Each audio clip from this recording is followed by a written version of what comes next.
Earlier, a young mechanic named Henry Ford had knocked together the quadricycle. And within 15 years, the automobile did not fix the manure, it simply obsoleted it. So here, the first proposition of this Katiba Day. The future rarely arrives wearing the clothes of policy. It arrives dressed in overalls, in a garage. We should never be ashamed to dream through the manure. But philosophy without movement is memory. The dream must be walked. And listen to how the Gospel of Matthew puts it. It is the brevity that should unsettle us. It is Matthew chapter 19, verses 1 to 2. And I quote, "When Jesus finished saying these things, he left Galilee and went into the region of Judea, beyond the Jordan. Large crowds followed him, and he healed them there."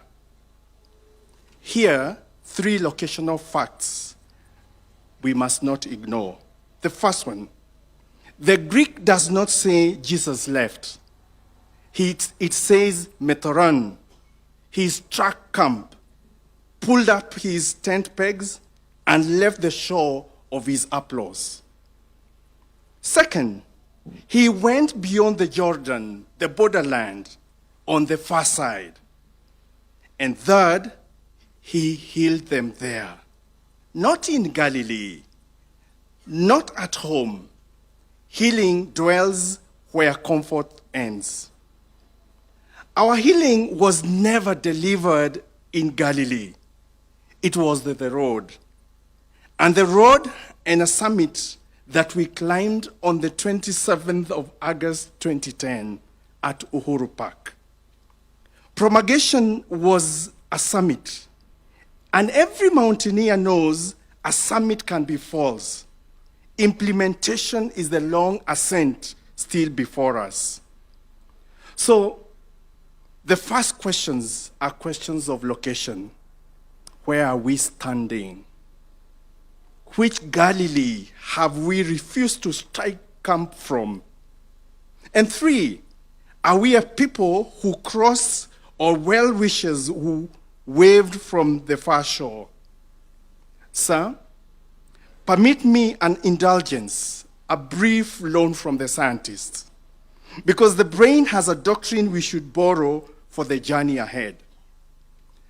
Neuroscientists have photographed what practice does. Uber drivers, after years of memorizing the city roads, show physically enlarged hippocampi. The brain's law. Cells that fire together, wire together. And its consequence is also ruthless. You use it or you lose it. The brain is not destiny. It's a habit of the flesh. But that neuroplasticity is morally blind. It wires what we repeat, including what we should not. So for the final point to ponder, what have we as a people been rehearsing? Which synapses has Kenya fired most since 2010? And what are we wiring this very hour into our children? I submit there is constitutional neuroplasticity. The nation brain rewires by repetition.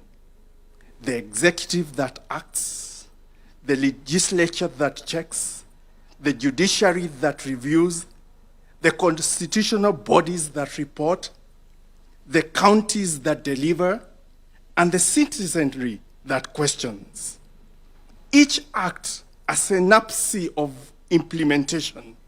16 years of this amount to constitutionalism becoming a muscle memory.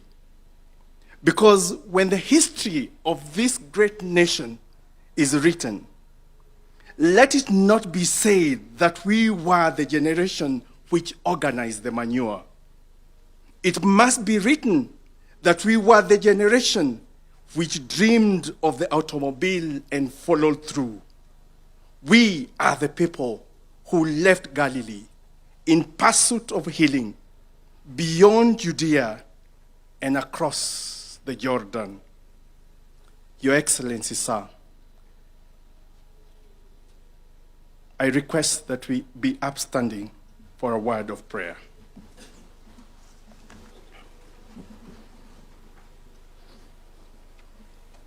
God our Father, who pitched your tent among us, hear our prayer as we dare the workshop of our dreams and refuse to build house on manure. Strike the camp of our easy consent and heal us as we walk the road. Teach our brains that wire what we repeat and repeat the law that pleases you.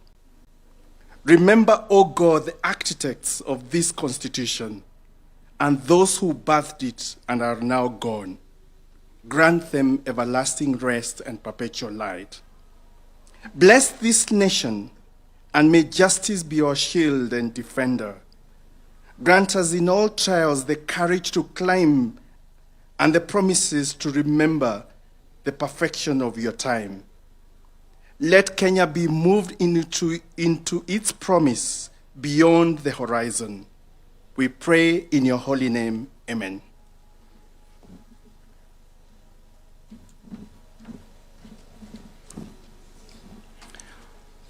Almighty God, we thank you for the gifts of our nation, Kenya. We thank you for the Constitution that guides and guards our people. We ask that you may renew in us the vision of justice, unity, and peace. Bless our citizens with the hearts to obey the law and love for one another. In your name we pray. Amen.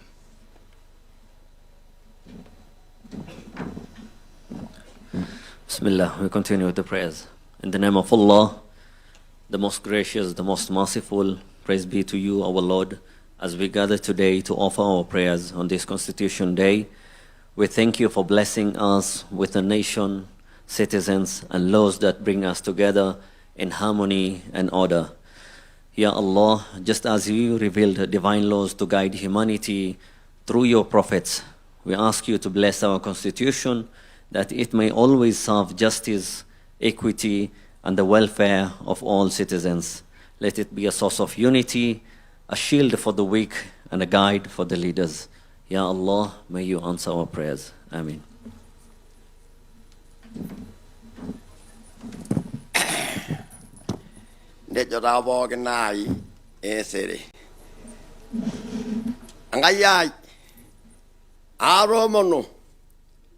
Anaba olosho le Kenya awona rari kiniti kitamaile naraba Katiba nani belegenyi wenye mo yanda Kenya dara kasa nara do olosho no do dara wa do rone ya wesotua mitashara elanya logonya maranaba lo shal lo kol rmada ngeni megrana reya Arai lairudo. Ngera mayana. Angai. Mira do angai yengishon. Awianjan. Na ombesai. Nara wasena rorbare barani. Ero losholom ololonga. Hobwa. Handa ba ngara ine. Handa ba loshomosima. Handa ar golala ngalangai. Helagwa na ngolong. Neme doyo. Handa bana donyo. Neme gilagla. Hendo igilo idole maudo. Kawaria dama, ndo robilo no loriele morindar, ndo robilo no songa ya mao, ande liro no dugai, anda bana dara gwele Lebanon, ashera. Na sote tukasema, may we take our seats, please. Your Excellency, with your permission, allow me to now invite the Head of Public Service, the Chief of Staff and Head of Public Service, Honorable Felix Koskei, for the state invocation and establishment of the protocols. Welcome. Tumpigie makofi tafadhali.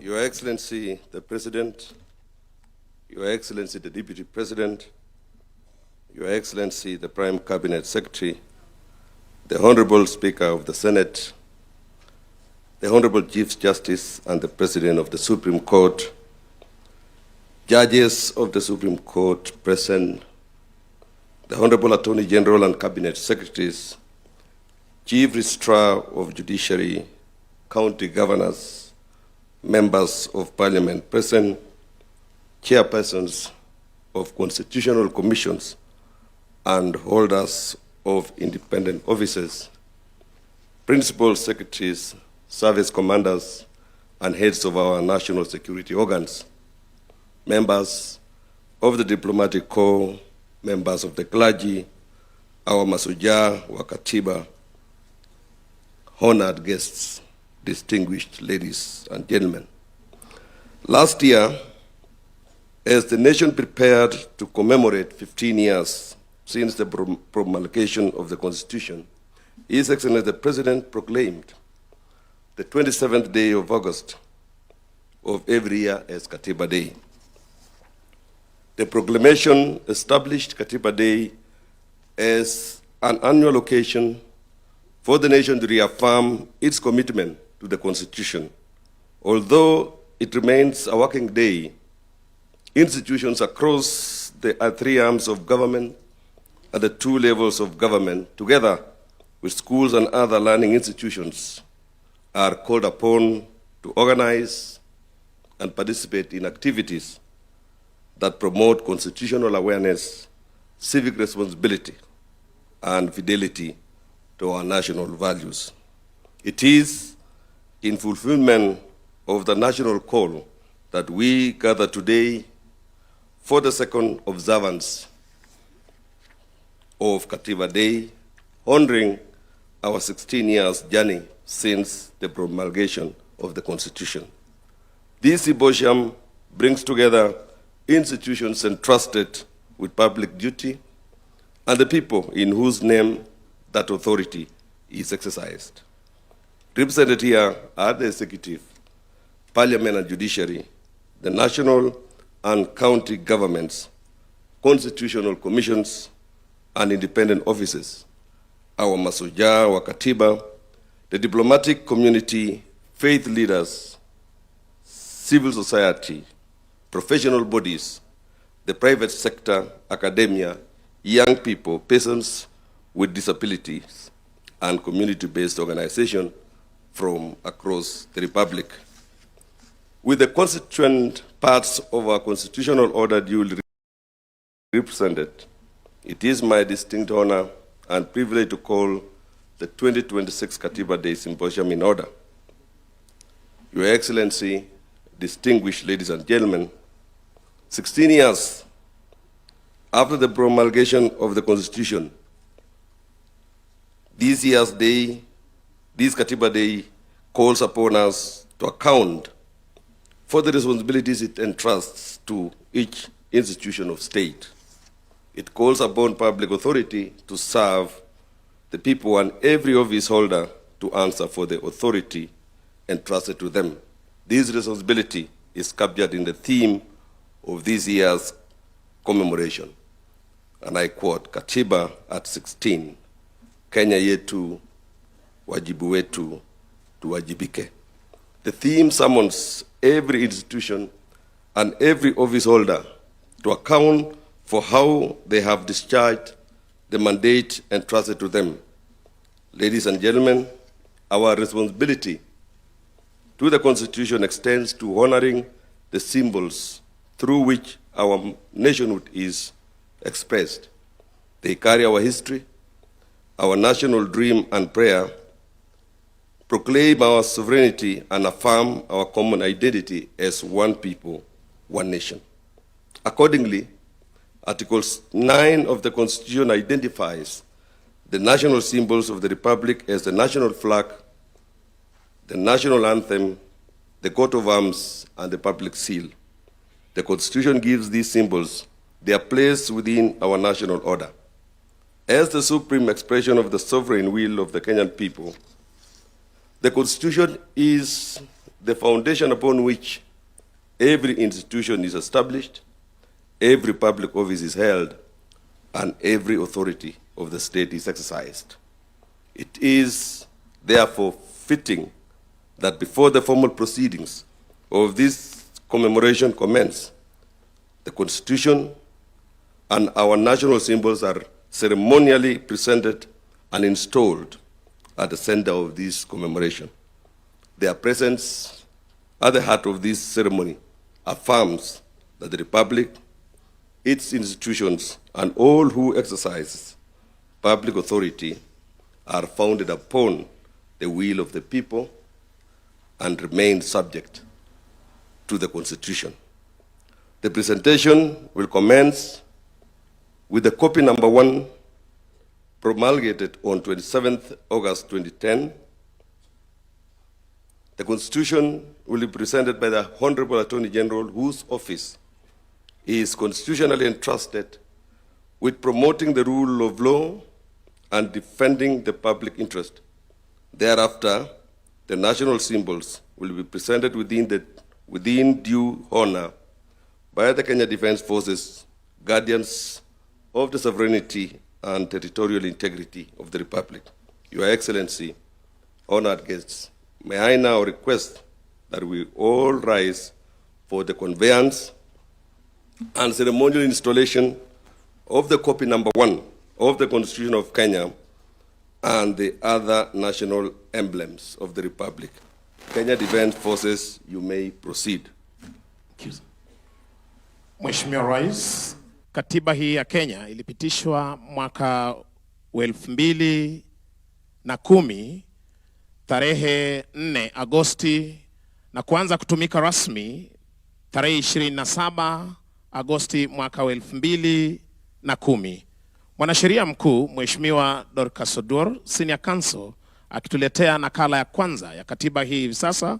Na katiba hii, Mheshimiwa Rais, ikiwa imeweka misingi ifuatayo: ukuu wa wananchi, ikipeana mamlaka kwa wananchi wenyewe ili waweze kujitawala; haki na uhuru wa msingi, haki ya kuishi kwa usawa, uhuru na kujieleza; elimu, afya na utu. Mheshimiwa Rais, katiba hii imeweza pia kuweka mgawanyo wa mamlaka, ikiwemo ile ya executive, mamlaka ya utendaji, bunge inayotunga sheria, na hali kadhalika mahakama ambapo tunakimbilia wakati wa kupata haki. Miongoni mwa sheria ambazo ziko ndani ya katiba hii, Mheshimiwa mwanasheria mkuu hivi sasa akiweza kuandaa katiba hii na kuiweka mahali panapostahiki. Katiba ya Kenya ikiwa ndiyo sheria kuu, ikiwa na sura 18.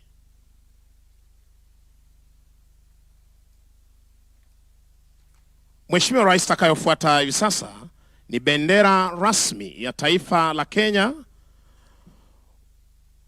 Bendera ni ishara ya utaifa, umoja, uhuru na utambulisho wa Kenya. Bendera ya Kenya ina rangi 4 pamoja na alama ya ngao utakavyoshuhudia Mheshimiwa Rais, na mikuki katikati yake. Watakapoweza kuandaa bendera hii, nitaweza kukujuza rangi hizi zinaashiria nini. Wakija kwa ustadi, Mheshimiwa Rais, bendera ikiwa ni fahari yetu kama wa Kenya,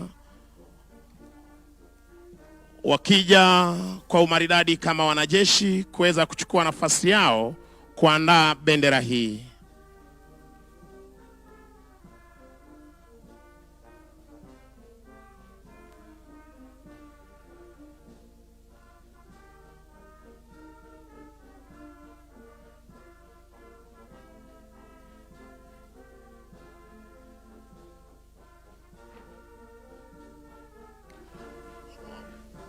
Kwa maridadi kabisa wakiweza kufungua bendera hii, Mheshimiwa Rais.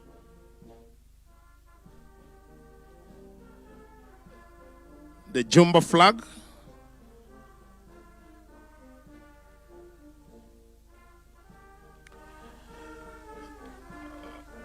Mheshimiwa Rais, wakiweza kuandaa bendera hii hivi sasa,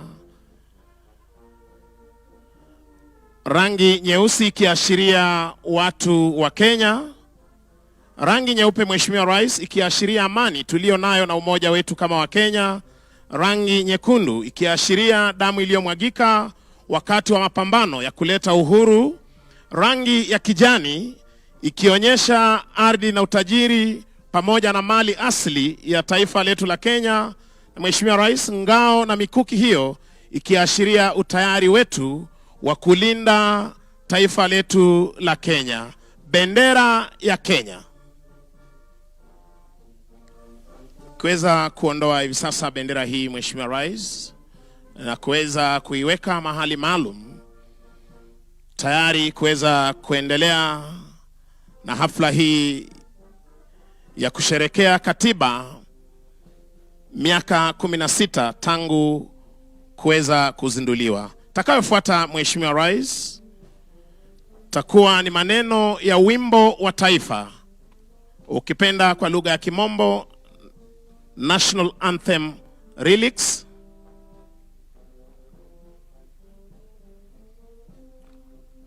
Mheshimiwa Rais, maneno ya wimbo wa taifa ya Jamhuri ya Kenya ina uzito ikiweza kutuweka mbele zake Mwenyezi Mungu na kuomba dua. Neno la kwanza Mheshimiwa Rais, tukiweza kufahamu kwamba Mwenyezi Mungu ndiye mwenye nguvu zote na kuweka imani yetu kwake Mwenyezi Mungu aweze kuibariki na kuilinda Kenya. Pia inaweza kutueleza kwamba umoja wetu ndio nguzo yetu, tuweze kushikamana kila wakati tukiomba amani iweze kuwa katika taifa letu la Kenya na utulivu, uhuru wa kuweza kulinda taifa letu na hali kadhalika Kenya kuweza kustawi na maendeleo, upendo na umoja wa taifa, uzalendo wa kujitolea kwa ajili ya Kenya. Na kwa ujumla Mheshimiwa Rais, wimbo wa taifa unaonyesha uzalendo, umoja, amani, uhuru na matumaini ya Kenya kustawi. Maneno ya wimbo wa taifa. Shukran. Mheshimiwa Rais, takayofuata ni nembo ya taifa la Kenya. Mheshimiwa Rais, nembo ya taifa la Kenya ni alama rasmi inayoonyesha ujumbe wa umoja, ulinzi, uhuru na utambulisho wa taifa la Kenya. Kwenye nembo hii Mheshimiwa Rais utaweza kuona ngao. Ngao hii inaashiria ulinzi wa taifa letu la Kenya. Simba wawili Mheshimiwa Rais wakiashiria nguvu tulio nayo kulinda taifa letu, tukiwa na ujasiri na imara kama simba, ardhini, angani na hata kwenye fuo za bahari zetu. Mikuki miwili Mheshimiwa Rais unayoiona ni ya kulinda mipaka yetu na hali kadhalika taifa letu la Kenya. Jogoo inaashiria mamlaka na hali kadhalika mwanzo mpya, kama vile Mheshimiwa Rais kila asubuhi jogoo anapowika wasaa wa majogoo alfajiri, wa Kenya huamka kujituma na kuanza kujenga taifa lao. Mimea unayoona Mheshimiwa Rais inaashiria kilimo na utajiri wa mali asili tulio nayo kama taifa la Kenya. Unavyotazama Mheshimiwa Rais, tuna pareto, nanasi, mahindi miongoni mwa mimea tunayoipanda na mazao yanayopatikana katika taifa letu la Kenya. Neno harambee Mheshimiwa Rais linatukumbusha tushirikiane, tusaidiane kwa pamoja, tuwe na mshikamano mmoja kama wa Kenya. Nembo ya taifa la Kenya. Thank you. Mheshimiwa Rais, kuhitimisha tafrija hizi za kijeshi ni muhuri wa umma, the public seal, Republic of Kenya. Mgeni wetu rasmi, kwa sababu ya uzito wa muhuri huu, wanajeshi hawa wataenda kuuzindua upande ule wa pili na utaweza kutazama, na nitawaalika sote tuweze kuelekeza macho yetu kwenye runinga zetu na hali kadhalika walioko hapa mbele kuweza kutazama wanajeshi hawa wakizindua muhuri huu wa umma katika lugha ya Kimombo, the public seal, Republic of Kenya. Muhuri wa umma wa Kenya ni alama rasmi, Mheshimiwa Rais, inayotumika kuthibitisha nyaraka rasmi za serikali na hali kadhalika inaashiria mamlaka ya serikali kuleta uhalali na uhalisia wa kuthibitisha kwamba hati hizi ni rasmi na hali kadhalika kuleta ukuu wa jamhuri yetu ya Kenya. Wakienda kuzindua rasmi hivi sasa muhuri huu wa umma.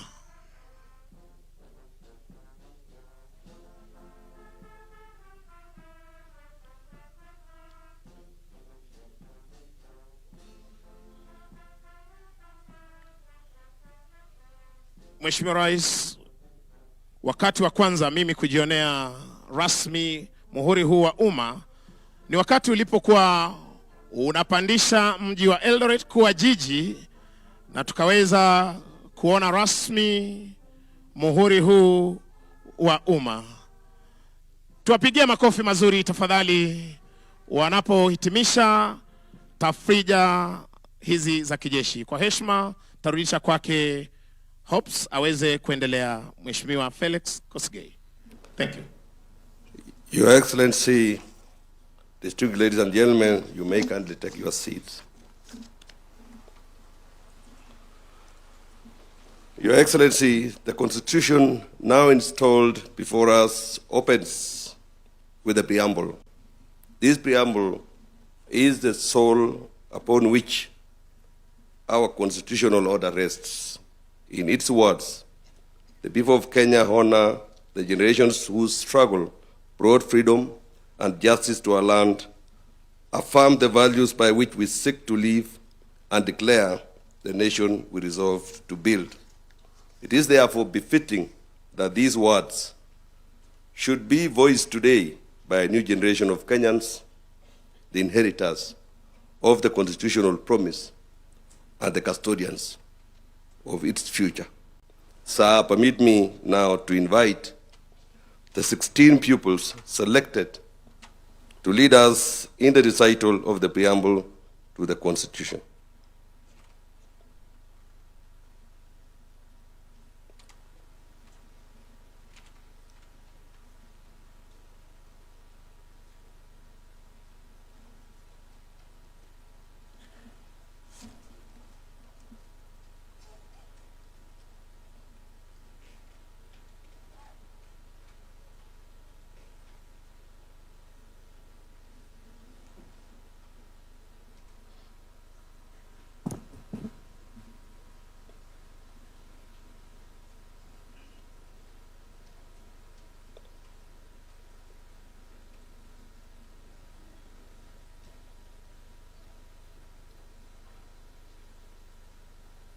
Your Excellency, distinguished ladies and gentlemen, may we all kindly rise for the recital of the preamble to the Constitution set out on page 7 of the program.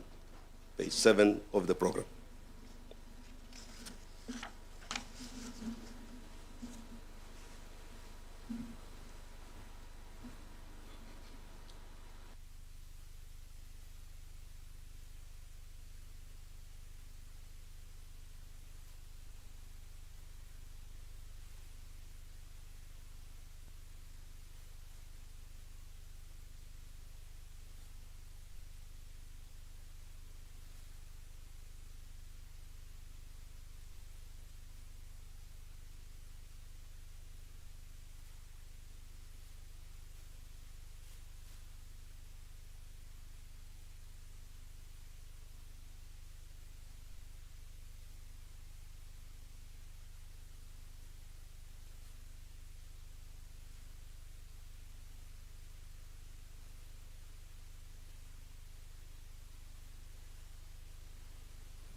Good morning, Your Excellency, honorable gentlemen and women. Before you is Jamhuri High School and Pangani High School presenting to you the recital of the preamble of the 2010 Constitution of Kenya.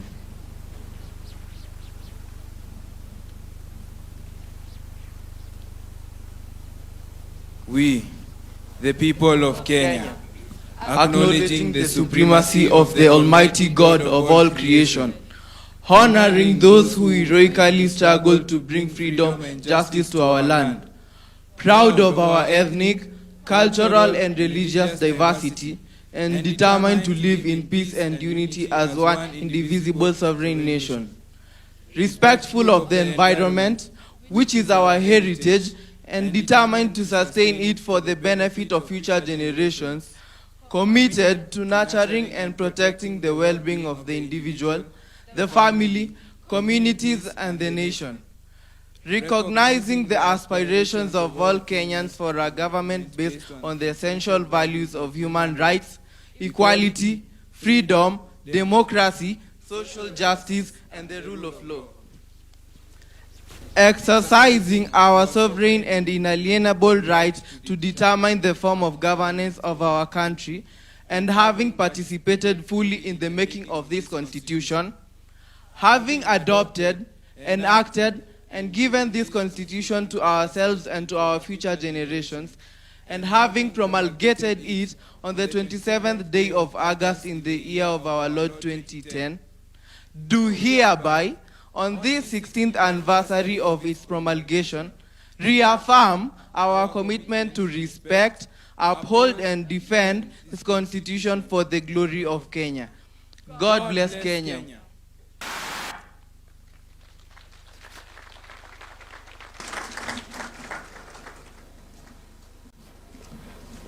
Your Excellency, distinguished ladies and gentlemen, you may kindly take your seats. Thank you. Your Excellency, the aspirations proclaimed in the preamble are marked throughout the contours of our Constitution. Among its most consequential reforms were devolution and the establishment of Constitutional Commission and independent offices. Devolution brought government resources and decision-making closer to the people. Constitutional commissions and independent offices were established to protect the sovereignty of the people, secure observance by all state organs of democratic values and principles, and promote constitutionalism. Through these institutions, the Constitution was intended to take root across the Republic and find expressions in the daily lives of Kenyans. 16 years on, this Katiba Day provides an occasion to account for how faithfully these institutions have discharged their mandates and how meaningfully their work has advanced the constitutional promise. Are our institutions protecting rights and serving citizens? Are they strengthening accountability? Are their constitutional mandates producing measurable improvements in the lives of the people? These questions lie at the heart of today's symposium. They guide this national examination of the progress made, the obligations that remain, and the work required to give full effect to the Constitution. That work calls for sustained coordination amongst the institutions established under our constitutional order. Within the organization of the national government, the office of the Deputy President is responsible for coordinating relations between the two levels of government and facilitating engagement with constitutional commissions and independent offices. It is pursuant to that mandate that His Excellency, the Deputy President, has provided leadership in convening the 2026 Katiba Day Symposium and shaping its constitutional accountability agenda. To set the context for the proceedings and frame the constitutional responsibilities that will guide our deliberations, it is now my singular honor and privilege to invite the Deputy President to address this symposium and thereafter invite His Excellency the President to make his remarks. Sir, distinguished ladies and gentlemen, His Excellency the Deputy President.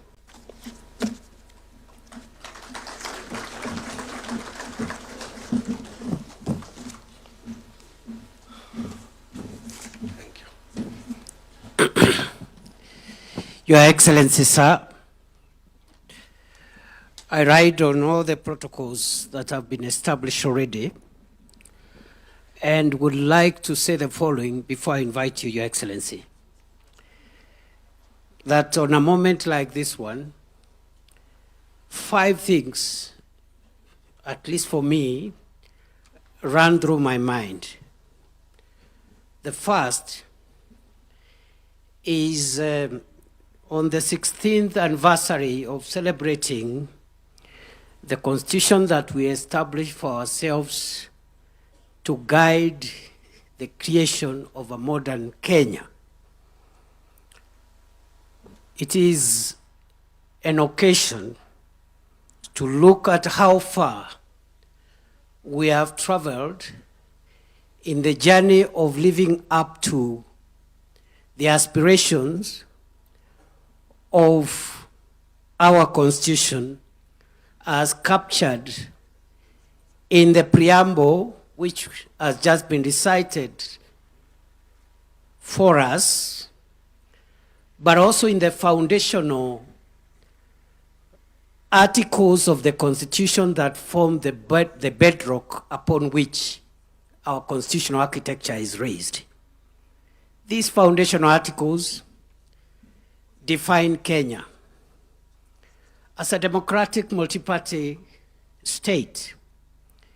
It defines the territory of Kenya in Article 5, where it stretches from, and the subnational units that constitute Kenya, the 47 counties of our republic.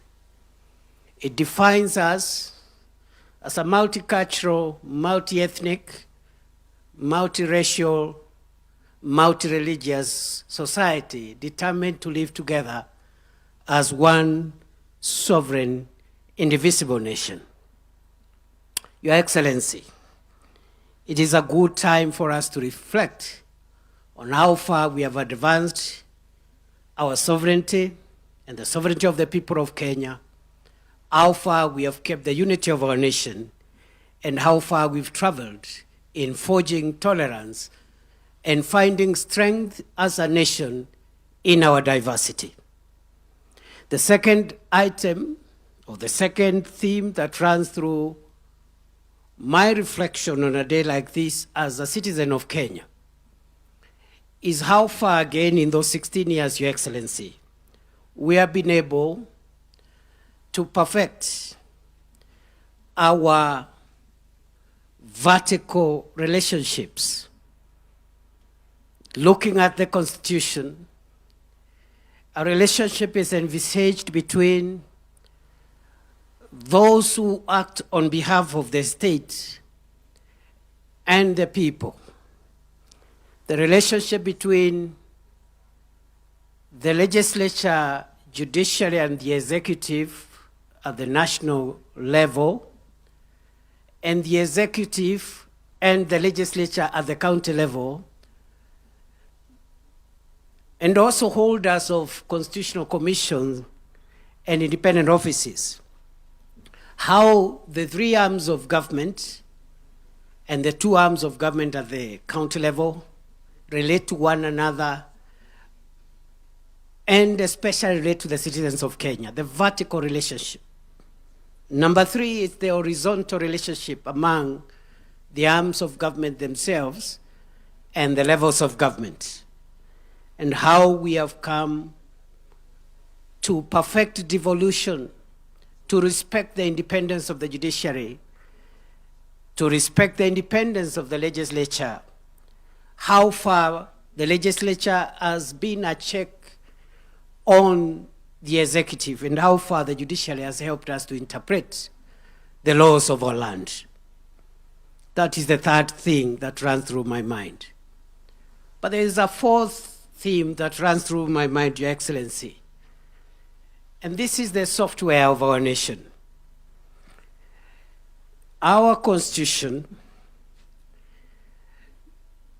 envisages that this nation, other than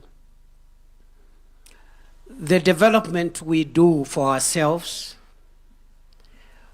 will be run on the basis of certain values, national values, and principles of our governance. Article 10, read together with Article 232 of the Constitution, provides the software of our nation. And the question is, to what extent have we been patriotic? To what extent have we advanced the rule of law, human rights, democracy, environmental sustainability, accountability, the values of the public service in Article 232, etc., etc. And I think on a day like this one, we will be listening to one another to find out what journey we have covered and where the gaps are, so that we can perfect our nation's software as we also strengthen its hardware. Finally, Your Excellency, on a day like this one, I and perhaps a few others in this room are curious to reflect on the 16 years that we have taken to advance the requirements of the two legs on which our country and our democracy is founded. These two legs are found in the Bill of Rights, but they are also scattered everywhere else, including the preamble. The first limb is the limb of democracy and the need to advance a nation founded on human dignity and human rights and democratic ideals. But there is a second limb, Your Excellency.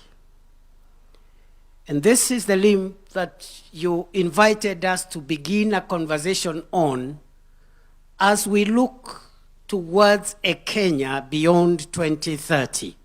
And this is the limb of prosperity. I dare say, Your Excellency, before I invite you, that as you reminded us when you were launching this conversation, that the aspiration of our constitutional order is very much about democracy, but it's also very much about creating wealth for the citizens of Kenya, empowering the citizens, and realizing the aspects of the Bill of Rights that give dignity and empowerment to the citizen, creating a wealthy, healthy Kenya. Rights that have been ignored for some time now around decent housing, their right to health, the right to access the things that make life convenient and comfortable. And I dare say, Africa, Kenya, the developing world must not shy away from pursuing wealth and talking about wealth creation as much as we advance democracy.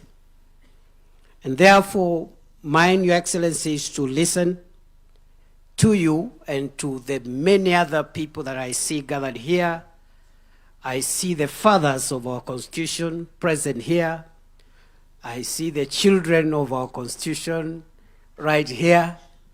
And because we have a long morning ahead of us, and because also I see many people who are much more qualified on the matters of today's discussion than I am, I want to stop there and request that we be upstanding and invite His Excellency the President to set the tone for this meeting.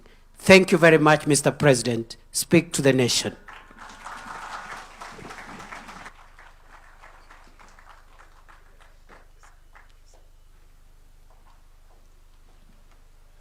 Thank you very much. Please, let's take our seats. Asante sana.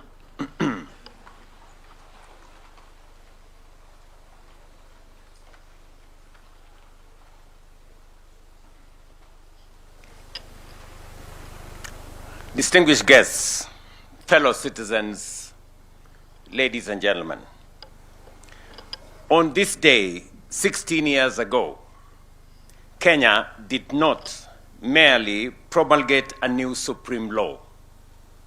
We entered a new constitutional order and renewed the covenant upon which our republic is established. Generations of Kenyans had struggled and sacrificed for this moment. They wanted a nation governed not by the whims of the mighty and powerful, but by the sovereign will of the people. A nation in which authority would be restrained by law, public office exercised as a trust, and every institution held accountable to the citizens it serves. With that in mind, Katiba Day, 16 years later, must be more than an annual anniversary. It must be a day of national accounting. We must take a collective pause and reflect on a few critical questions. Have we faithfully implemented the Constitution? Have we exercised the authority it confers upon us responsibly? Have we effectively delivered the rights that the Constitution guarantees? And have our institutions fully honored the purposes for which they were established? These questions apply to the executive, to Parliament, to the judiciary, to the national and county governments, to constitutional commissions and independent offices, and to every state and public officer. Ladies and gentlemen, our Constitution performs two equally important principles. First, it restrains power. It shares authority, establishes checks and balances, protects fundamental freedoms, and provides remedies against abuse. Second, it manages power. It commands the state to govern, protect, and provide and progressively realize the social and economic rights of the people. Our responsibility is to uphold both obligations. Power must be managed and rights must be assured. That is why Article 43 is central to any honest assessment of constitutional implementation. It guarantees every person the right to the highest attainable standards of health, accessible and adequate housing, and reasonable standards of sanitation, freedom from hunger, and adequate food of acceptable quality, clean and safe water in adequate quantities, social security, and education.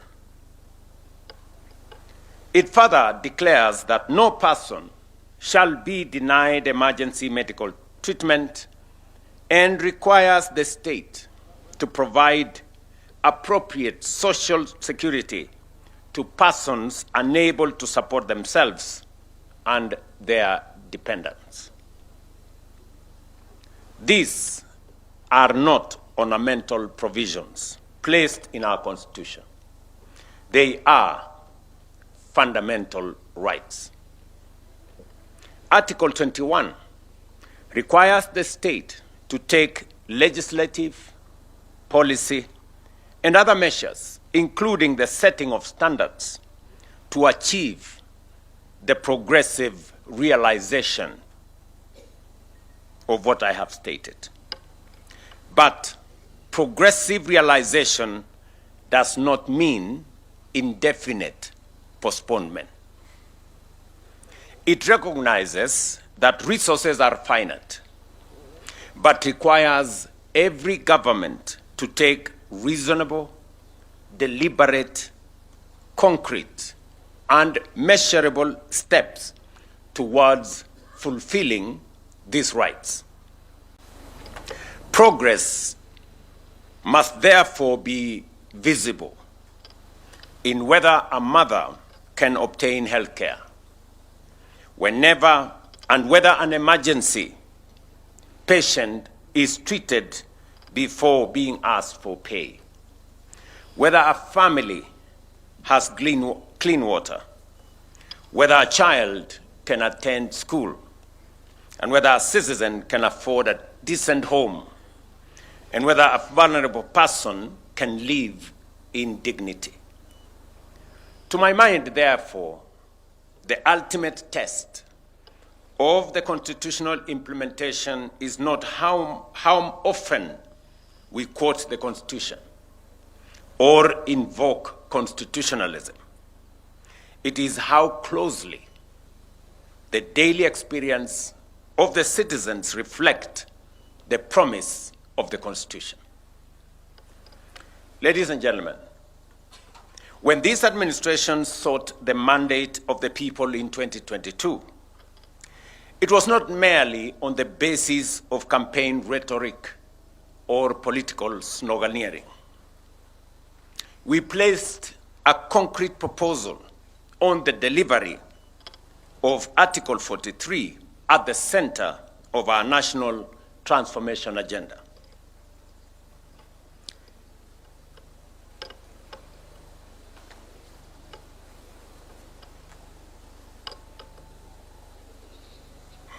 Universal health care, affordable housing, food security, education, and social protection became central pillars of our national transformation plan.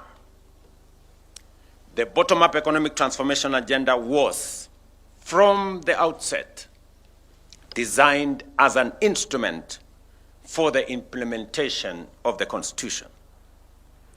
That is why, over the last 4 years, we have been translating constitutional obligations into practical benefits across healthcare, housing, education, agriculture, and devolution.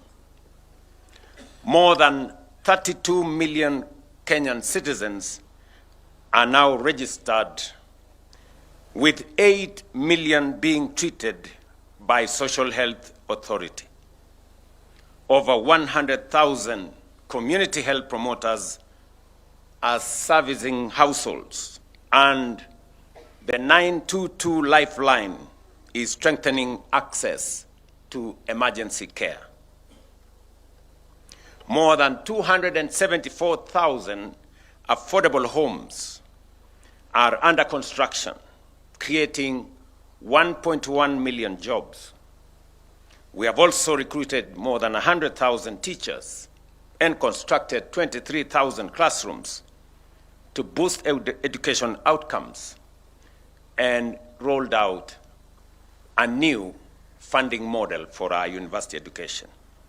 At the same time, agricultural reforms are increasing food production, reducing agricultural inputs, putting more income into farmers' pockets, and strengthening service delivery through county governments. By no means is this work complete. Significant steps remain. Nevertheless, these interventions demonstrate that the promise of our new constitution is steadily becoming the lived experience of more Kenyans today than was the case before. This same constitutional obligation must now guide the national conversation on Kenya beyond 2030.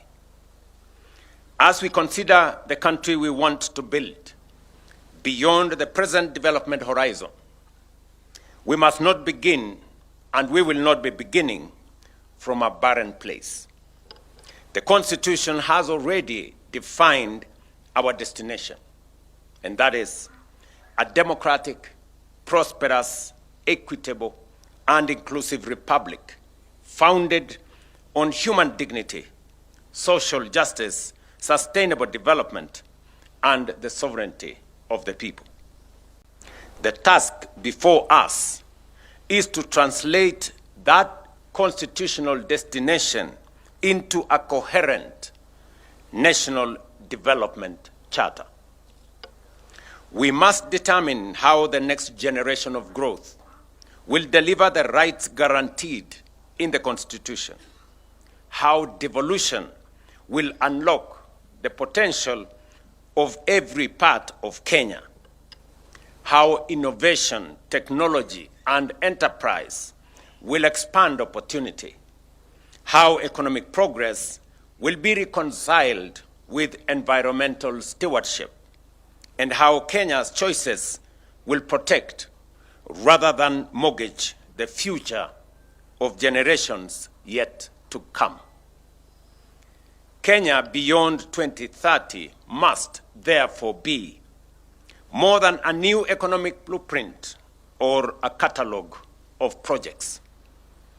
It must be a compact between the state and the citizen, between the present and the future, and between our national ambition and our collective responsibility. Let me repeat that. Kenya beyond 2030 must therefore be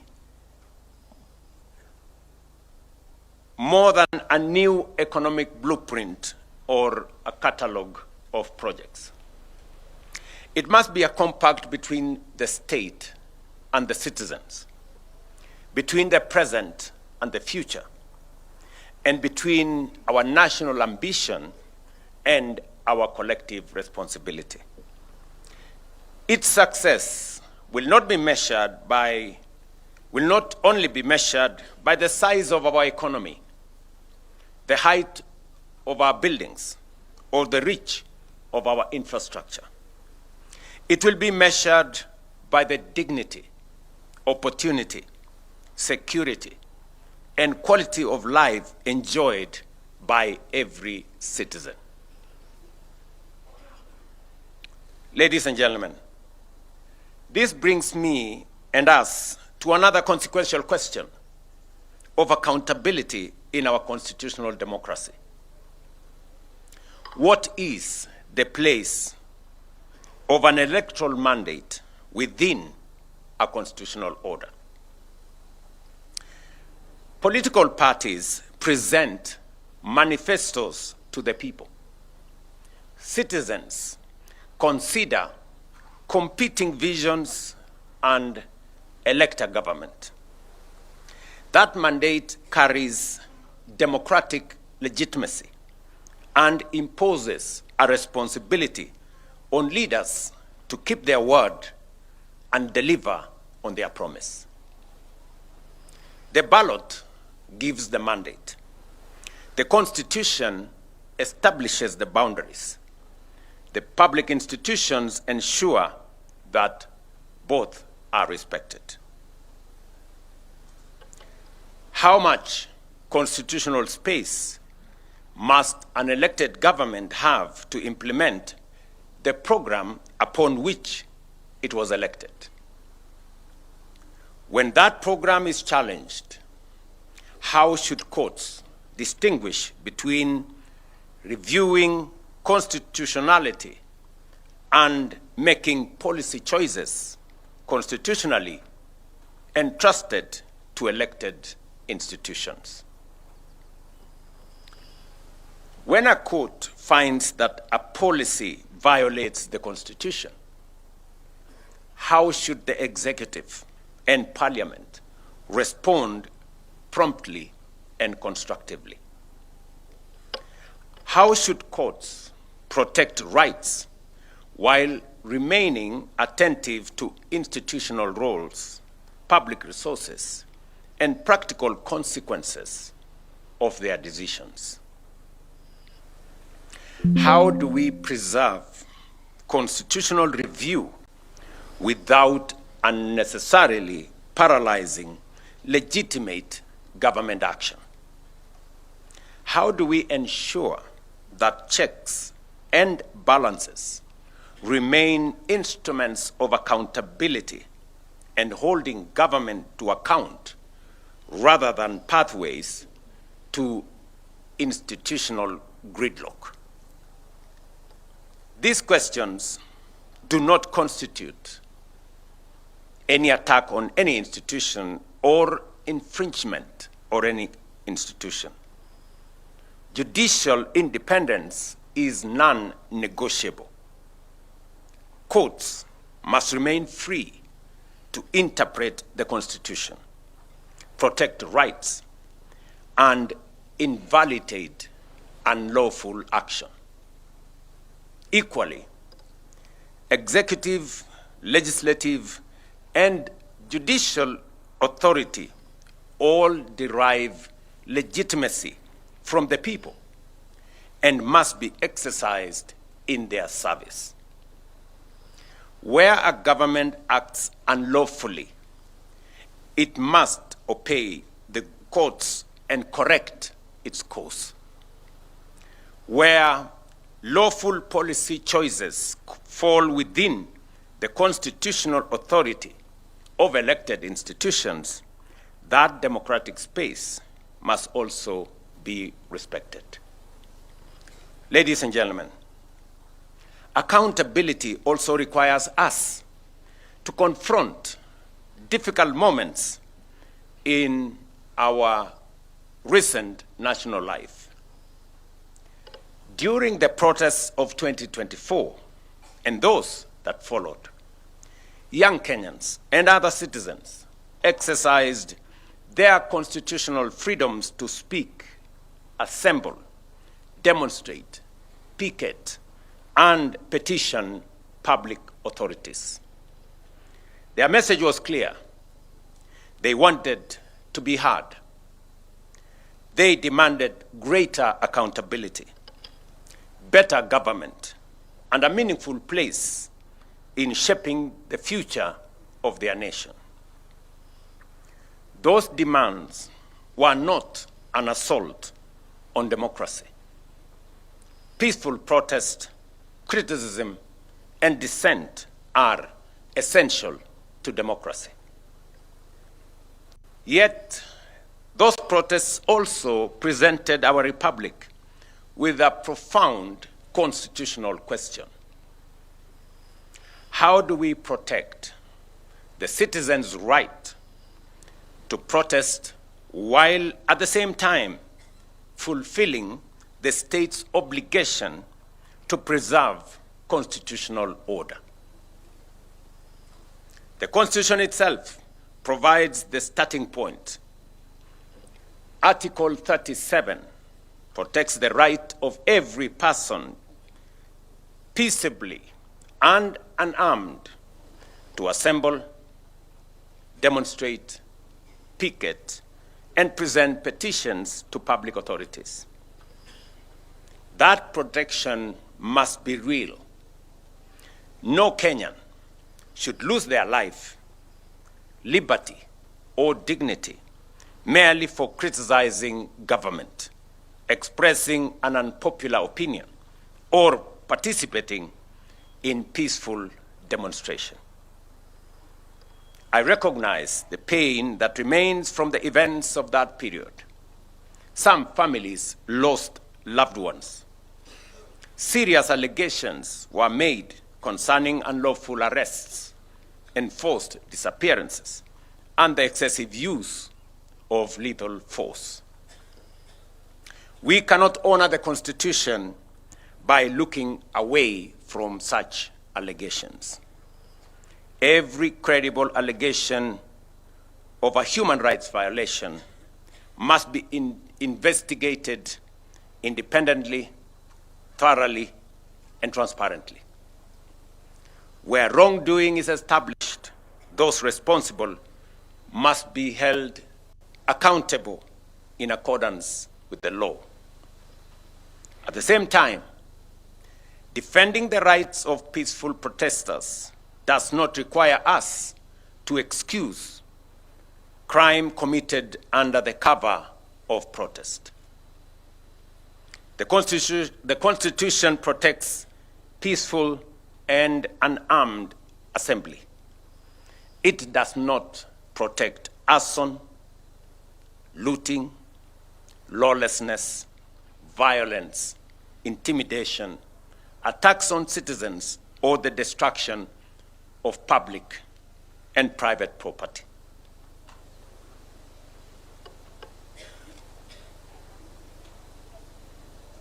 Sorry.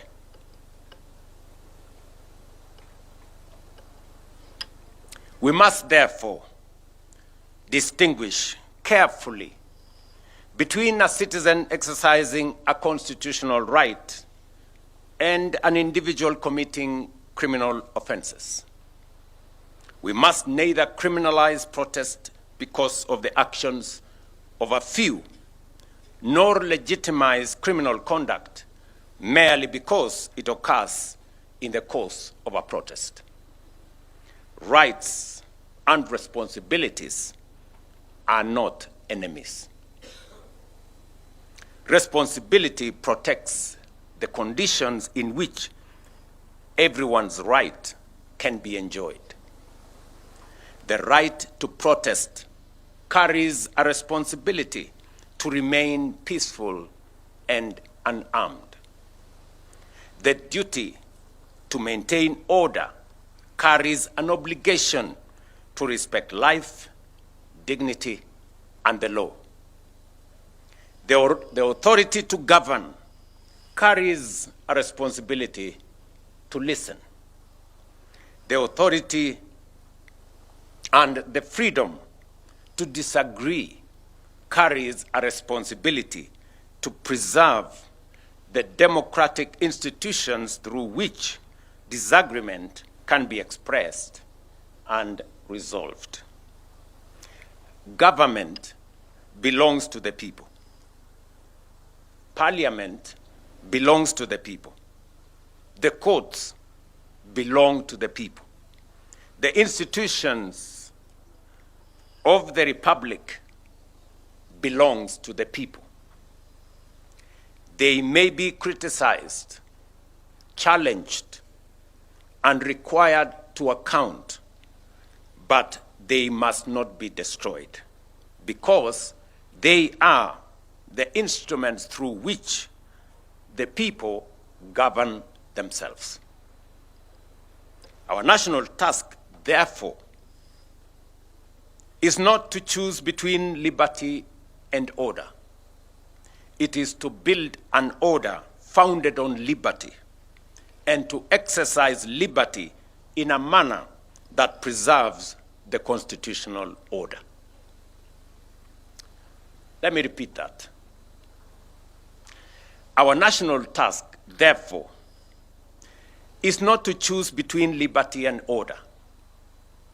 It is to build an order founded on liberty and to exercise liberty in a manner that preserves the constitutional order. Ladies and gentlemen, the Constitution belongs to all of us. Its authority binds all of us. Its rights protects all of us. Its responsibilities call on all of us to account.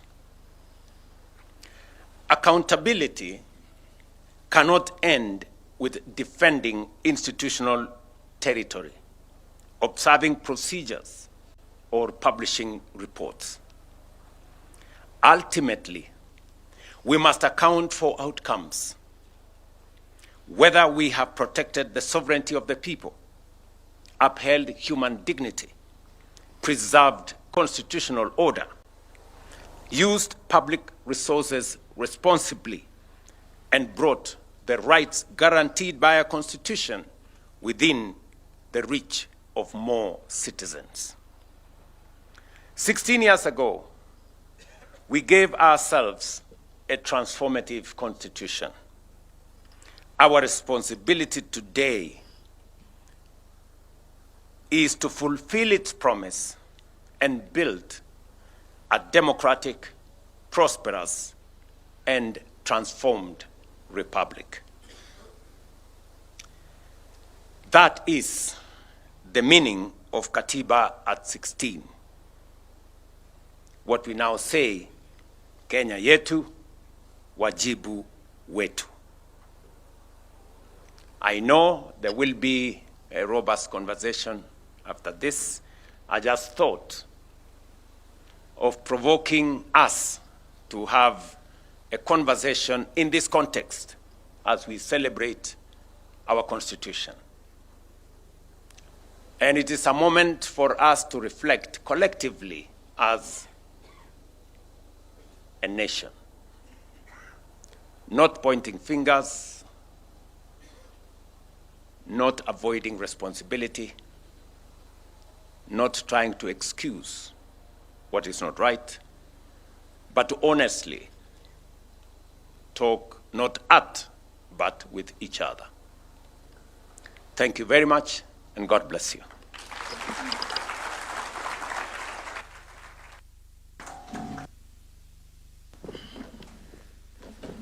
Another round of applause for His Excellency as we take our seats. Thank you, Your Excellency. As mentioned by His Excellency, we are going to have a number of discussions. Our first panel discussion is going to be on the state of accountability. And I'll request that the choir, you take your position as we now set up the stage for that discussion. It is going to be discussion basically on the state of accountability by constitutional commissions and independent offices. But while we set up the stage for that particular discussion, we'll have the All Saints Cathedral Choir together with the Presidential Escort Band that will sing a song. And this particular song is I Vow to Thee, My Country, featuring a specially newly commissioned second and third verse honoring Kenya's Katiba. And if you look up, you'll see we have 16 flags that are flying up there and behind on the backstage, which is just a reminder of the 16 years of our Katiba 2010. So the choir, together with the Presidential Escort Band, are going to give us a wonderful song, I Vow to Thee, My Country, featuring a special newly commissioned second and third verse honoring Kenya's Katiba. Choir, over to you.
Thank you very much for that wonderful presentation.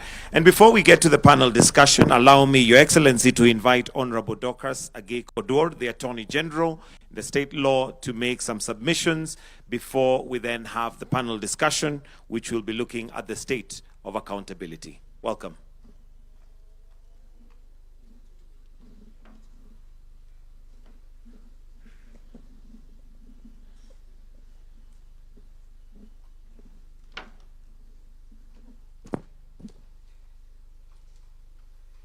Your Excellency, the President of the Republic of Kenya, Your Excellency, the Deputy President, Your Excellency, the Prime Cabinet Secretary, the Chief Justice and the President of the Supreme Court of Kenya, the Speakers of the National Assembly and the Senate, distinguished ladies and gentlemen. It is my privilege to introduce this important conversation on the state of accountability by constitutional commissions and independent offices. Some experts say that constitutionalism divides power among government branches, institutions, for purposes of checks and balances in a political system. As evidence of that division, Your Excellency, on behalf of the women in leadership, I wish to express our gratitude because out of the 12, chapter 15, institutions that are the subject of today's symposium, 6 of them are led by women. And that is an example of constitutionalism.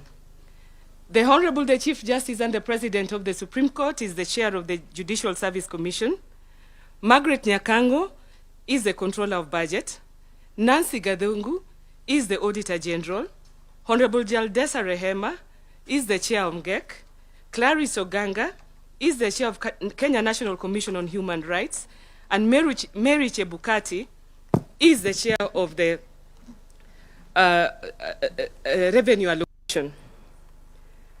Not forgetting the Chief Registrar of the Court and myself, we found favor before God and before you, and we are grateful for having been given that opportunity to assist you in nurturing constitutionalism in this country. We have been supported by all branches of government. As we commemorate 16 years of our Constitution, we are invited to do more than celebrate the existence of the constitutional order that we created in 2010. We are called to examine whether our institutions are living up to the expectations of the Katiba and ultimately to the expectations of the Kenyan people. It is in this sense that the theme of today's symposium, Katiba at 16, Kenya yetu, wajibu wetu, tuwajibike, is particularly appropriate. Our Constitution is ours. Our institutions are ours. And the responsibility for making the Constitution work is equally ours. The great constitutional transformation of 2010 was not simply the redistribution of the institutional functions. It was the redefinition of the relationship between power and responsibility. It deliberately created institutions with distinct mandates, checks and balances, safeguards for independence and clear responsibilities to the people. In particular, constitutional commissions and independent offices occupy a very important place in that architecture. They exist to protect the sovereignty of the people, secure observance by state organs of democratic values and principles, and to promote constitutionalism. Their independence is therefore not incidental. It is fundamental. But there is an important distinction we must continue to appreciate. Our institutions are independent, but they are not isolated. Indeed, one of the enduring lessons of 16 years of constitutional implementation is that independence and interdependence must coexist. The Constitution does not contemplate institutions operating as a separate island or separate islands. It gives institutions distinct mandates, but places all of them within one constitutional operative framework, serving one sovereign, the people of Kenya. A commission may be independent in the exercise of its mandate, but the fulfillment of that mandate will often require engagement with Parliament, the executive, the judiciary, other commissions and independent officers, county governments, and citizens. The Auditor General may identify questions concerning the use of public resources. The Ethics and Anti-Corruption Commission may confront questions of integrity and corruption. The Commission Administrative of Justice may address maladministration. The Kenya National Commission on Human Rights may raise questions touching on the protection of rights and freedoms. The Salaries and Remuneration Commission has its own constitutional responsibilities within the management of public resources. In fact, sometimes Kenyans wonder that if all these things are well spelled in the Constitution, how come some institutions are still going to the judiciary to interpret their mandate? How come some independent officers and constitutional commissions still think that their powers are not properly being exercised when the Constitution has given them the power and the legislations that create them give them the operative atmosphere? These mandates are distinct, but the constitutional objectives they serve are interconnected. The challenge, therefore, is not to weaken institutional independence in the name of cooperation. Neither should we use independence as a reason for institutional isolation. We must always endeavor to build a culture in which institutions are sufficiently independent to dispense and discharge their mandates fearlessly, while being sufficiently interconnected to make the constitutional system work effectively. That requires mutual respect. It requires consultation. It requires information sharing where the law permits. It requires coordination action where mandates intersect. And importantly, it requires each institution to recognize that constitutional effectiveness measures constitutional visibility.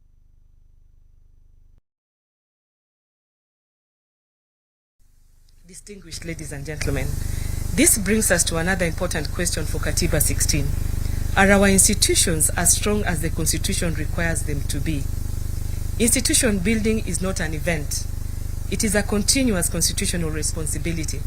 16 years after promulgation, we must continue to strengthen the institutions entrusted with safeguarding our democracy. That includes strengthening their legal frameworks. It means ensuring they have the institutional capacity, professional competence, and resources necessary to discharge their mandates. It means safeguarding their independence. It also means strengthening their internal systems of governance, accountability, transparency, and performance. Strong institutions are not simply institutions that possess power. Strong institutions are institutions that exercise their power lawfully, consistently, fairly, and effectively. They must be capable of resisting improper pressure, but they must equally be capable of accepting legitimate scrutiny. They must demand accountability from others while demonstrating accountability. Because independence without accountability can undermine public confidence, just as surely as interference can undermine institutional independence. As we reflect on 16 years of implementation, the deeper question is accountability for constitutional purpose.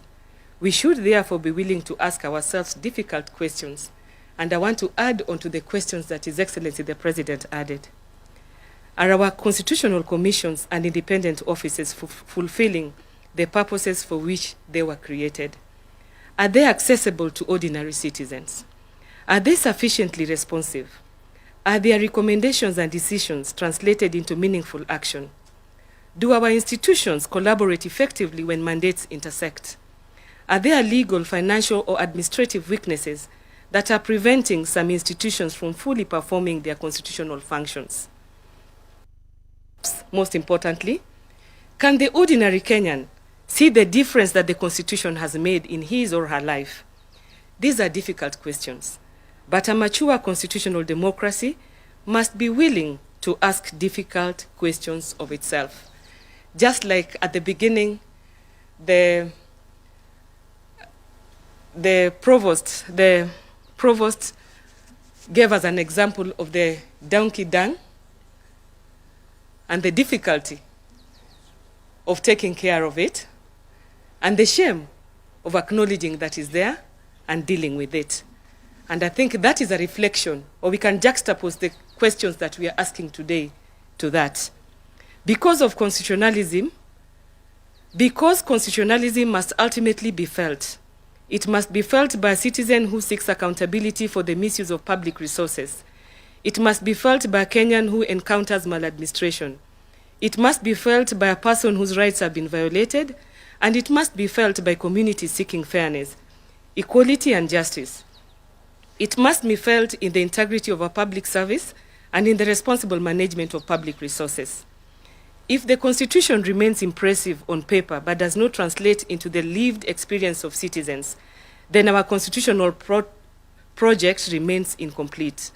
At 16, therefore, perhaps the most useful question is no longer simply whether the architecture created in 2010 was sound.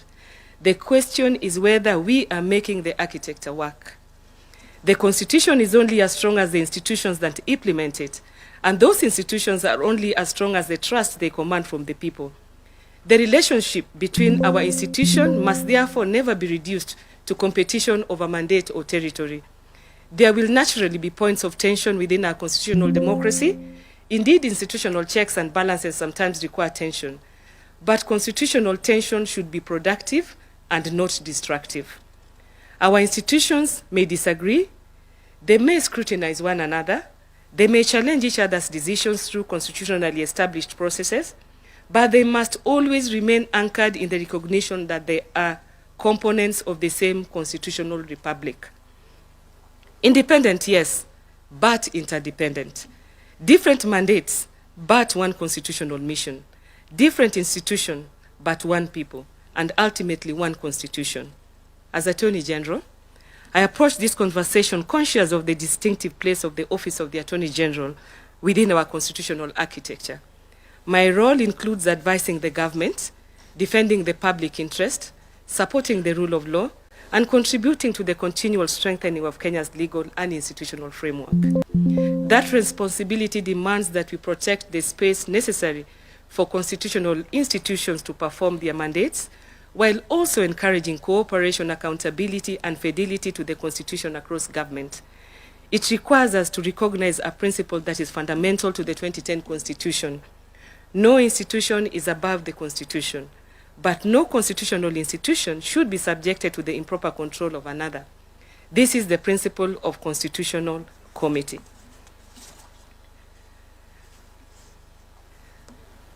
The session, therefore, provides an important opportunity for honest institutional reflection. We should celebrate what has worked over the 16 years, but we must also have the courage to identify where institutional practice has fallen short of constitutional expectation. Katiba 16 should not merely be an anniversary. It should be a checkpoint, a moment at which we ask, what have we built? What must we strengthen? What must we change? And what must we do differently over the next 16 years to ensure that the constitutional promise is more fully realized? This morning, we are privileged to hear from the institutions that occupy some of the most consequential spaces in this constitutional accountability and architecture. And as the Office of the Attorney General, I want to confirm that we have gotten the greatest cooperation and coordination with all the branches of government, all the independent offices, and all the constitutional offices under Chapter 15. We are honored this morning to have with us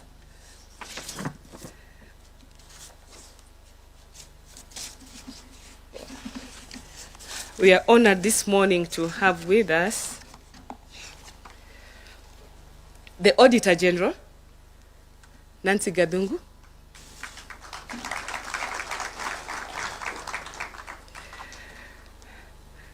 Bishop Oginde of the Ethics and Anti-Corruption Commission, Charles Orinda, Commissioner on Administrative of Justice, Clarissa Woro-Ganga of the Kenya National Commission on Human Rights, Sami Chepkwony, Salaries and Remuneration Commission,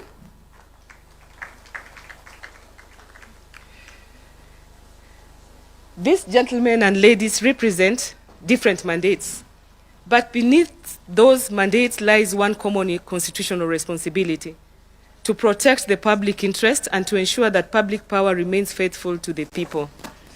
I therefore invite them to speak candidly, tell us what is working, tell us where the gaps remain, tell us what threatens institutional effectiveness, tell us where greater interagency cooperation is required, tell us how we can strengthen our institutions without compromising their independence, and tell us what must be done to ensure that 16 years after promulgation, Kenya continues moving closer to the constitutional republic envisioned by its people in 2010. I would therefore invite the panelists to reflect candidly on the progress made over the last 16 years, the lessons learned that have emerged, the challenges that remain, and the opportunities for strengthening accountability and institutional effectiveness going forward. Because ultimately, the test of our Constitution will not simply be the beauty of its text, it will be the strength of the institutions it created, the integrity of those entrusted with public power, the accountability of those institutions to the people, and the extent to which every Kenyan can say the promise of the Constitution is becoming a lived reality. With those few remarks, it is now my pleasure to invite our moderator, Eric Latif, to lead us into this discussion.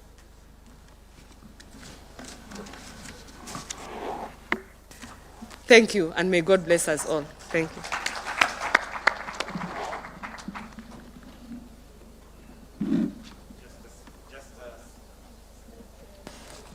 A slight change on the moderator. We'll have Ibrahim Karanja, who's a senior reporter from Nation Media Group, who's going to moderate this session. So Ibrahim, karibu. Please, let's go straight to the Q&A and do that.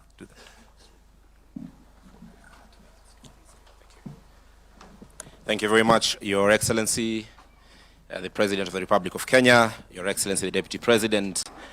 Allow me to ride on the protocol that has already been established. And in this particular session, ladies and gentlemen, we're going to honestly have a conversation about your role, the role of constitutional commissions and independent officers, not only limited to the 5 that are represented here, but all the commissions and independent officers in the country. The President has invited us to reflect about questions, important questions, pertinent questions, and so has the Attorney General. And just to set this, ladies and gentlemen, thank you very much. When you hear about where we are as a country, when, as the Auditor General, year on year, you keep pointing out to the same audit issues from institutions, when, as the EACC, the concern about Kenya, or the concern from Kenyans remain about corruption, when, from the Commission on Administrative Justice, when the concern is about access to information from Kenyans, when your own report states that 72% of complaints that have been raised by Kenyans from the year 2025 is not addressed, when we hear from the Kenya National Commission on Human Rights and talk about a section of Kenyans feeling that the rule of law, constitutionalism, is not being met, and when we go beyond these institutions that are here and speak about things that have come to the public fore, even in recent days, such as, Your Excellency, the issue about employment of teachers and serious allegations that have been made in public, then this Constitutional Commission and independent officers that are here have got questions to answer.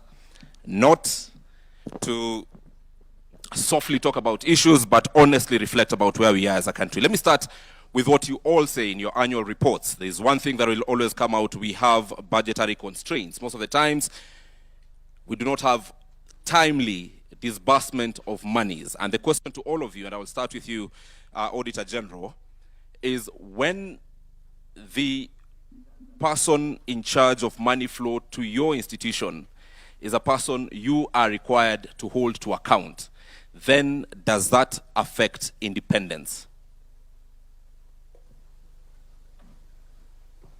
Thank you very much, Your Excellency, distinguished ladies and gentlemen. A very good morning to you.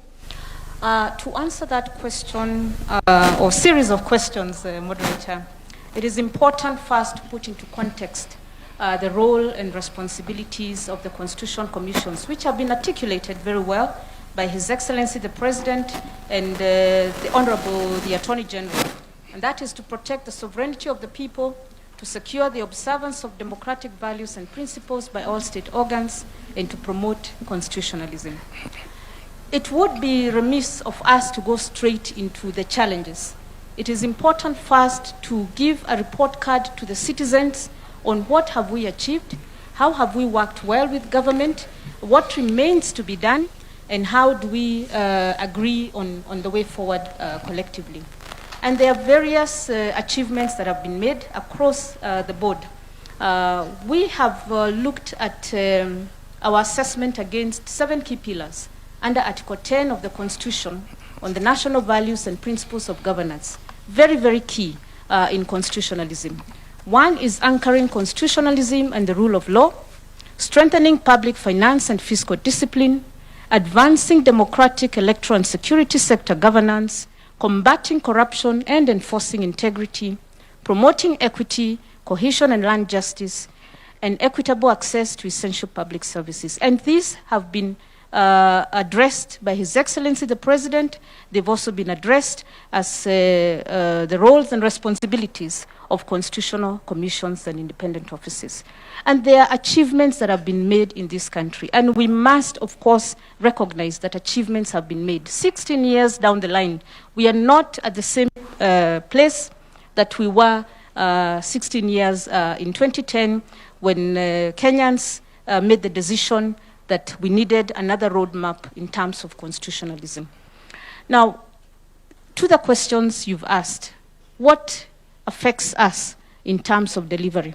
Despite the progress that we've made, despite the outcomes on citizens, because under those pillars, there are real felt outcomes on citizens. And citizens measure performance and productivity, because now we've moved from performance to productivity. They measure it on their own living, felt experiences, not on what they hear has happened in other areas or for other people or in other towns. They ask themselves, yes, we have had these statistics, we have had these issues being raised at national level. How has it translated into an outcome, into a result in my life? So we've seen issues when we raise audit reports in terms of improvements. We've seen changes in policies. We've seen amendments to laws. We've seen directives even from the National Treasury on accountability.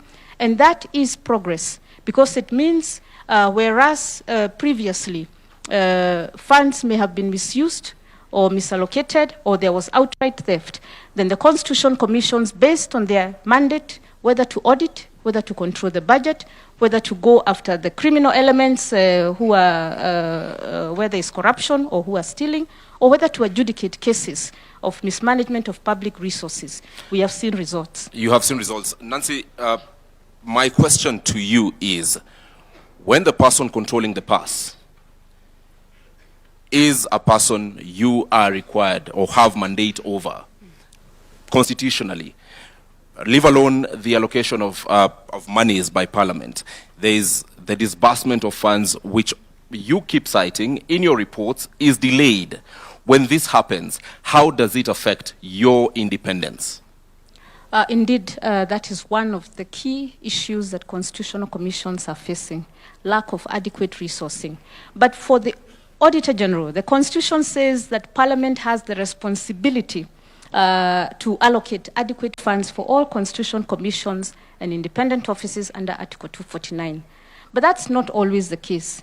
And of course, we are alive to the fact that we are still growing as an economy, that we cannot always get the resources that we need, that cash flow is affected by revenue collections, and this affects entities across the board. All right. But we must ask ourselves, which entities need to actually do the work on the ground so that they provide the advice on how we can grow have economic growth, economic empowerment, and ensure that cash flows are predictable and the targets are met. Thank That you. is the Constitution Commission's. Bishop Oginde, and thank you, Nancy, because you're also speaking as the chairperson of the caucus of chairpersons of independent officers and holders of independent officers and constitution commissions.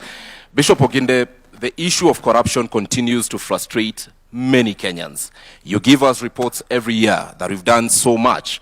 We have recovered this much asset. However, we are still talking about corruption. We are still seeing the Auditor General flag what are corrupt activities from various entities. What exactly needs to be done to finally, 16 years down the line, slay this dragon of corruption? Thank you very much. The Constitution provides different various safeguards against the use of public resources. I think the greatest and most important thing we need to do as a nation, in line with the Constitution that we have given to ourselves, is for all of us to appreciate that the resources that have been allocated and given sacrificially by Kenyans need to be used for the purposes for which it has been allocated. That when any of us takes any of that and uses it for their own private gain, it affects every individual. So there's a need for a change of mindset. All of us who have been given responsibilities in any public office, that office is held in trust for Kenyans. And the resources that come to us are not for us to use. Unless and until we have that change of mind, we will continue to talk about corruption, and I can say authoritatively, laws alone will not give us the results that we are looking for. It will take our personal responsibility as individuals in every office where we find ourselves to recognize that the money that I have is not for me to use for myself. It is for the public good. When that is done, then our work will be more of a monitor. You know, a few people who may be making noise in class, we will try and help them not to make that noise. But when that responsibility is not there, then we'll continue chasing each other around the compound. We always talk about the ideal situation, Bishop Oginde. Today, it's 16 years after the 2010 Constitution. Let us be real. Yes. Let me ask you a very uncomfortable question. Yes. Which category of leaders do you find easy as EACC to investigate, and which category of leaders do you find very difficult to investigate? I don't think there is any category that is easy or difficult, because corruption is a very personal thing. Now, to answer your question more directly, any person who is in office and is being investigated within the same office where they are leaders, it becomes very difficult, because those people can interfere with the evidence that we need. Those people can make sure that we don't get the documents that we need. That person can deal with any person who wants to be a witness to what has happened. So any person who is in office that we are at the same time investigating, it becomes very difficult. Whether they are at the lower level or at the highest level. At that point, those persons holding office are seated here today. Yes. His Excellency the President, the Deputy President, Cabinet Secretaries, Governors are seated here today. Right. What would you tell them that we need or they need to stop doing so that it's easy for you? Very simple question. Speak to them directly. I think I have already said. The first thing to each and every one of us sitting here, including those who are here on the platform, we must recognize that the resources in our hands are not ours to use for personal gain. That's where it starts. If each one of us were to do that, our work will be very easy. All right. Now, secondly, our constitutional commissions are not just EACC. Our constitutional commissions are mandated by the Constitution to do the work that they're supposed to do. We have seen situations where we are going to investigate or try to find out information from an individual all of us seated in this room. And some of us, His Excellency has just said, we must honor and respect the Constitution. So if we are called upon to respond to any constitutional commission or independent office, let's take it that the Constitution is the one inviting you. It's not Oginde. It's not Gadungu. It's not, it is the Constitution in calling you. We have seen situations where we are defying the constitutional mandates that have been given to us, and that undermines our work. That undermines your work. We'll be coming back to you because you will all agree with me that we have seen what I would call public relations from the Ethics and Anti-Corruption Commission. Very grand arrests, media presence. Then after that, many people would ask, then what next? And those are the questions we'll be coming to you to answer. But let me get to the Commission on Administrative Justice.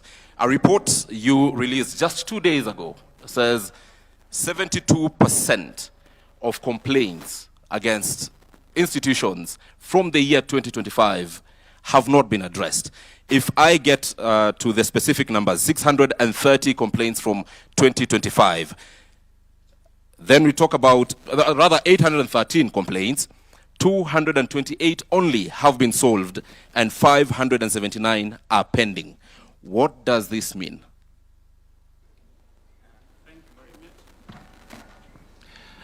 Thank you very much for that question. I think before I answer your question, perhaps what we need to do is to ask the people who we try to ask these questions, whether they really understand, one, what our mandates are.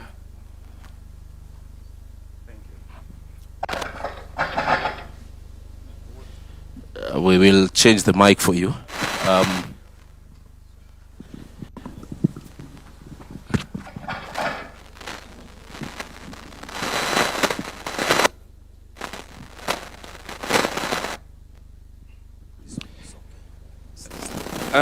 Yes, as I was saying, whether the people that we really are supposed to make accountable understands what it is that they are supposed to do.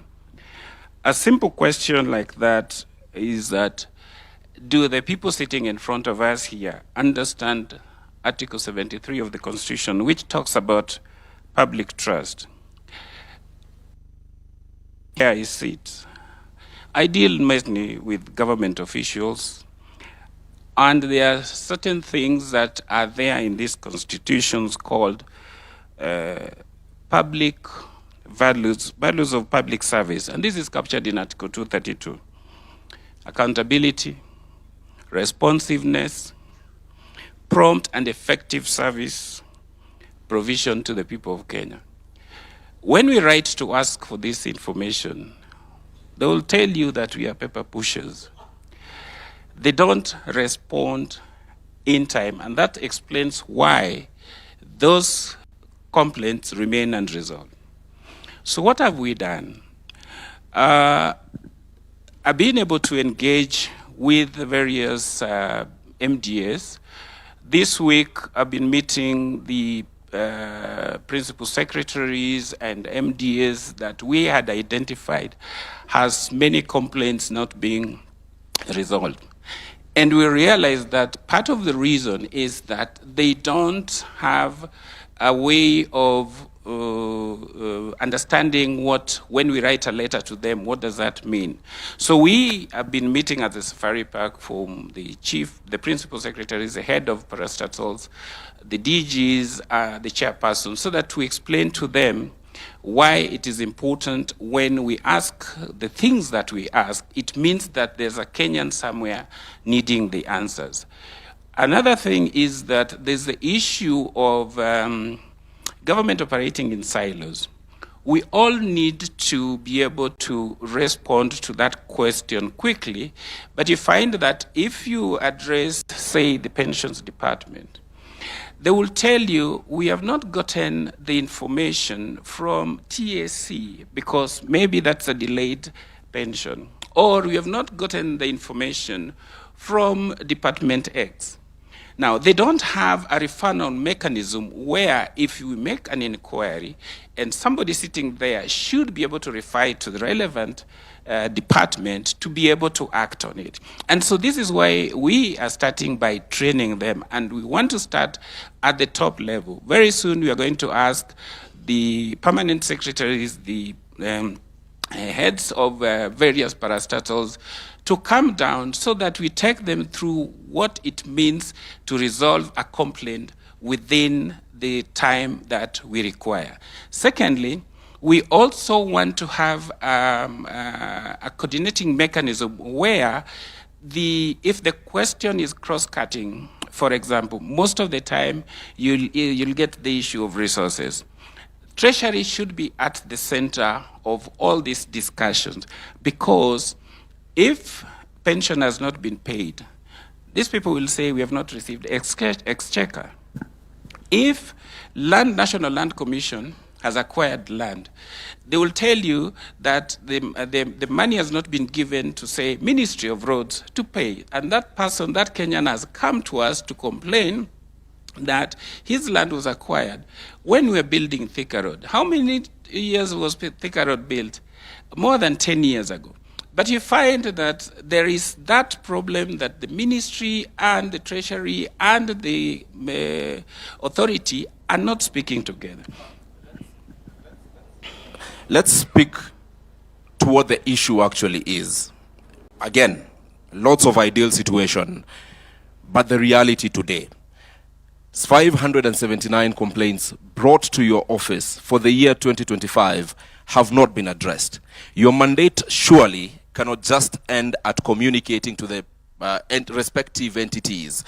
What happens to these 579 cases today? We are almost starting September of 2026.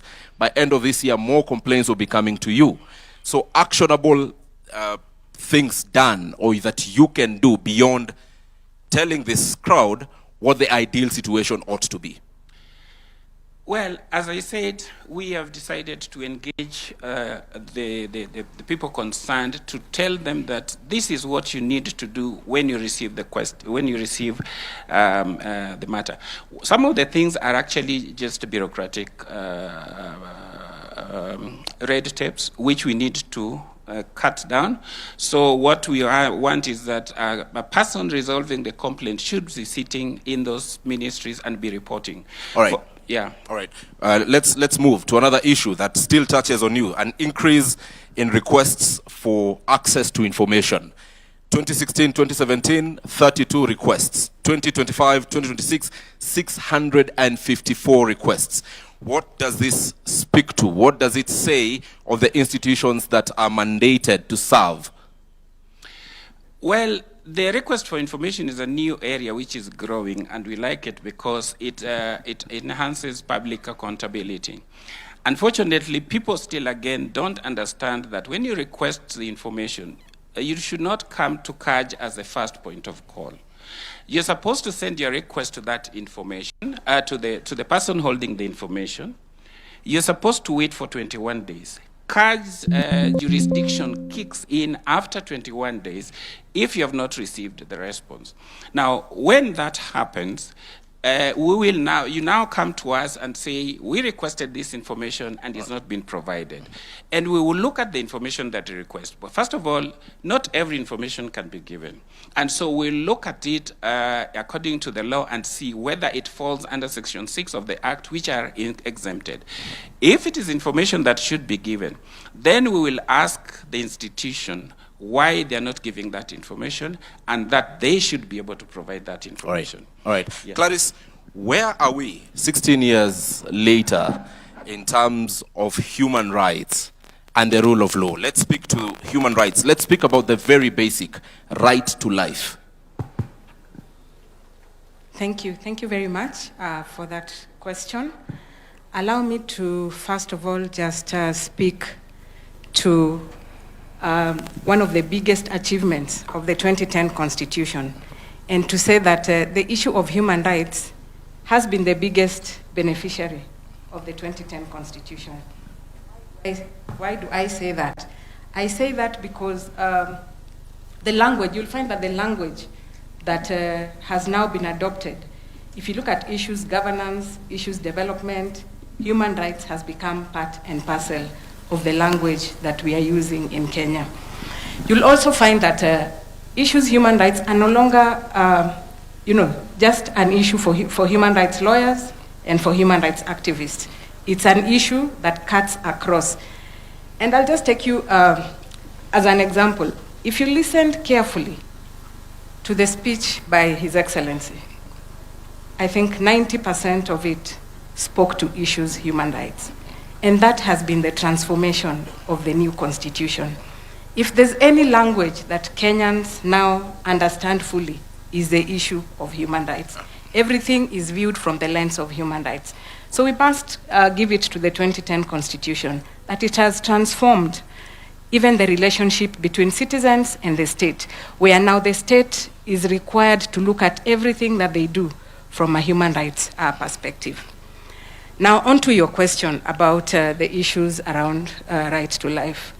You'll find that that's one of the rights that has been protected by the 2010 Constitution and provides that everyone has the right to life. And the right to life is not just about health issues, but it's also about who has the right to take away a life. And that's one of the issues that I think we've been grappling with here in Kenya. And I think it was acknowledged in the previous speeches that has been given, that sometimes life has been taken extrajudicially when it was not, legally taken away. So it's one of the biggest challenges that the Kenya National Commission continues to record. And unfortunately, the complaints that the Commission receives on this particular right has to do with complaints against the government, taking away life, illegally. And that's one of the rights that is really protected by the Constitution, and that as a country, we must ensure that we deal with that particular right, because the right to life is really fundamental. That once a life, as was stated by the President, once it's taken away, it's taken. You cannot bring it back. And yet, as a country, as a government, we are working towards improving the lives of citizens. It is true that the right to life is the most important, I must say. However, the question, and you have pointed out, that most of the times when KNCHR receives complaints about violation of this particular right, the blame falls squarely on the government. And we have seen actions by the government, for instance, on those people who were injured and those who died from previous protests. Compensation is currently ongoing. However, there is a question about not just compensation, but justice. If it touches on police officers, there is an officer who pulled the trigger. When families, when civil societies are following up on these issues, the investigative agencies, such as IPOA, would say, there are no people here who have recorded statements and such responses as you've had. Then the question by many Kenyans becomes, beyond compensation, what is the KNCHR doing to ensure that we walk towards justice? Because the many killings that we've seen, a very negligible number is currently being prosecuted in court. Very many people are free out there. So what is the KNCHR doing? Thank you very much. I think back to your question about accountability and issues around redress for human rights violations. It's important to note that compensation and reparations is just one facet of accountability and redress. And mainly, if you look at issues around reparations and compensation, they look at cases where the threshold for prosecution is quite low, and hence that direction of compensation and reparations. If you look at the cases that go to court, our courts require a very high threshold to prove a case. And you'll find that sometimes that's where our cases fail. You can only take a case to court that has evidence, that has witnesses, that meets a certain threshold. And that's where many of the cases fail. And that calls for reflection. Let me take this conversation to the Salaries and Remuneration Commission. Today, I'll give you very live examples that many Kenyans perhaps expected during the promulgation of the Constitution are issues we would not be dealing with 16 years later. Some counties are having healthcare workers on strike. Why? Because of remuneration and because of related issues. These are issues that many Kenyans thought with the establishment of the Salaries and Remuneration Commission, which advises on remuneration for public officers and actually sets remuneration for state officers, you would see this happening. Where is the gap between the governments, be it the national government or the 47 county governments, in terms of implementing what you as SRC is recommending in terms of salaries, so that we do not see the very many industrial actions that we are seeing in the country? Thank you for that question. First of all, I think I want to clarify that all levels and arms of government have been very, very cooperative with the SRC, at least during my time, in implementing the policy advisories that SRC have issued, both at national, county levels, judiciary, parliament, and the executive. So they have been compliant. The small gap you see that is still causing a bit of industrial issues is there are some policy and legislative gaps around remuneration, especially around collective bargaining. And we think, arising from the resolutions of the productivity conference that was concluded in June, we are accelerating those policy and legislative issues so that we close that gap. For example, let me give you an example. The way we negotiate CBS right now does not take into account the element of productivity. It assumes that the government always has all this money to pay people. But sometimes the fiscal space is tight. But we have already promised people that we are going to pay you like this, and like the industrial action that you are seeing now in the nurses, dates way back to 2017. You see? Once we tighten the policy and legislative framework around collective bargaining and generally how we compensate public officers and state officers, I think that will be a thing of the past, I assure you. All right, let me take this to the Attorney General, Dorcas Oduor, before I do another round of questions. Then I'll come to you for very few questions, perhaps 4 of them maximum, from any of you, touching on constitutional commissions and independent offices. But, AG, let me talk to you about encroachment. Last year at a forum like this, when the then chairperson of the caucus of chairpersons of constitutional commissions and holders of independent offices spoke here, he mentioned of the various challenges they were undergoing. One was funding, which we've already addressed, and the second one was encroachment. This encroachment most of the times comes from the other arms of government, and particularly the executive. I will invite you to respectfully look at claims made in public just a couple of days ago about employment of teachers and it being done by political players, members of parliament. And these are allegations that came from a very high office, the office of the Speaker of the National Assembly. As Attorney General, where does this place constitutionalism in a government you advise? As far as I am concerned, all people employed by government, state officers and public officers are bound by law.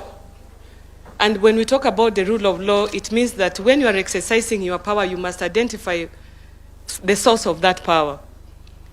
Have we ever asked ourselves that how come sometimes there is no problem at all. But when there is change of leadership of an institution or an agency, all of a sudden there is a problem.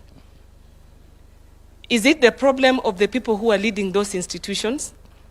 When they come to us for advice, we go back to the Constitution because our client is actually the government, not an individual. And we protect policies and the laws, and we advise. Just as you saw it in the paper, we also saw it. Nobody has come to us, has complained to us, or has come to us for interpretation. Kenya is a country that is over-legislated. The problem is, how are we implementing the laws? Where does policy and law meet the ground? And when it meets the ground, it meets individuals with perspectives and attitudes. And it is how they exercise that power that causes confusion. Otherwise, at the top level, we are very clear. Our mandates are very clear. And we are always being asked, how does your core mandate meet the ordinary life? And everybody has been given an opportunity and a space to exercise their core mandate. So when individuals have their perspective and they want to be a bottleneck, that is a different story. So we wait for them when they come officially, and then we advise. All right, Nancy, as chair of this... And let me tell you, you will wonder that at the Office of the Attorney General, we are registering almost 60 churches a month. 60. Tell us about it. You will also wonder that out of those churches, every time they have elections, they disagree. And elections in churches are more brutal, sometimes fatal. They are very violent, and they still come to us to advise. And these are the same people you meet in offices. Until now, we were asking ourselves if the Office of the Attorney General is now litigating between churches when it comes to elections. What about civic election where all these churches come together? Even among the Muslims now, they are fighting about offices and money. Some churches, not all of them. So this is to show the character of the people that we are leading. It is not only in civic elections. Thanks. All right, Nancy, how bad is this issue of encroachment by whatever power to the roles that are under your caucus?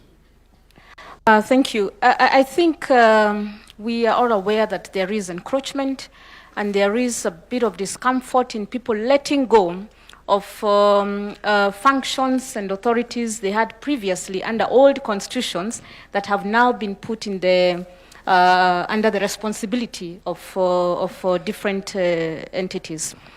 When we are talking about the institutions, we have the three arms of government. We have the Constitution Commissions and independent offices, very critical for checks and balances. Now, the Constitution Commissions and independent offices have been given some critical roles and responsibilities and mandates by the Constitution. However, because there is almost a similar or parallel structure within either the executive or the state, there is a bit of disagreements in who is responsible. And sometimes we have to end up in court under the judiciary to interpret, which should not be the case, because at the end of the day, we are serving the same citizens. But if the Constitution clearly indicates that the role and responsibility is for National Land Commission, is the control of budget, is ethics and anti-corruption, is the Human Rights Commission, then that should be respected. And then we can have under the coordination of His Excellency, the Deputy President, on how do we resolve this with mutual respect and with mutual understanding of what the Constitution set up. So that has been one of the issues that have been affecting delivery of services, delivery of development to the citizens. Again, there's a competition on who is accountable or who takes the credit. That now derails the focus that it's about a service that should be delivered to the citizen, and people are fighting over who is responsible and who takes the credit for delivering. So it is about interpreting the Constitution without personal initiatives or responsibilities, or trying to, we call it one-man upship. Yes. It's about us working together. And where there has been that mediation or meetings between Constitution Commissions and maybe State Department's leadership, under, if not the Deputy President, sometimes under His Excellency the President, then we have seen some change and some breakthrough in delivering to the citizens. Tell us how glaring this, I'll list for you what I think are forms of encroachment, and tell me how glaring they are for the constitutional commissions and independent officers. There is the point where the executive would expressly tell a commission what decision to make, all right? Then there are other forms which I list as encroachment, either through appointments, political appointments, funding, legislation, administrative directives, public attacks. We've seen constitutional commissions at times being subjected to public attacks by those who have the platform, delayed implementation of recommendations or institutional restructuring. All of you, or at least most of you, have had your recommendations on various issues and some delayed. So how glaring are the issues I've listed in terms of encroachment? Which would you say is the most serious bottleneck? Thank you. I think as we progress 16 years down the line, it is not as bad as it used to be in 2011, 2012. There was still a bit of storming and numbing. Again, we also have to understand that there's an electoral cycle. So when there's new leadership, they have to take stock of what are they responsible for, what can they do within the Constitution, and what are the Constitution commissions and independent offices responsible for.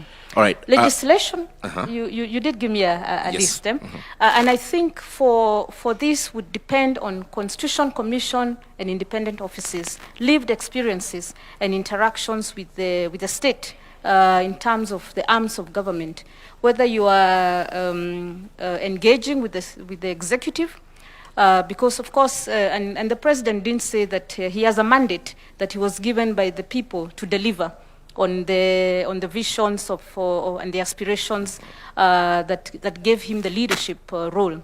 However, within that mandate, there's a constitution that guides and the laws of Kenya that guides on how that mandate should be delivered.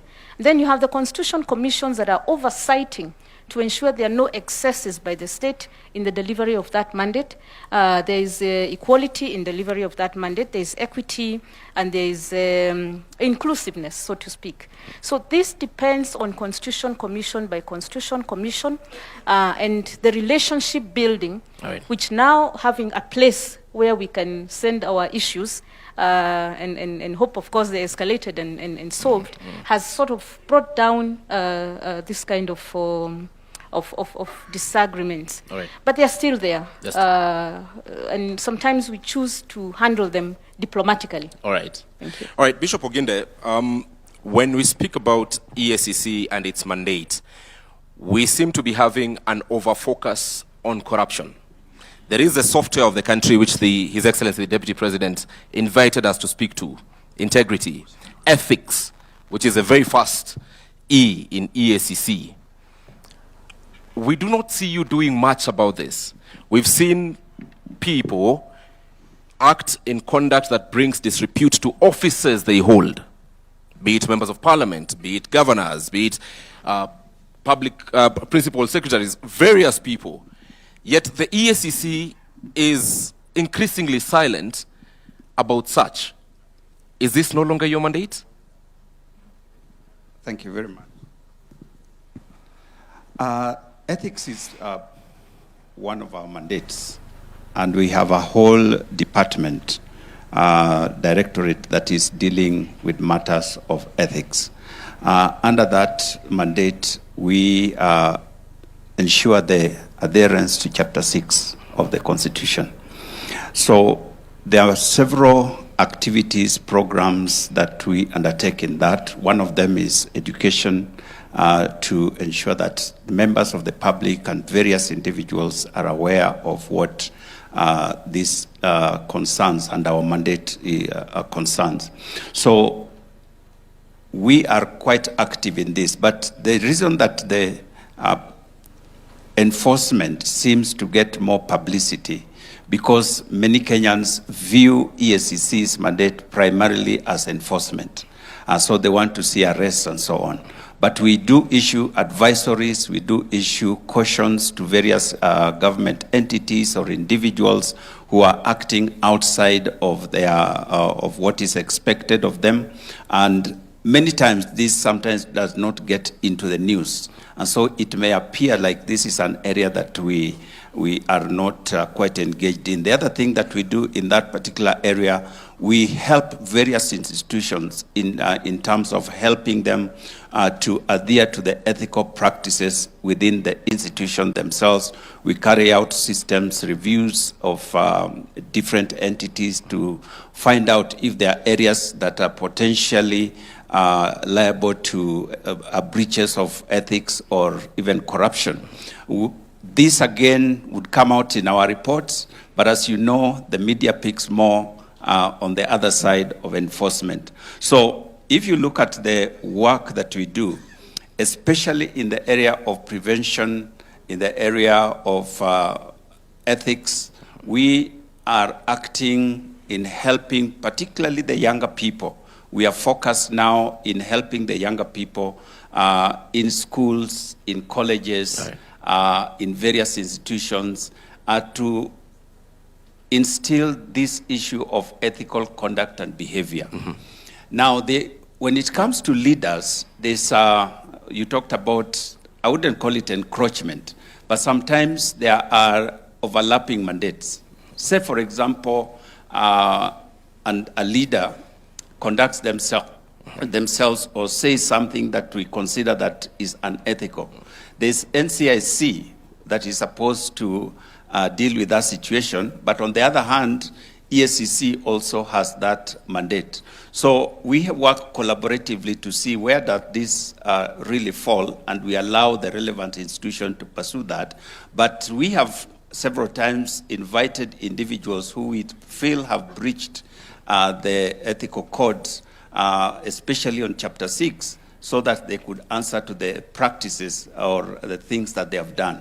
The other thing that we also are mandated under that is the whole issue of declaration of wealth and so on. And we pursue this if there is a breach again in that particular area.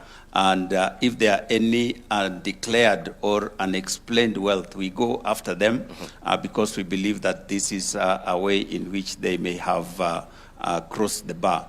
And so these are things that do happen, but many times they don't come to the front, as I said, because of the people expecting us more to arrest people than to enforce ethical conduct. But it surely must go beyond what media picks. It must be what really happens. Forget about what media picks. Yes. Because your mandate is not for the media, it is for the Republic of Kenya. But let me move to the SRC. And when I come back to all of you, because for closing comments, in the interest of time, you'll tell me about when your recommendations are not implemented. The EACC has previously written to the IEBC and given a list of shame of some sorts, but of people who the EACC thought ought not to be on the ballot. Yes. That was never followed. However, let me go to the SRC. You have spoken about the fiscal realities of the country and the always ever-rising demand by the various workers, especially employees of government, be it public officers, mostly public officers, to be fairly remunerated, at times not aligning with the fiscal realities the country is in. Then at that particular point, how do we make Kenyans appreciate that, look, this is the situation we are in, these are the fiscal realities that we are in currently, and not to dismiss the demands that you're having or the requests that you're having, but we have to strike a balance? First of all, I wanted to clarify one thing. I don't know whether the mic is working. Wanted to clarify that, you know, that first question you asked me, Kenyans might think SRC just helps public sector employers to resolve strikes. We do more than that. Actually, under Article 230 of the Constitution, that gives us the mandate to do what we do. Perhaps it is useful, even before I tackle that question, just to tell the country that in the last, since SRC was established, we've been able to manage the balance between that tight fiscal space with what is released to do other things for the country, like development.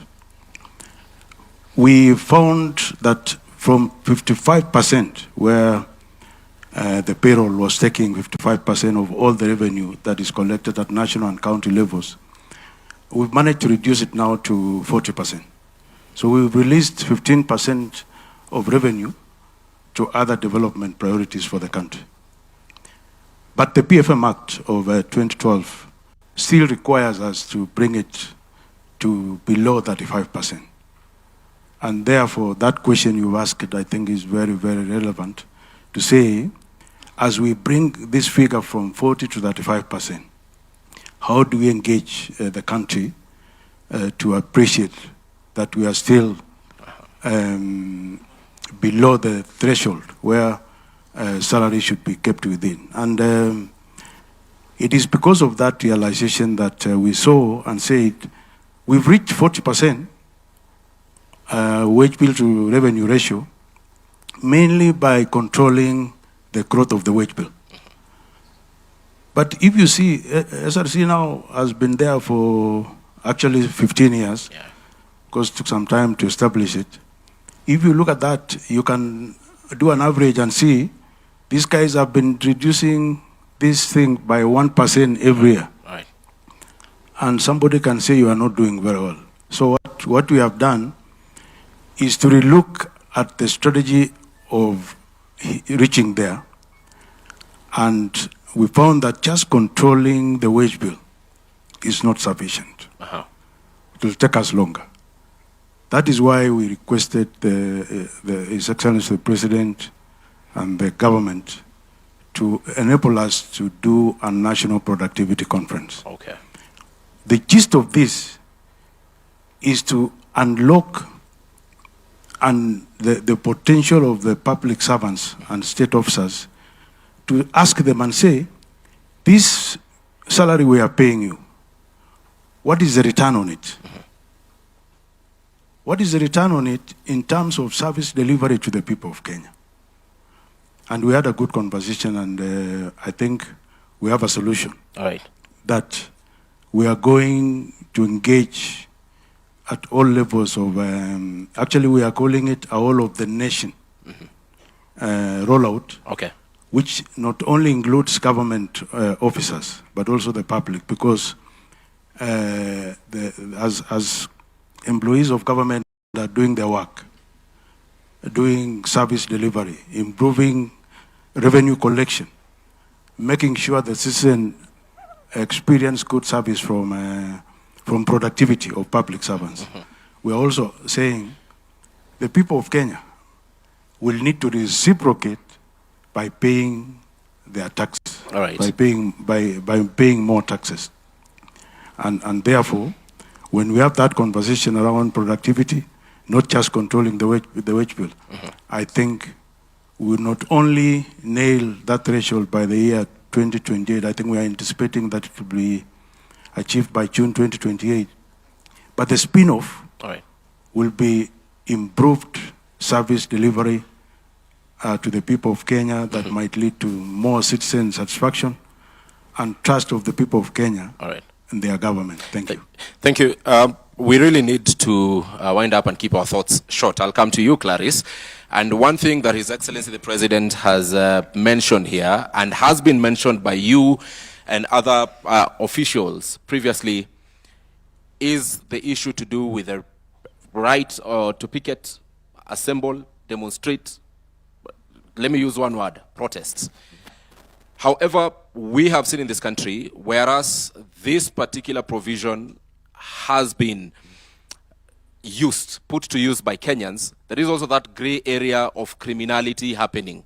And there is a conversation about regulating this particular right. When many Kenyans hear regulating, Your Excellency, they would say perhaps the state wants to curtail this particular right. we need a better understanding of what do you mean, so that we are sure we are simply separating criminals from Kenyans exercising their right.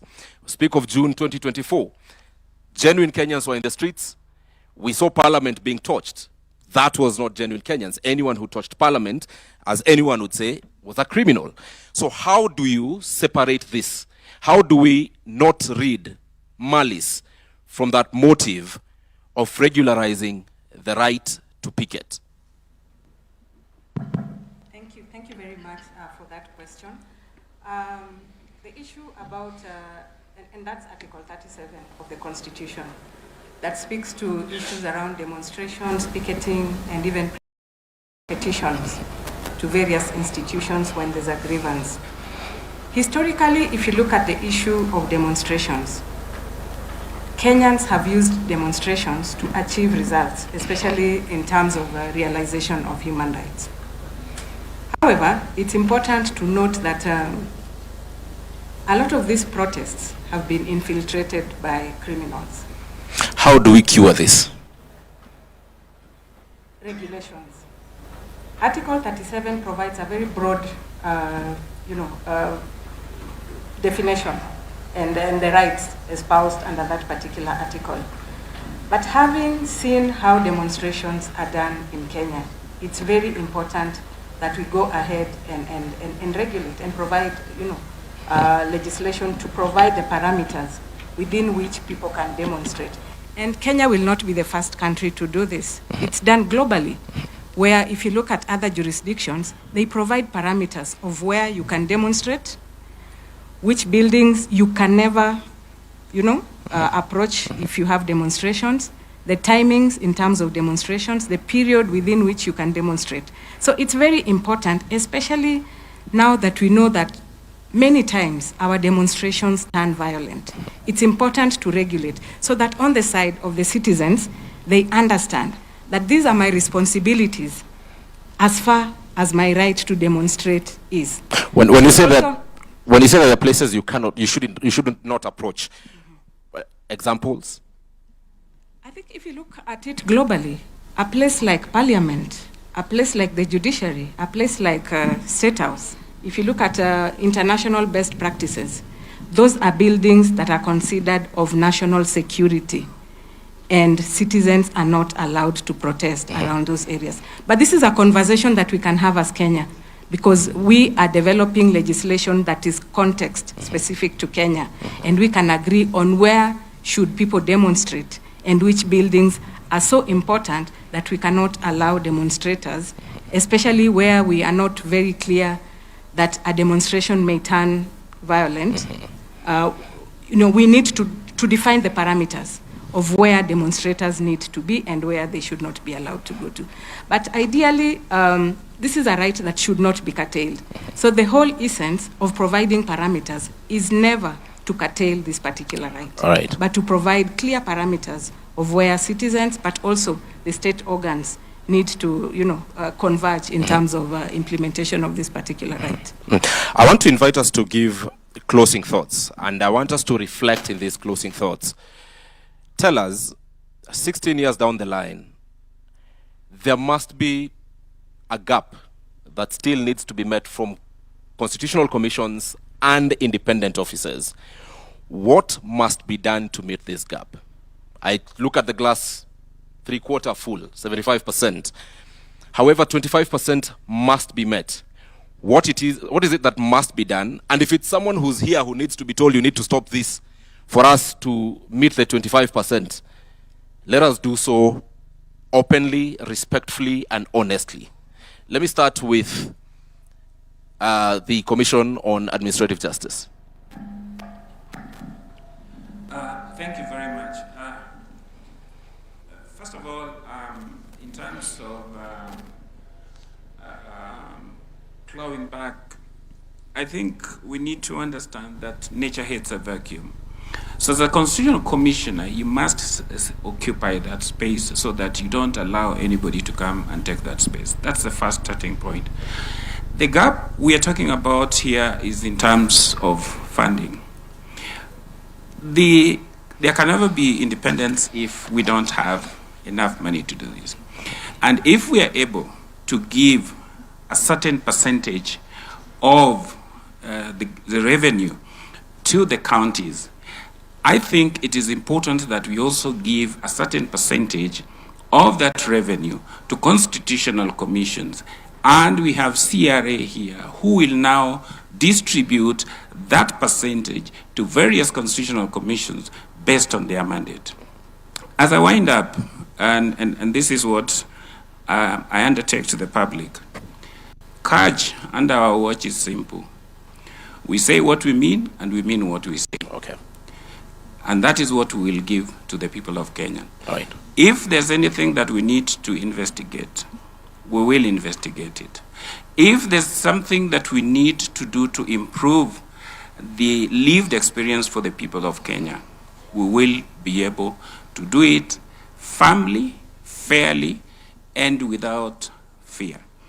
Again, we will also give you your right of Article 47, which means we will hear you before we take any action.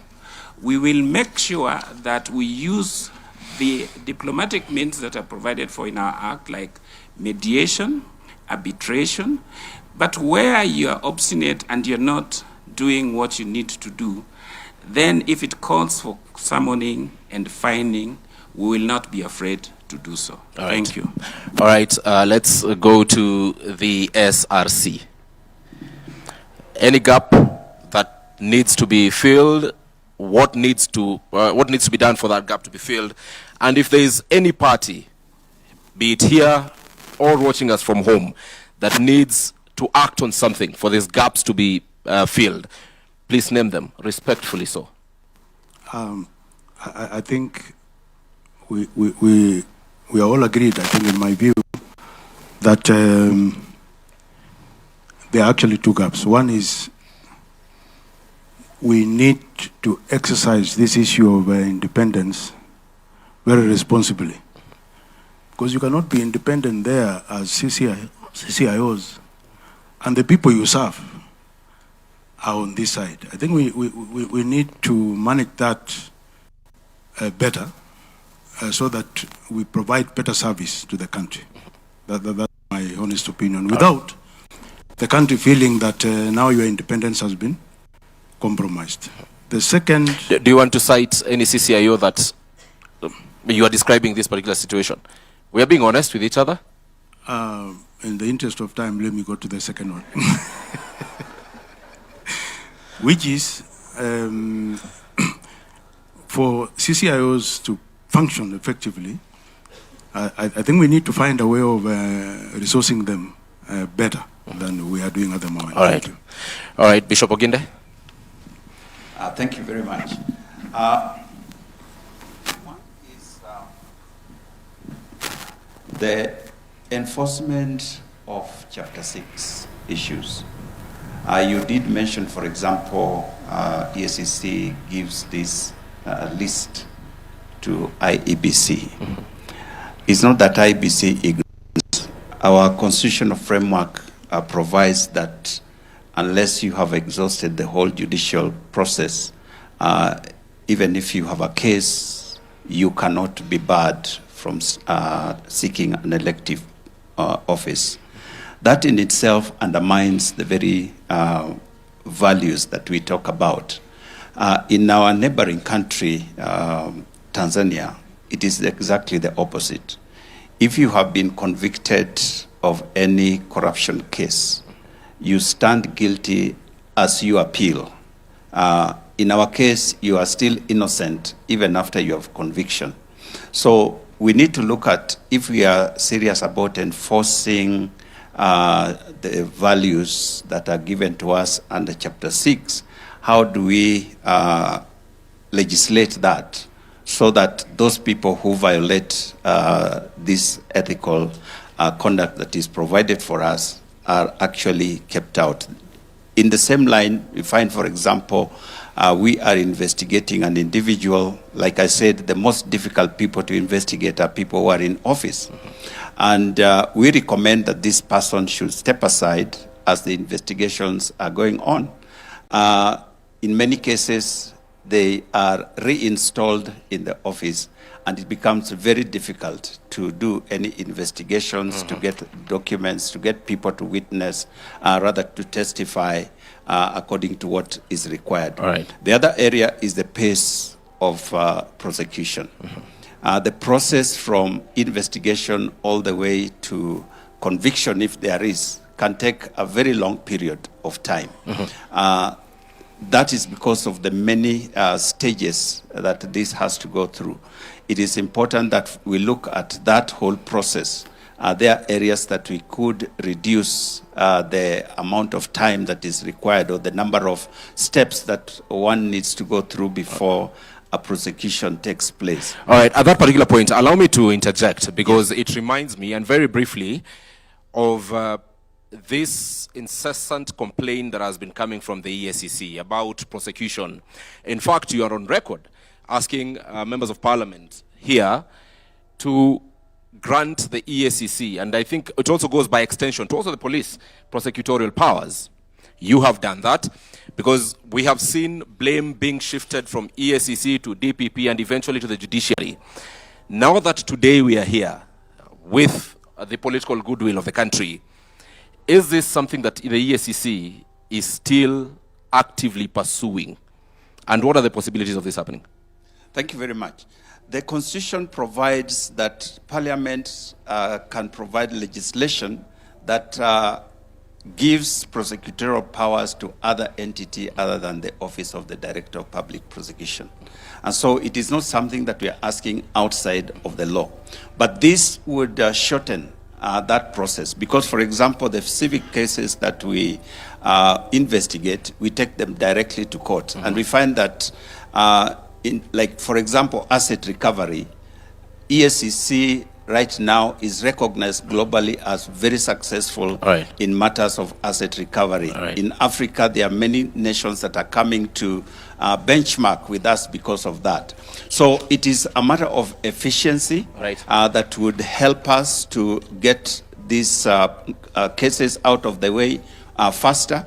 But I hasten to add that in recent past, in fact, just a few weeks ago, we have had a very robust conversation with the Office of the Director of Public Prosecution, and we have come up with a framework through which we hope we can work together towards ensuring that things move faster. But ultimately, I believe that would be a very helpful move. Asante sana. Clarice, less than 30 seconds, closing remarks, gap, and what needs to be done.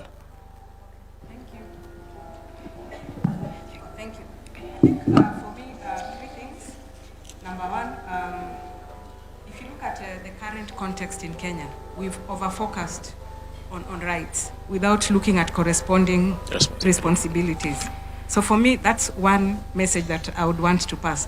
That Article 3.1 of the Constitution emphasizes that we have rights, but we also have responsibilities. And I think when we start recognizing that rights come with responsibilities, I think we may be able to achieve, get to at least 80% of implementation of the Constitution. All right. I think the second thing for me, and was alluded to by the Ombudsman, is about funding to constitutional commissions. Probably it's about time we thought about ring fencing funding to constitutional commissions, similar to what we have with other arms of government. Then lastly, just to mention that constitutional commissions are the bridge between the citizenry and the government and the state. And we should not be seen as enemies of either of the two.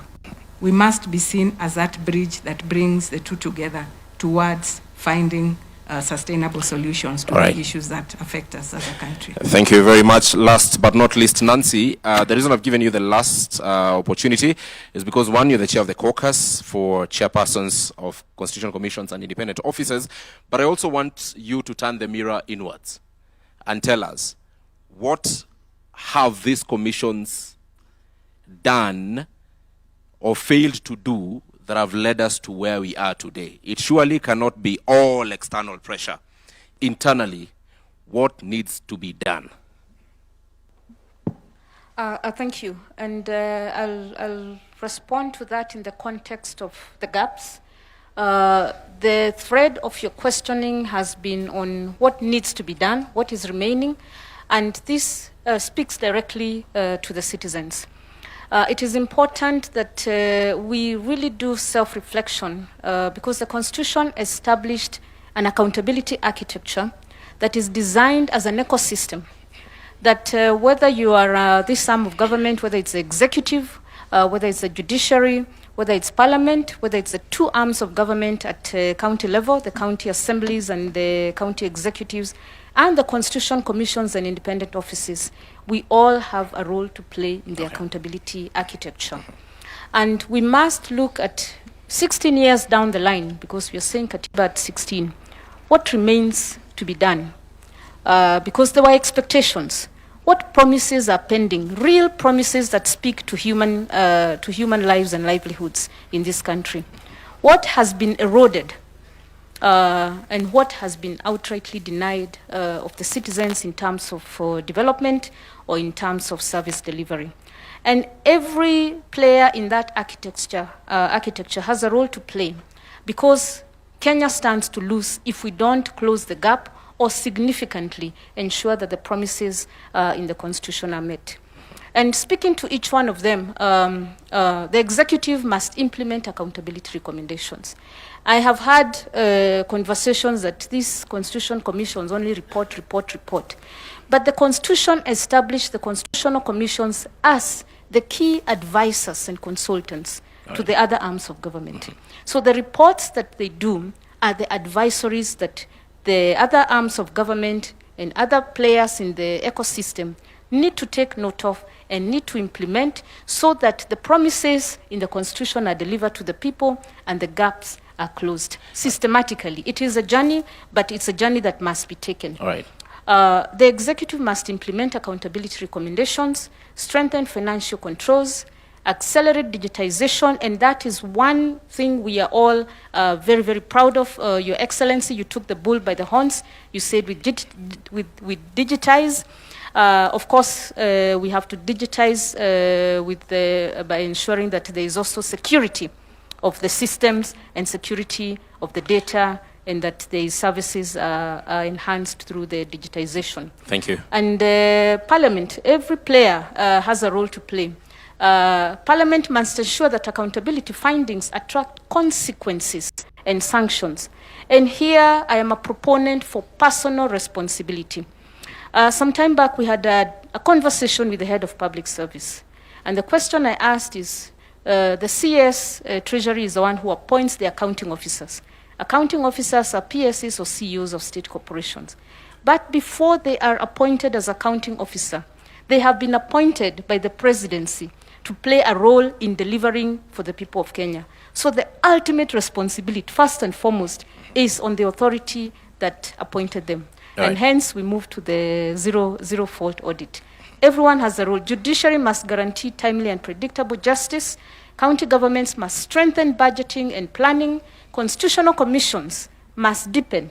And this is now, the onus is on us. Collaboration, strengthen follow-up mechanisms, push accountability scorecards based on citizens' personal experiences. It's not about us. It's not about the three arms of government. It's how does the citizen on the ground perceive the services they're receiving and the trajectory of development in terms of their future livelihoods. All right. And of course, the citizens have a very role. briefly, 10 seconds. The citizens must continue to demand accountability, and from all public institutions. Thank you very much, Nancy Gathungu, Auditor General. Asante sana. Dorcas, 10 seconds maximum. We are living in a country where people like going to court. The government has this project. Person A has gone to court. The president wants to do affordable housing. Someone goes to court to stop it.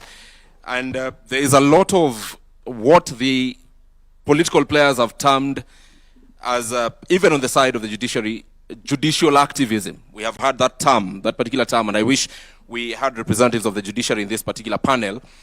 However, that move by Kenyans to challenge literally everything, for whatever reason, as Attorney General, what are your thoughts about this? I'm calling upon Kenyans that now we have outside there the law on public participation. The rule of law requires that we rule by the law, which includes the constitution, legislation, policies, regulations. Kenya is the only country where, through our representatives, parliament and senate, we pass a law, we do public participation. Then an individual goes to court to say that that law is unconstitutional. And sometimes they have their way. We have an opportunity now, the public participation bill is out. Tell us how you want to participate in constitutionalism, how you want to participate in decision making, how you want to participate in law making, so that once you have told us how you want to participate, and we adhere to that process of public participation, the issue of you not being included in public participation will not appear, and therefore judiciary will have to know that the laws that are made by the people. Thank you. So one of the gaps that we must bridge is the law on public participation. Please speak, let us have a law. Secondly, the law on picketing. It is also out for public participation. Immediately we finish with it, somebody will go to court, it will be found unconstitutional. Yet it is your representatives. Sometimes it is your MP who passed it, and it is the constituent again who goes to court to say that it is unconstitutional. Kenya is a beautiful country, we have beautiful leaders. All right. Let us just support our leaders and support ourselves.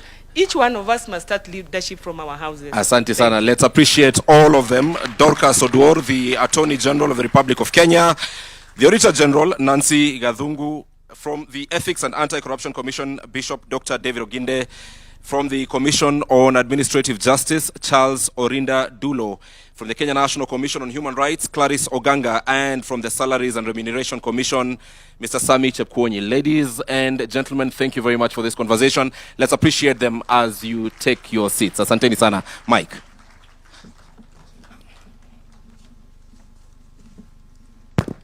Another round of applause for the panel. Thank you very much for your submissions.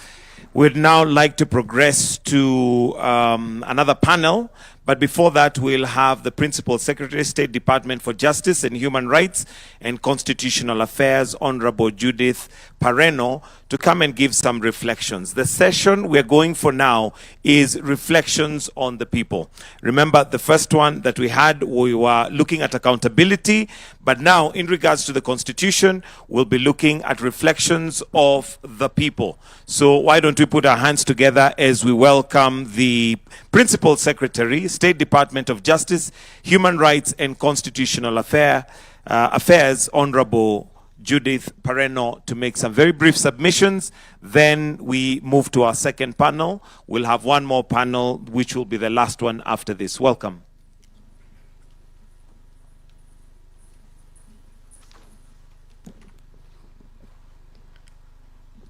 Your Excellency, the President of the Republic of Kenya, Your Excellency, the Deputy President, all protocols observed.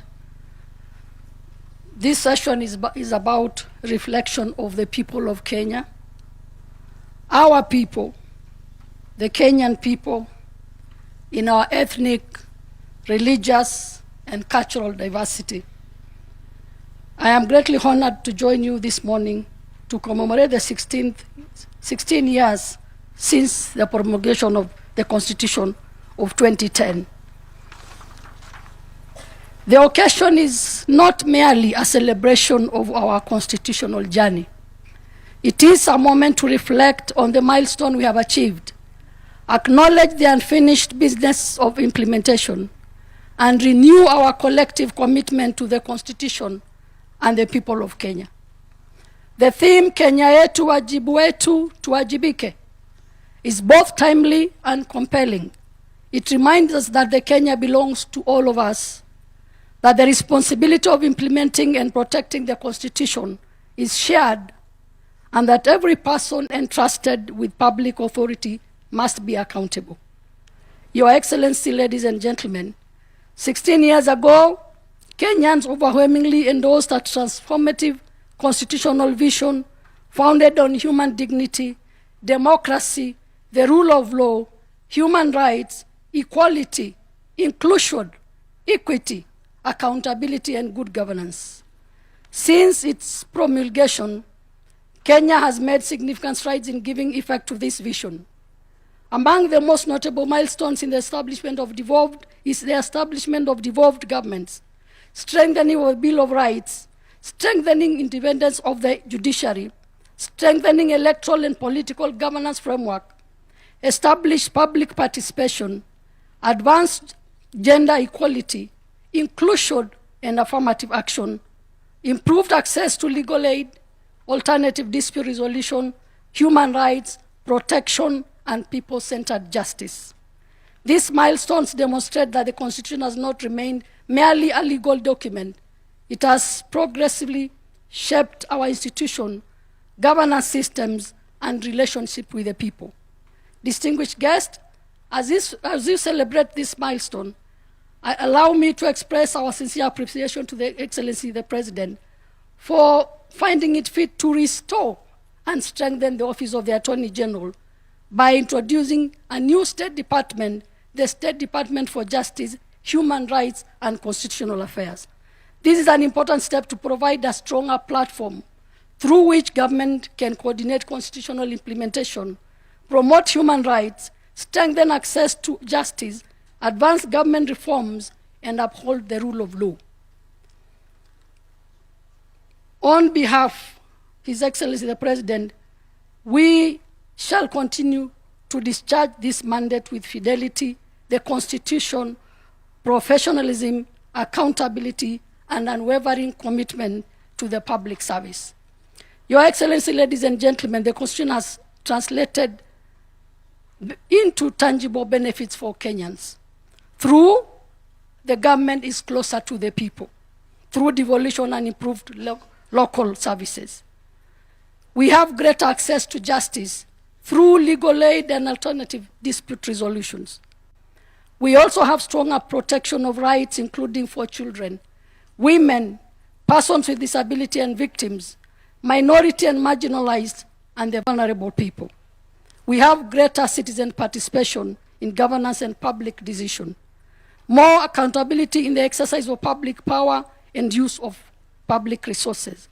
We also have greater equality, inclusion, and dignity, the access to opportunities and public service. Ultimately, the Constitution must be felt in the daily lives of every Kenyan, in access to justice, quality public service, protection of rights, participation, and accountable governance. While we celebrate the progress made, we must also acknowledge that the constitutional implementation remains a continuing journey. For many Kenyans, the full promise of the Constitution is yet to be lived. Challenges remains. Our task, therefore, is to bridge the gap between constitutional promise and the lived realities. The true measure of constitutional implementation is not just in the number of laws enacted or institutions established. It is whether a victim can access justice, whether a child is protected, whether a person with disability can access public services, whether public resources are used responsibly, whether citizens can participate meaningfully in the decisions affecting them, and whether those entrusted with public power can be accountable. As we begin the next chapter of our constitutional journey, our focus must be deepening implementation. We must strengthen devolution, deepen public participation, improve access to justice, protect human rights, strengthen accountability and integrity, promote inclusion, and ensure that constitutional institutions have the capacity and independence required to discharge their mandates.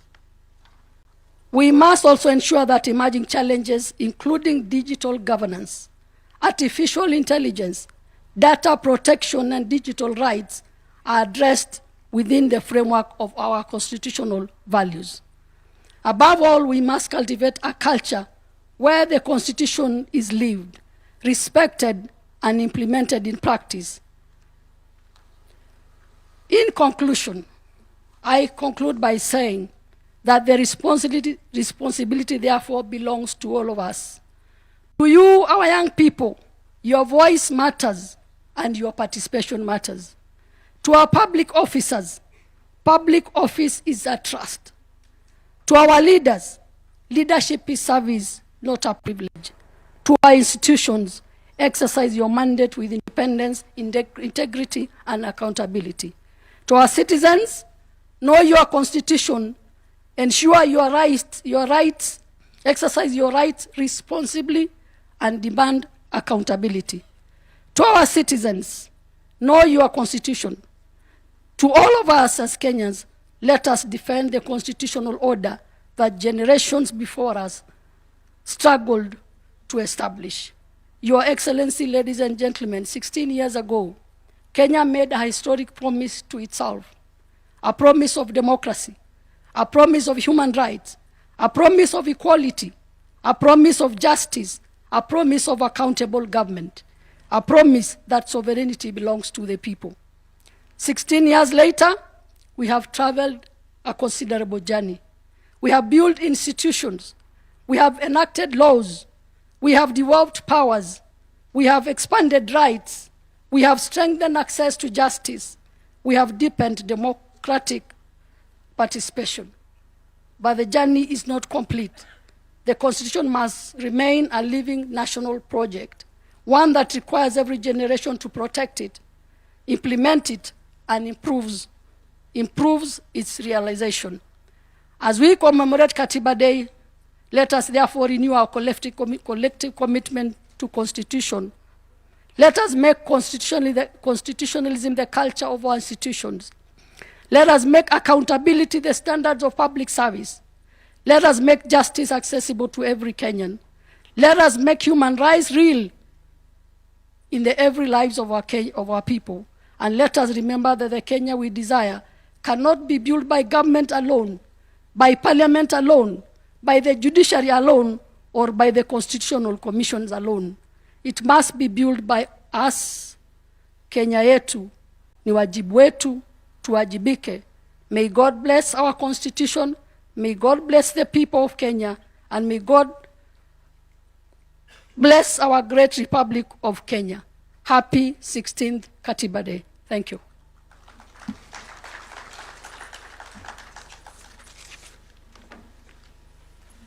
Thank you very much, Madam PS. Another round of applause for her, please. The next panel we have, Your Excellency, is on reflections of the people. Allow me to now invite the panelists, and we'll start with the Right Reverend Jonathan Kabiro Kariuki, the third Bishop of the ACK Diocese of Nairobi.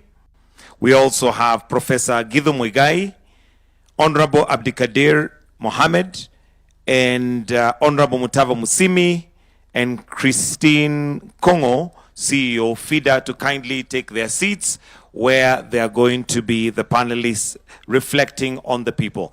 Let me also invite Ibrahim Karanja, who is going to be moderating this segment. Tuwapigie makofi tafadhali wakija as they come to make their submissions and to also reflect. Karibuni.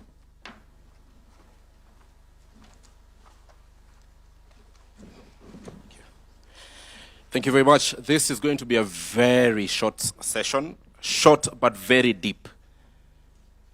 Short but very deep. Ladies and gentlemen, through your hands, the 2010 Constitution was bequeathed upon us as a country. Today I want us to reflect, and this one question will go to all of us. Have we met what we intended to with the 2010 Constitution? I'm asking this because literally you're part of the midwives of the 2010 Constitution. What are the successes and how much have we met the target? I will start with Mutava Musimi. Thank you very much, Bwana Moderator, Your Excellency, and all of us. Have we met our goals? Is that what you're asking? Yes, sure. And you're asking me. As an observer, I think what I can say is we've come a long way. We are the better for it, for having a new constitution. I cannot imagine where we would be without a new constitution today. But we could do better. Okay. Number one, the poverty levels are worrying. The poverty levels are worrying. Number two, I am not sure, and I speak as former chair of the Budget and Appropriations Committee, I asked the question, can we afford the government we give ourselves? If you look at the public wage bill and all the public institutions we have to fund, can we honestly afford the government we give ourselves? Number three, when we were in Ufungamano and trying to make our modest contribution, we were very clear that devolution needed to be given more time than other areas that we were, other areas in which we wanted to see change. In fact, we recommended that once the new constitution is promulgated, the president appoints a devolution commission, gives them 3 years to deal with the issue of the size of the units, their mandate, their character, viability. I was in Parliament when this constitution was when it was being promulgated. And I remember Abdikadir, who is here with us, who was our chair, took us to Kabete School of Government to deal with the issue of the number of units we needed. I think we had a day or two at the very best, and we knew it was just musical chairs. It was not really a serious meeting because the decisions had been made. Today I asked the question, listening to Professor Anyang' Nyong and his team and Professor Hino, a lot of the issues that are coming up are actually issues that should be addressed by the county government. And that is why we recommended from Ufungamano, and we said every 25 years, we should look again at this, the sizes of these units, to do a review and see whether perhaps we need to adjust these boundaries. I'm being a bit provocative. As I finish, the issue of law enforcement, to try and create a culture of good, of decency, I think we are asking too much of law enforcement.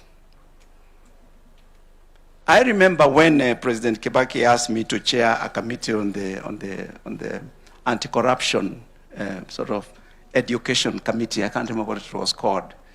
But I tried to listen to him very carefully, and I noticed that he had faith in the need for law enforcement, but he was very keen that there is education. Of course, he was a teacher in his own right.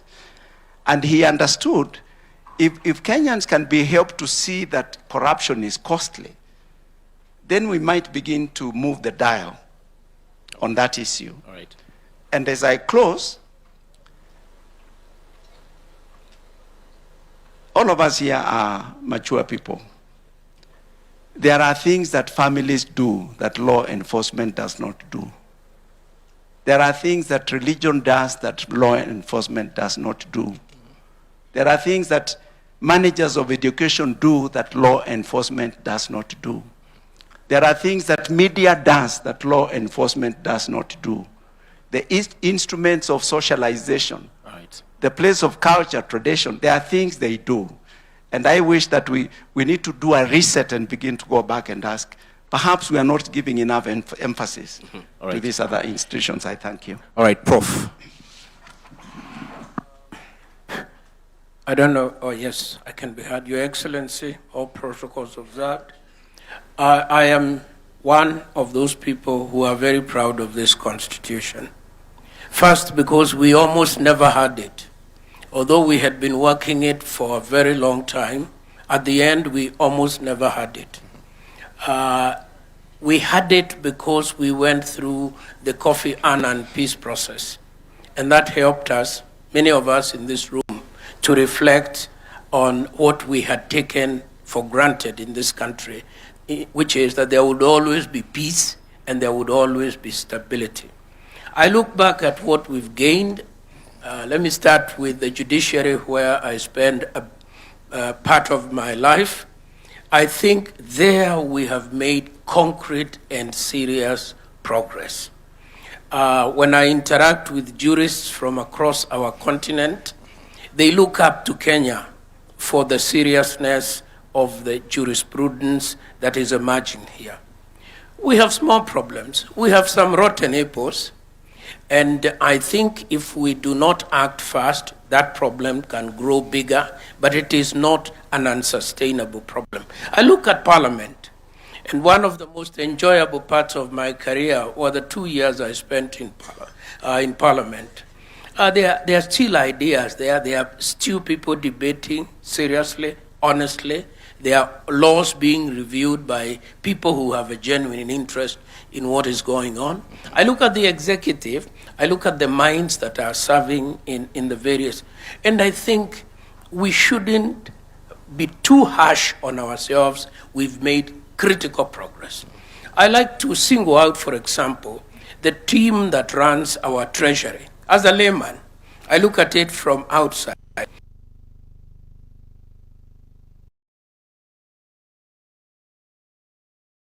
Very close to defaulting on our foreign debt. And the team is able to pull us out in good time. So we have a capacity issue that this constitution has helped to bring that we should be proud of. I want to remind you, as a historian of that old one and the new one, by this time, by the 17th anniversary of the old one, we had amended it 17 times. So this is a more stable constitution in many ways, and I do hope, every so often I hear people open up a healthy discussion. Should we extend the presidential term limit to, or should we remove the term limit? Should we reduce the counties? Should we decrease the number of seats in parliament? And the debate goes on, and it is a healthy debate. But the form of mechanism we put for amendment means that we are unable to amend this constitution in the foreseeable future. I think that's a problem. Right. I think that is a real problem, because all of us recognize that some things are not working. BBI, we were not all united on it, but BBI was an expression of anxiety as to what all of us recognize was wrong, but we didn't have the political traction to move it forward. So to my own mind, as one man who made a very small contribution to this process, I think I can look my grandchildren in the eye and say, I'm proud of my work. All right. Thank you very much. Thank you very much to my old teacher and my padre. Your Excellency, thank you very much for holding this the second time. Last year is when you held it for the first time, and you promulgated it should be held annually. Thank you so much.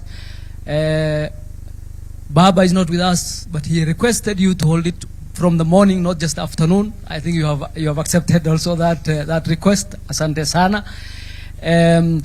If I am a private citizen now, I can comment without any issues.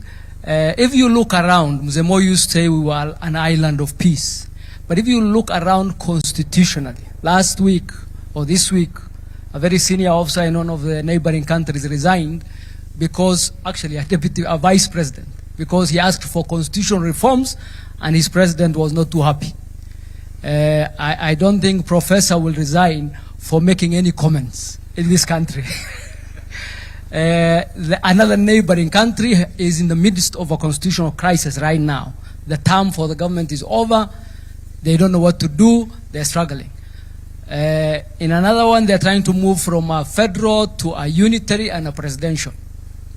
To the West, if you say so must go, they'll ask you go where. They have been there for 50 years almost right now. The first set of rights the first set of rights are called first generation rights, political rights. In this country, we have no issue with political rights. We have a lot of political rights. That is something we have banked. We are moving to second generation rights, which the president was talking about earlier, which is economic and socio-economic rights essentially. The rights to health, the rights to housing, the rights that make, the first rights are about keeping the government away, keeping the state away. The second rights are asking the state to do what it's supposed to do. That's where we are. The fact that we have moved from the first to the second,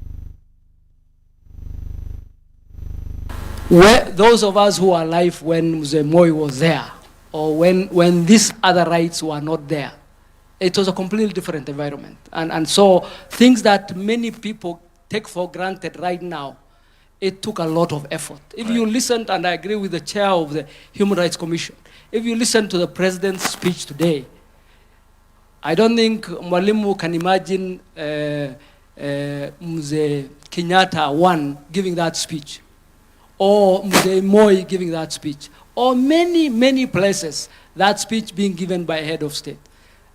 The language of that speech is the language of human rights. That is not possible in many, many places. And those are things we should not take for granted. And as we move to the second generation rights, I think we should be very proud as a country of what we have achieved and where we're heading to. Okay. In terms of the challenges, we have very many challenges. The Constitution has accountability devices that were put there to hold high state officials accountable.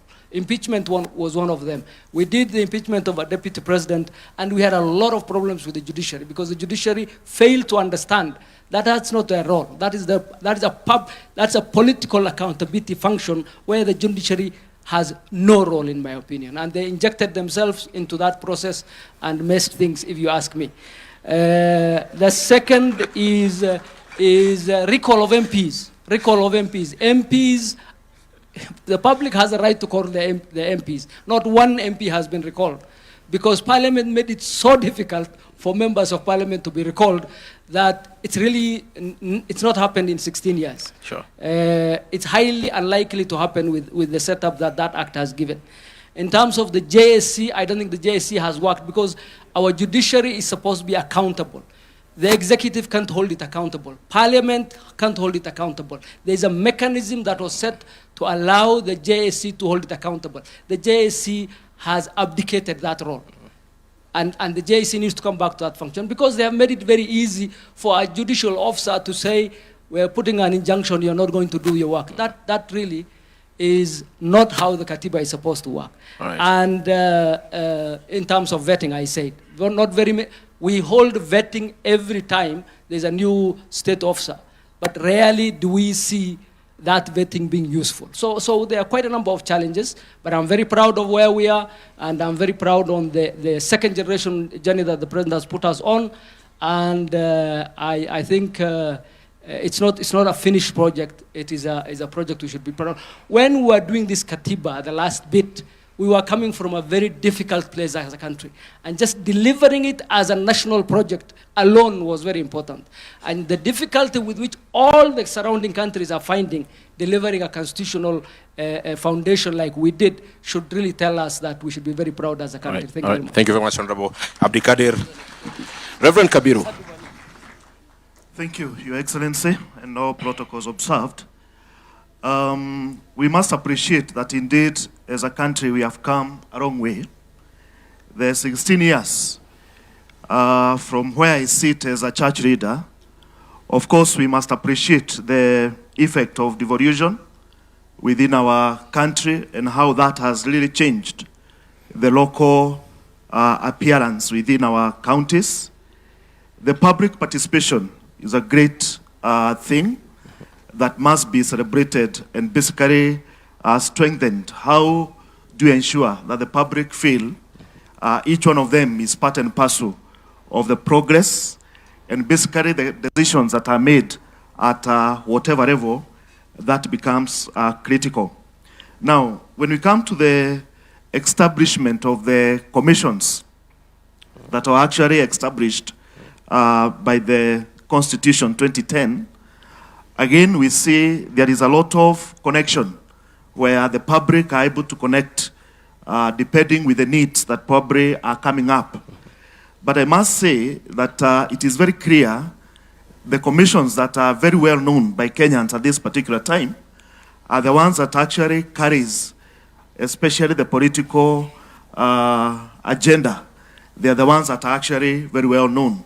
They are those that many Kenyans will not tell, will not actually associate with.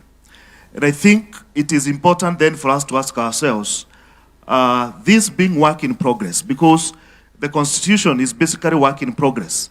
There is a lot that continues to be done. There are commissions that continues to be formed as to help in terms of implementation. We also need then to go further and say the much the Constitution is work in progress, the civic education about that Constitution also need to be a continuous work so that the Kenyans can be able to build that trust. They can also be able to relate. We are talking of 16 years, so a person who was born can now be able to relate with that actual Constitution at 16 years. So that becomes critical, basically for us even going forward to think how do we move towards that direction. Thank you. Thank you very much. And Christine. Thank you very much, Your Excellency, all protocol observed. I must say, I want to say thank you for giving civil society a space in this conversation today, and particularly Federation of Women Lawyers, FIDA. Speaking as an advocate, I want to say this constitution, for me, I can describe it in three ways. It's progressive, it's transformative, and it's pro-people. The women and girls in Kenya, I must say we've achieved notable milestones under the last 16 years in the constitution, under three areas which I want to just discuss very briefly. One, under leadership, the second one under social rights, and the third one under legal protection. Under legal protection, I want to say there have been very many statutes that have been developed and eventually have been passed by Parliament under the Article 27 of the Constitution. One of them is the prohibition of female genital mutilation act. Christine, allow us to check your mic, please. Thank you.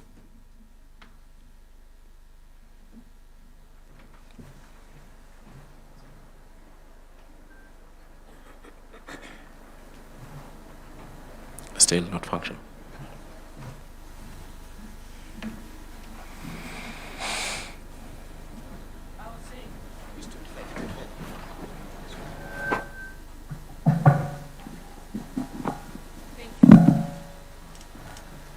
The point I was trying to make was the issue of legal. I was trying to bring out the number of statutes that have been passed in the last 16 years in terms of women and girls in Kenya. And there have been many. The Prohibition of Female Genital Mutilation Act, the Matrimonial Property Act, the Marriage Act, the Protection Against Domestic Violence Act. Those are achieved notable milestones in terms of legal protection for women and girls. However, there have been various challenges in terms of legal protection. One of them, Your Excellency, is the issue of femicide. No woman or girl in this country feels safe anymore. The femicide has increased to an issue where we are calling upon you, Your Excellency, to declare this a national crisis. We have seen there was the presidential task force that addressed it. A report was presented to you.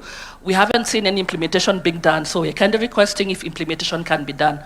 In terms of celebrating Katiba 16, we know that there have been the issue of two-thirds gender rule, whereby we are saying that the lack of implementation of the not more than two-thirds gender rule in elective and appointive bodies has not yet been implemented, despite Article 27.8 being very clear on it.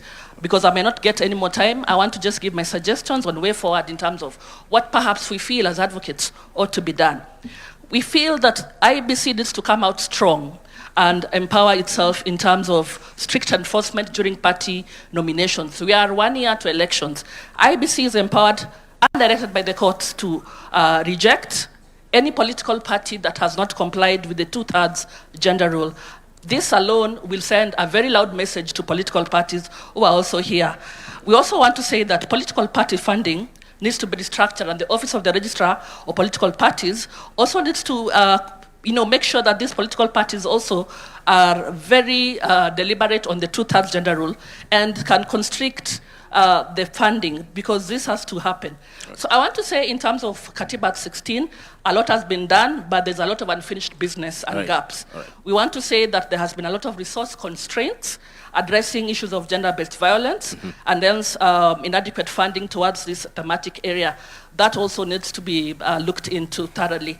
We want to say that in terms of the three arms of government that are here, I'm very happy the judiciary is the only arm of government that has complied with the 2/3 gender rule in terms of the issues. And I'm very happy that Chief Justice herself has been very deliberate in terms of appointing magistrates and judges. So I want to ask the other two arms of government, kindly do your part. All right. Thank you very much. All right, Christine, and you have preempted the direction I was to head next, which are recommendations from the panelists. So thank you very much for doing your part. But what Christine has given as part of the things that need to be done, let's honestly look at, without putting aside our political affiliations, look at this document that is guiding us and honestly tell each other this part needs to be either corrected through an amendment or whichever other way. For instance, Christine has spoken about the 2/3 gender rule. The practicability of it, especially in elective positions, is something that may need to be discussed. But let me start with you, Reverend Kabiru. What part of this constitution, if you were given a chance to relook at, would you relook at? Well, I think looking at the constitution as it were, as I mentioned, it is a work in progress. And I think we must see it as such that there is what must be done to further the work that was done. But further to that, what we have at the moment, when we look at the implementation, when we talk about the respect for the Constitution, then that carries the whole weight, the respect of it as it is, whether good or how good it is, whatever percentage, the taking it and implementing it as it were, that becomes critical for the entire country, and each one of us with the responsibility, whichever that actually we take. When we look at the issue to do with the Bill of Rights, that actually His Excellency the President talked about, the efforts toward that, I think these are the areas that we must look at. How do we ensure that there is the basic, that at this level, this must actually be taken at a very high level at the end of the day. All right. The issue to do with the ethics, the leadership and all that, I think this needs even further strengthening and ensuring that at the end of the day, what the Constitution has actually provided, it is actually followed all the way through to the very end. Remember, this is where we have the national values.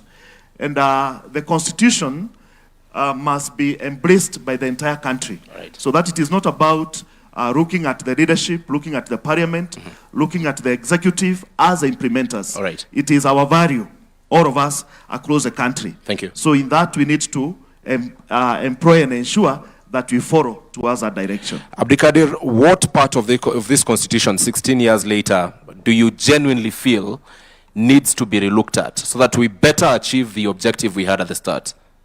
Thank you. So other than be relooked at, is one of the, I think the least successful chapter of the Constitution is chapter 6. That is on graft, on ethics. And I'm really worried whether it's possible to legislate good behavior, as Reverend Mutava said. I think that really requires cultural shift. I don't think, let me not say I don't think, but I'm not too sure I'm as confident as I used to be that writing a very good legislative prescription for that would help. I think we really need to have a cultural shift. So for example, we are going to elections in less than a year. If you are a Kenyan and you elect a thief, and you expect that thief not to steal your resources, you are not a very serious Kenyan. And I'm just giving that example. But genuinely speaking, if you elect an MCA, if you elect an MP, if you elect people into office who are incompetent, who are lazy, who are guilty of a lot of stuff, genuinely speaking, I mean, you don't expect better service. So that's really one issue I have grappled with.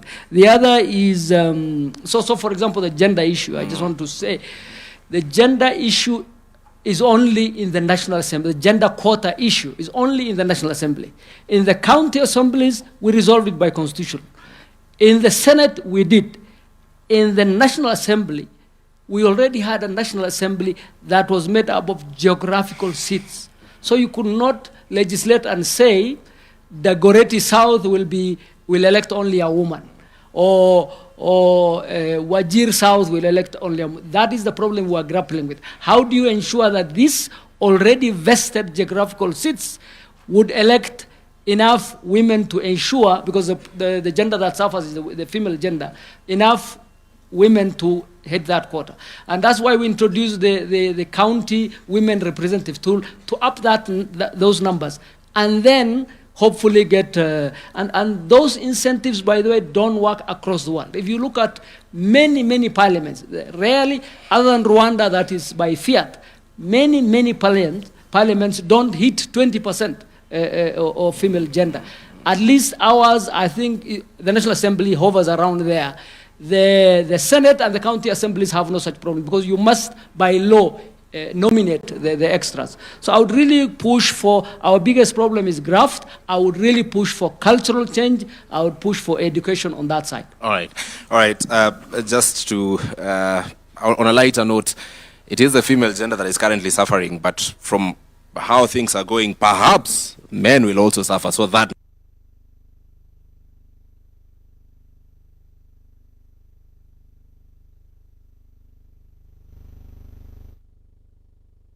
the difficulty in amending this constitution is a problem, because indeed it's very difficult. You've reminded us during BBI, and what those of us who are not lawyers had then, a basic structured doctrine, and how some parts of the constitution are, so to speak, untouchable.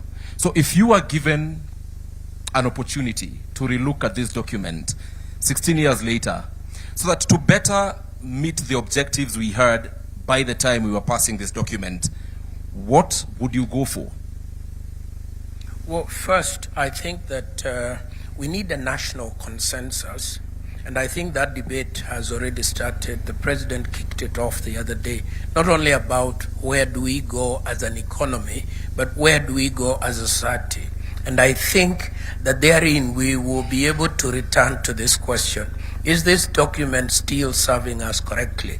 And I think the answer is no. It has its own internal inconsistencies that does not allow our full energies to flow. For example, I personally, as a student of the Constitution, I studied the old one and I'm now studying this new one. We work best as a country, believe it or not, whether you call it nusumkate or you call it handshake. It is the model that works in our constitutional formation. And we need to confront that reality and write it into the Constitution, which is exactly what we did in Bomas. Then the politicians came in, including my own distinguished student here, and removed it.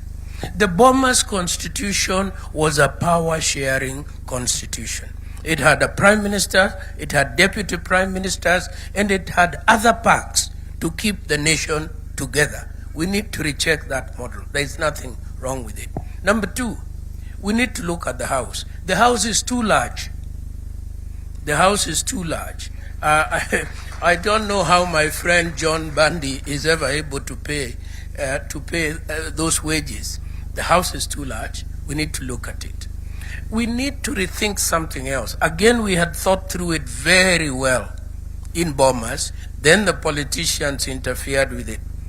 The Senate is the upper chamber, providing elderly supervision over the National Assembly. That's how we wanted it. That's how we structured it.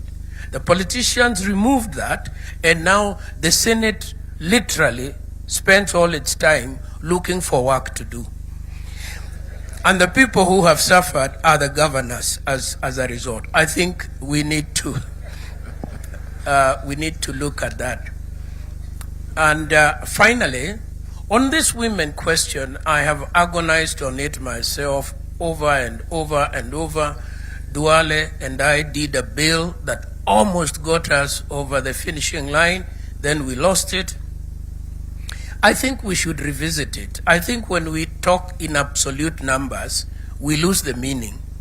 The meaning is that we don't want equality, because equality is another business. We want equity. And we need ways of reaching equity. And there are many tools in the toolbox that we can have. Finally, I would say that we need to keep this conversation civil, because it's a very important conversation. And when we are having it like we are having it today, it is very useful. When it is hijacked by radical elements on both sides of the divide, then we lose it. We lose the conversation. The name calling begins, and so on. And that's not good for our country. Thank you very much, Prof. And finally, the Honorable Mutava Musimi, please speak it from where Prof has left, that we need to have a very sober conversation. We live in a country where everything is politicized. A very noble recommendation will come on amending the constitution, for instance. Then political players will take the extremes. One side in support, the other side not in support. Not looking at the value that this particular proposal would bring to the country.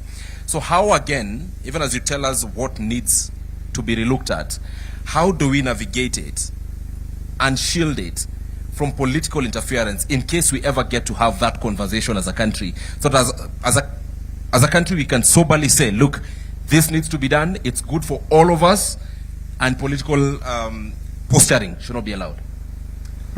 First of all, I want to thank the President. I think you're a very brave man. And you are also very humble. It takes both to bring us here today. Courage and humility.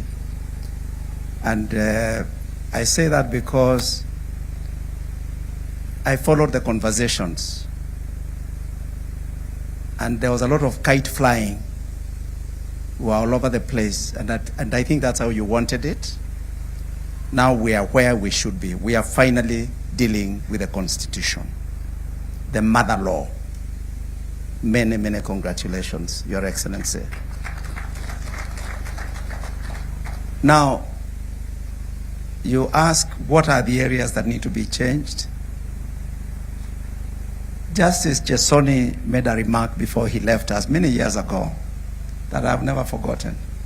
He said, I did the best with what I had. That was Justice Chesoni. If we want to do our work as public servants, there is a lot of latitude to do good for the Kenyan people. With this constitution as it is, I remember when I became chairman of the budget committee, I was in the first lot with the new constitution. It was very clear that the responsibilities of that committee are heavy. And we looked at the budget policy statement soon after you and your former boss came into power. And the numbers were not adding up. The public debt was crazy. Public wage bill was even worse, and so on and so forth. So I asked my committee, why don't we do a socio-economic audit of the implementation of this constitution for the last 4 or 5 years? Now, I know that Parliament is independent, but I still felt it is important for the executive to know. So we went to Nanyuki, and we met President Uhuru Kenyatta and Dr. William Ruto, his deputy then. And we went through all the terms of the reference of the socio-economic audit that we wanted. And basically, the work was taken over. We gave the work. We made a resolution in the National Assembly.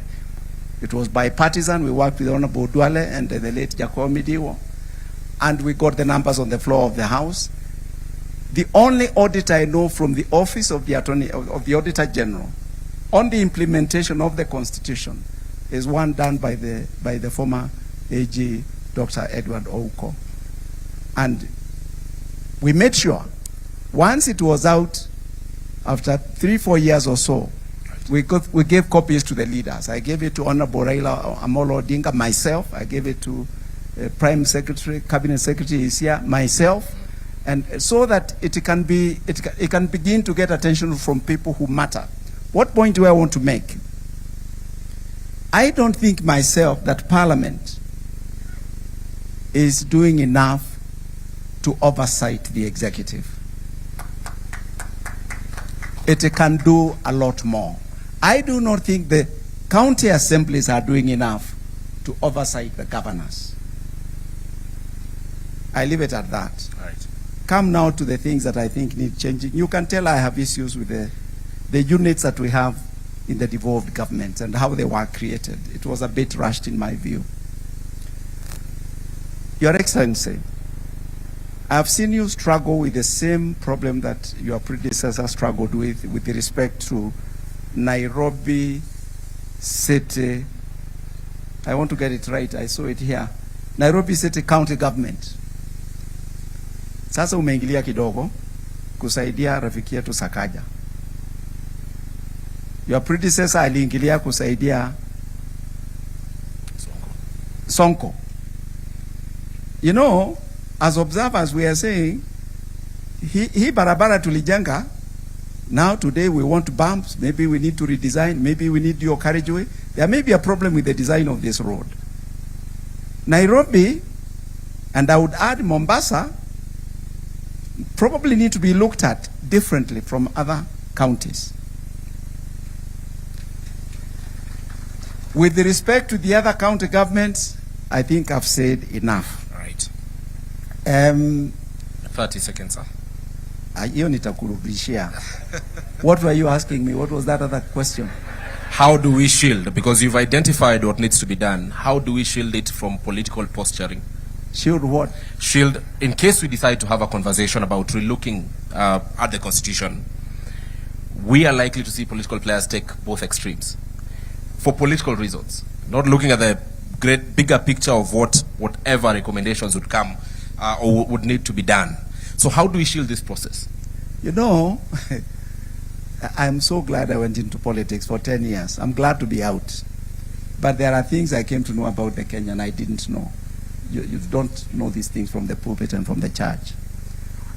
Kenya is an amazing country. We go out there in the hustings, as the English call them. We do our politics. It's noisy, it's crazy. Then we are called here and we kind of reset. And it is a genuine reset here. Now, by the time we leave here, we are not quite who we are before we came. That ability for us to talk things out there and to still meet with our leaders here is what makes this Kenya unique. May God bless our country. Asante sana. Thank you very much. Let us appreciate our panelists this afternoon. The Right Reverend Jonathan Kabiru Karaoke, Professor Yedhu Muigai, the Honorable Abdikadir Mohammed, the Honorable Mutava Musimi, and last but not least, Christine Kungu. Thank you very much for joining us and making this conversation a success. Asanteni sana. At this point, Your Excellency, I will return it to Mike Gitonga. It has been an honor to help you in going through this program. Asante sana.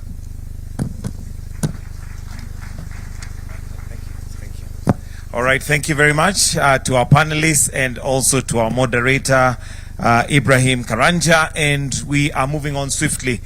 We have one more panel, which is going to be looking and reflecting on the state of the Republic. But as we change also just a few things on the setup here, I'd want us to watch a montage that gives us an overview of where we have come from, and it is titled, My Land is Kenya. Let's have the montage, please.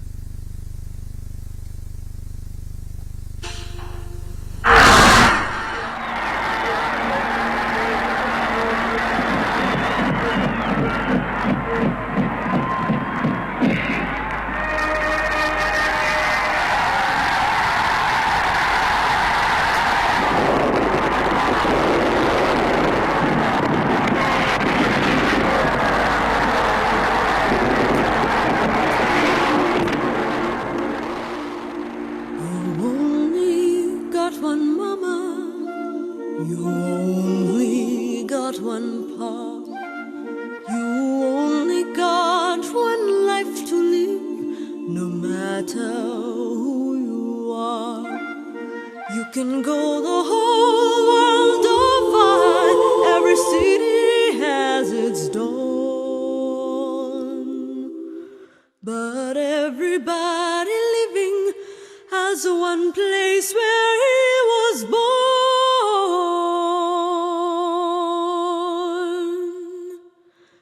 And mine is Kenya, so warm and wild and free. You will always stay with me here in my heart. My land is Kenya, right from the highlands to the sea. You will always stay with me here in my heart. Here in my heart. You only got one childhood and the memories that spring when you see your house, the tree you climbed, and all those precious things. The faces of the friends I have, the images that formed. When I close my eyes in the land I love, the land where I was born.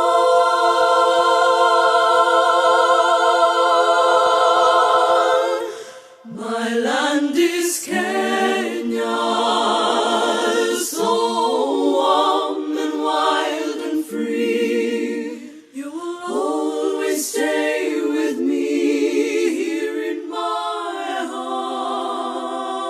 My land is Kenya, right from the highlands to the sea. You will always stay with me here in my heart. Here in my heart.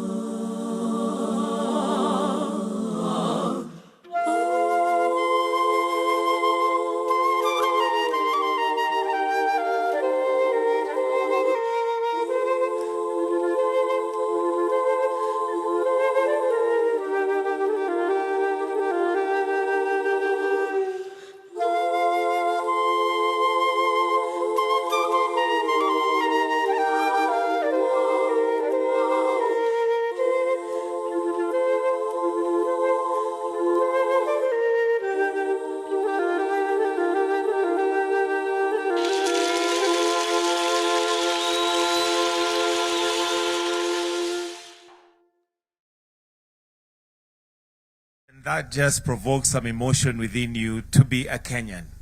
Usiambiwa na mtu we are going in the wrong direction. Your Excellency, we are headed in the right direction. Another round of applause, please.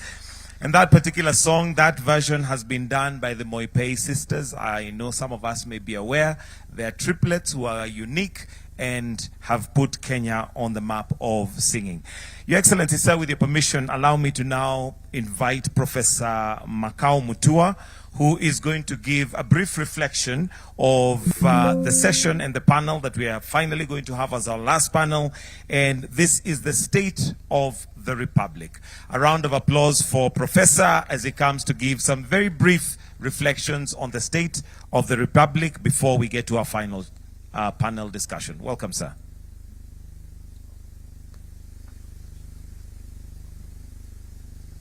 Thank you so much. Your Excellency, the President of the Republic of Kenya, Your Excellency, the Deputy President, all protocols observed. I just want to say, first of all, that this has been a very illuminating conversation. It's a reflection and also a celebration of our Constitution.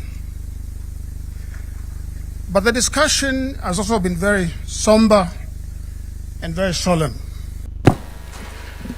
And it is on the second limb of that statement that I want to say that Last year, Your Excellency, you fulcrumed this event with your partner, the late Honorable Raila Odinga. And of course, Mr. Odinga is not here today because he left us. But I want to say that before Mr. Odinga left us, Your Excellency, you and he worked extremely hard to restore sanity to our republic at a time when it was wobbling from both centripetal and centrifugal forces.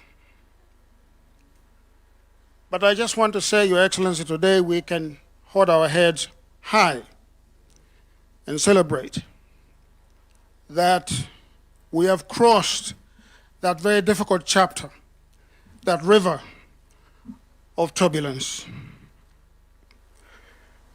Mr. President, I just want to say that we cannot microwave the idea of a constitutional culture. It is not possible.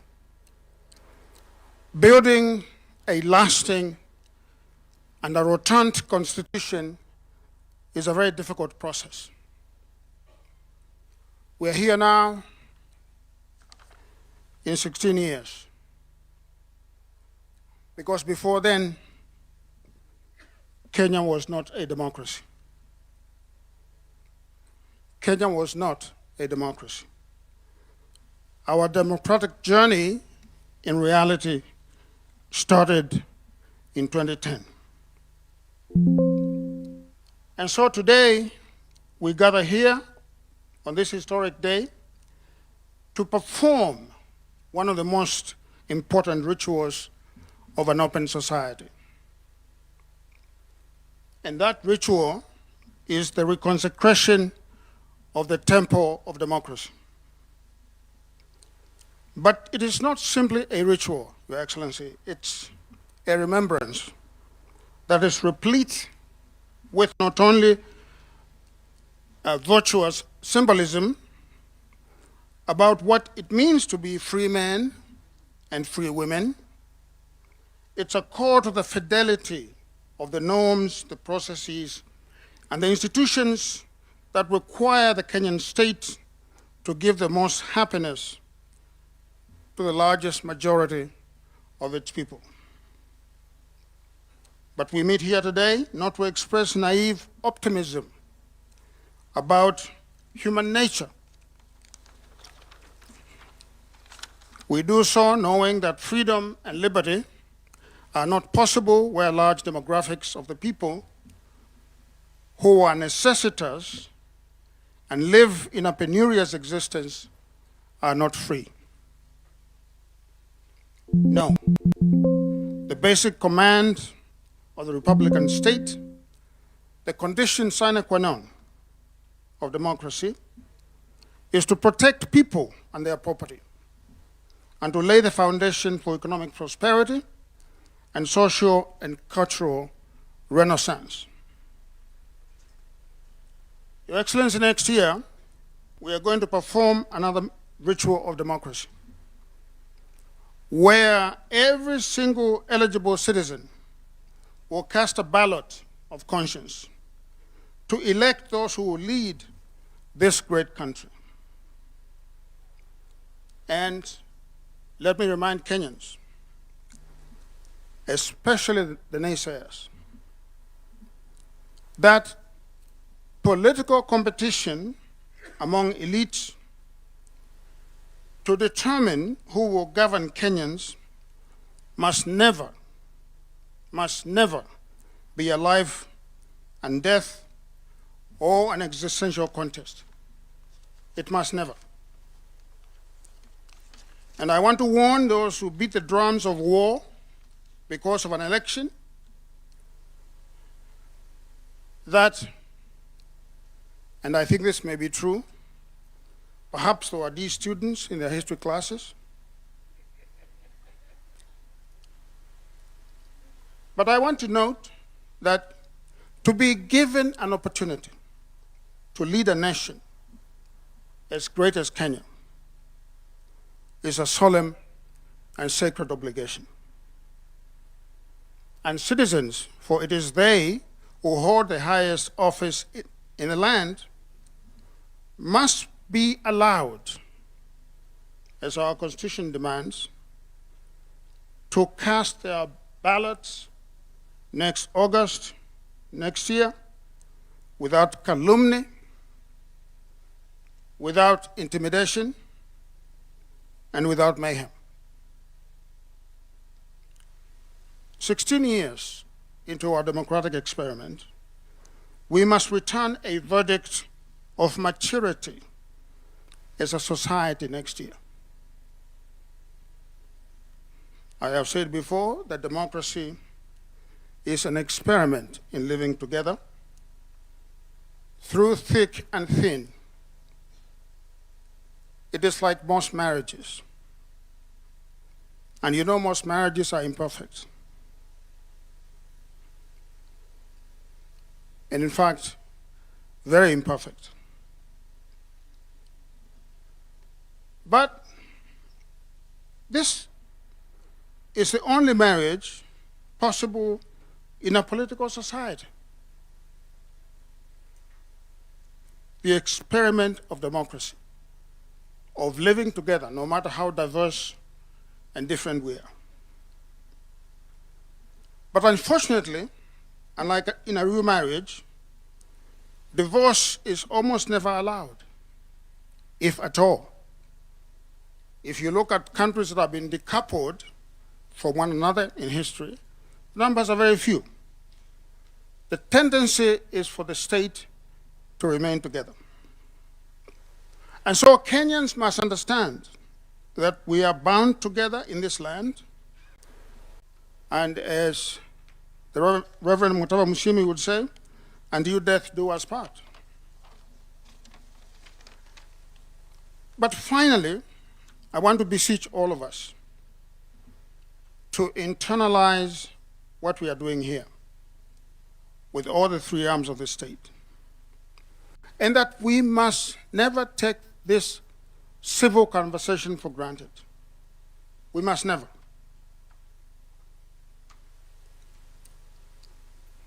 And we must lower the political temperatures.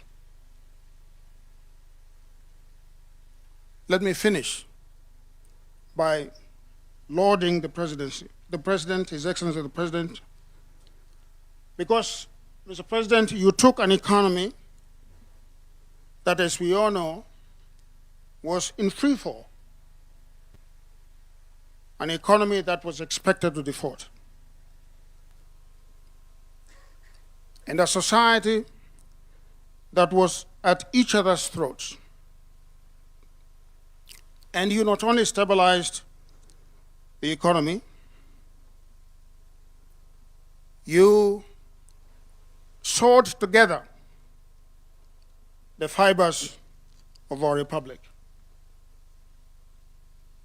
Today, if you travel as much as I do, both in Africa and outside Africa, you know that the star of Kenya is shining brightly again internationally.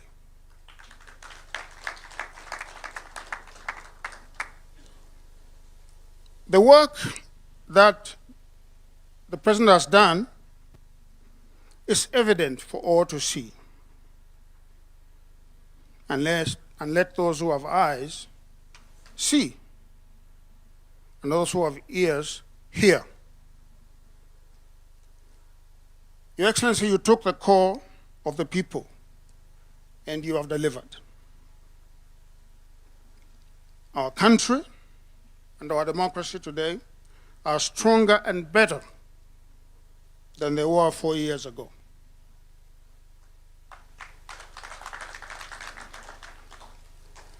I want to say, Your Excellency, that this ritual of Katiba Day, and may it continue in perpetuity, perhaps in different iterations. It's a ritual that must always be there. It is a ritual that reminds us that democracy is a project. It is not a destination. It's a ritual that tells us that ahead we have work to do, a lot of work to do. You heard in a previous panel, which had some of the founding Kenyans of the 2010 Constitution there. You heard them talk about some of the deficits that we must face and that we must resolve. But let me say that the work of building democracy is not easy. It is not easy. And it is not to excuse our deficits in this area. But I want to remind you, look around the globe, in our neighborhood. Look to North America and look to Europe. And you are going to see some very established democracies that are having conniptions. You know what conniptions are? Okay, epileptic fits. Some of them are 600 years old, some of them are 300 years old. So if ours is only 16 years old, we have nothing to worry about. Let us keep the faith, let us do the work, and let us make Kenya the greatest country that it can be. I thank you. Thank you so much.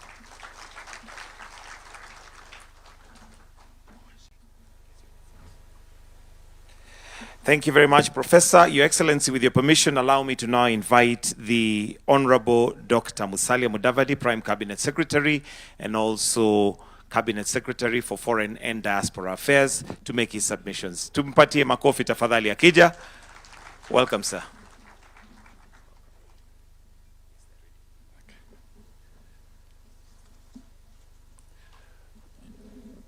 Your Excellency, the President of the Republic of Kenya, Dr. William Samoei Ruto, Your Excellency, the Deputy President, fellow Kenyans,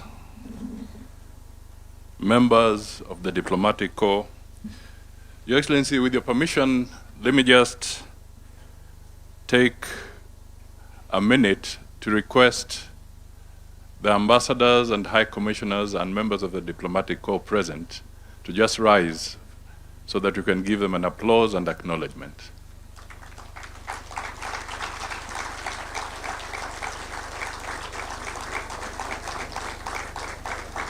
Thank you so much for joining us on this very, very important occasion.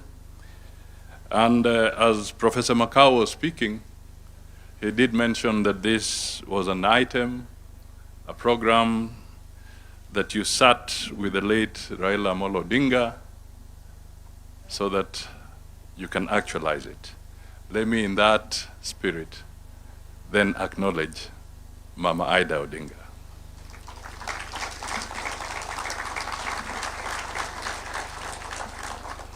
Thank you. Your Excellency, I will not speak for too long, but I just want to try and recap the panelists and a lot of the issues that you captured in your speech. And I know that the next panel is being awaited for seriously because you will be one of the panelists. So I will seek the assistance of the technicians just to rush us through something which would summarize my remarks. Your Excellency, when I got the note from your office that there's this day, I just tried to work with our team so that we can quickly also capture the issues here. So on slide number 1, because I want to move away from too many speeches and also enlist the support of visuals, we want to take stock of 16 years of the new constitution. Our panelists have talked about the rights, devolution, accountability, participation, checks and balances, and therefore, when the panelists come, Kenyans may need to know what has worked, what did not, what needs to change. Shall we move to the second slide? That deals with the hardware, which the Deputy President referred to. We built the constitutional machinery, we have the institutions, Parliament has been spoken about, counties, commissions, the rights and safeguards through our courts. The question that we need to ask ourselves: can the hardware alone run the country? That's a fundamental question. Who is the software, or what is the software? The software is us, the people, the citizens, the institutions. Collectively, we are the software. We have to look at the issue of ethics, integrity, civic responsibility, and accountability. Those have been spoken to. And in the image that I had there, you'll notice that I deliberately try to look at even the child that is born.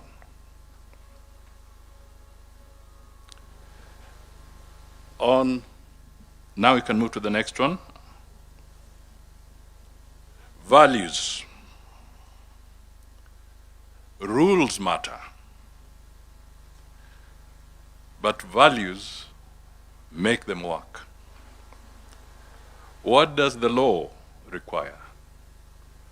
What is the law trying to protect? What value is it trying to preserve? Ladies and gentlemen, constitutionalism is more than compliance. Let me move to the fifth slide. At the corner, you will notice something about litigation. These are the constitutional safeguards. We want to protect citizens. We want to restrain power. We want to strengthen accountability. But process must serve purpose. We need to ask ourselves, the processes that we have inbuilt, do they serve purpose? Let's move to the next one, participation. This is a fundamental principle. We must keep the principle. However, we must improve the mechanism of achieving this principle. When we engage, do we engage meaningfully? Is it representative enough? Is it proportionate? Is it technology enabled? I ask these questions because the AG mentioned the public participation bill, which has gone through Parliament. I think it's now with the Senate. It may be of interest to note that we did cost what is outstanding for the government of Kenya during this 5-year period in terms of either legislation or policy. And if we go through public participation in the way that it is currently formatted, we came to a figure of 20 billion Kenya shillings to go through the process of participation. Is that proportionate when compared to the need to strengthen SHA to the need to do affordable housing, to the need to improve our education? Is that proportionate? However, there's a rider there. Participation must not become a box-ticking exercise. It must be meaningful. Ownership. We have all talked about ownership. Our good friend, the late Kajwang, Honorable Kajwang, would always start his public rally by saying, "We the people." Can we stand here and say that this constitution belongs to us? Can citizens read it, understand it, debate it, apply it? A constitution should not belong only to the lawyers. Have we gone that extra mile to have this constitution in our vernacular languages, to make it easier for our people to read and understand? Those are questions that we need to ask ourselves. What are the gains? Some have been highlighted. Devolution. Power is closer to the people, to the citizens. Rights and dignity. Institutional checks. Active citizenship. These gains must be defended. What are the misses? What have we built or what have we not built? Below that question, I underline corruption. Have we dealt with it? Impunity. Has it diminished or has it scaled? Weak institutional culture. Procedure over public interest. Is it enough to say, is it legal? And is legal the issue that should be the only benchmark? Or should we ask ourselves, is it right for Kenya? Whatever we do, is it right for Kenya? Slide number 10. We are now talking 16 years later. Kenya has changed. 2010 to 2026. There's a new creature, AI. It is now with us. Technology, the economy, demographics, work, information, all now in this new environment of AI. Ladies and gentlemen, the Constitution must keep speaking to a changing Kenya. Let's just for a moment conceptualize the word sovereignty. How do we define sovereignty in this context? It's not just about the traditional borders. We have to look at sovereignty afresh. Reform. We should not be afraid to improve it, and I think the panelists came out very strongly on this. Let us refine what needs to be refined. Let us strengthen what needs to be strengthened, and let us simplify what needs to be simplified. Not for personalities, not for parties, but for Kenya. The law must serve people. We make laws to create safer communities, fairer institutions, better government, more prosperous citizens. Process must serve purpose. Let's move to the 13th slide. Is this constitution perfect? It may not be perfect, it is not. Is it defective? Some aspects of it may be. Is it capable of improvement? Yes.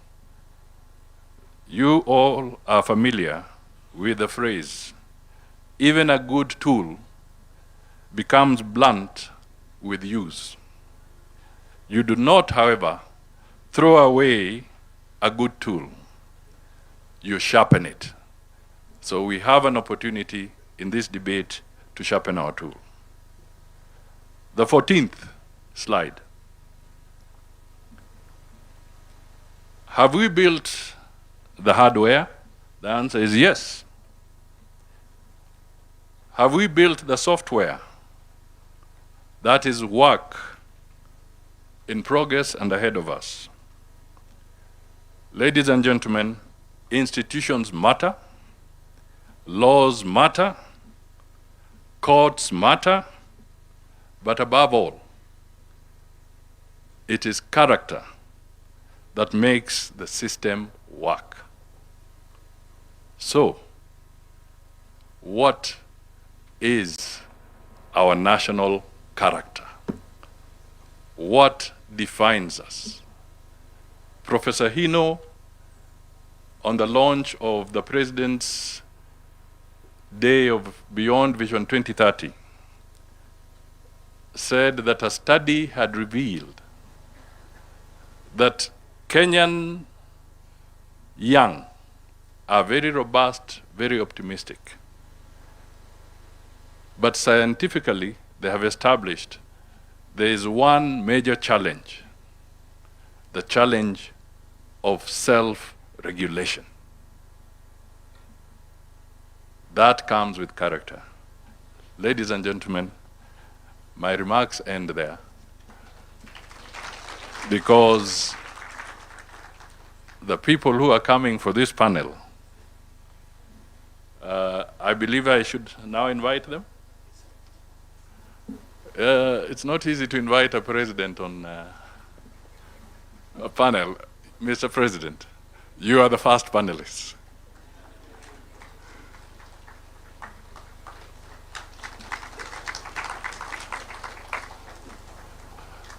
I now also wish to invite the Chief Justice and President of the Supreme Court, the Honorable Justice Martha Koome. Let me invite the Speaker of the Senate, the Honorable Kingi. Let me invite the Chairperson of the Council of Governors, the Honorable Ahmed Abdullahi.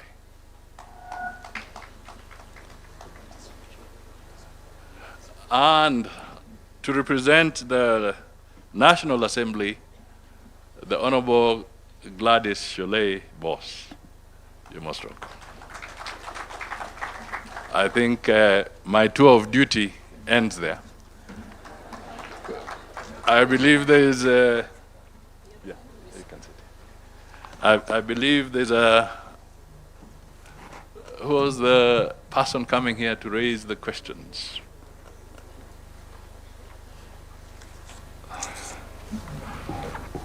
Our moderator, please.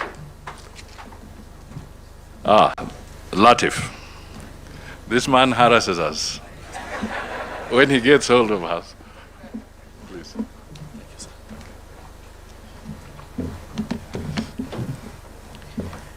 Your Excellency, the honorable panelists, ladies and gentlemen, good afternoon. Happy Katiba Day. I want to start on that note because it has to be a happy Katiba Day. On this day, 16 years ago, it was a bright morning when many people gathered at Uhuru Park. I was one of them. And there was renewed hope in this republic that we, the people, were giving ourselves a new constitution. And on that day, we witnessed the birth of the Second Republic. On that day, we hoisted a national flag at Uhuru Park. It's there to date. When you look at that flag, always remember that represents the Constitution that we're talking about today. Your Excellency, as we mark this 16th anniversary of our Katiba, we also ought to actually recognize that it is now a national day. And a national day means that we may do whatever else we want to do with ourselves throughout the year, but on one day, we shall anchor ourselves to the supreme law of the land and to the sovereignty of the people of Kenya. And that day is today. Please, let's clap for that. When we say we the people give ourselves a new constitution, many people may take that for granted. But actually this morning on our show, Fixing the Nation on NTV, we actually asked ourselves the question, if you went around many African countries and asked the people just ordinarily, ndugu jirani, hapa kwenu mna katiba? Some will actually not be able to answer and tell you whether they have a constitution or not. Go to any part of this republic today and mention the word Katiba, and people know that we have a constitution. That anchors the fact that we, the people, are the owners of this constitution. We are the sovereign in this constitution. We delegate our sovereignty to institutions and to public offices. And for that reason, we had the various institutions speaking earlier today, and we also have the very top of our arms of government on this panel. Let's clap for them as we start this conversation. I want to start by just acknowledging some of the words that you said, Your Excellency, in your remarks to set the scene for today. You said accountability cannot end with defending institutional territory, observing procedure, or publishing reports.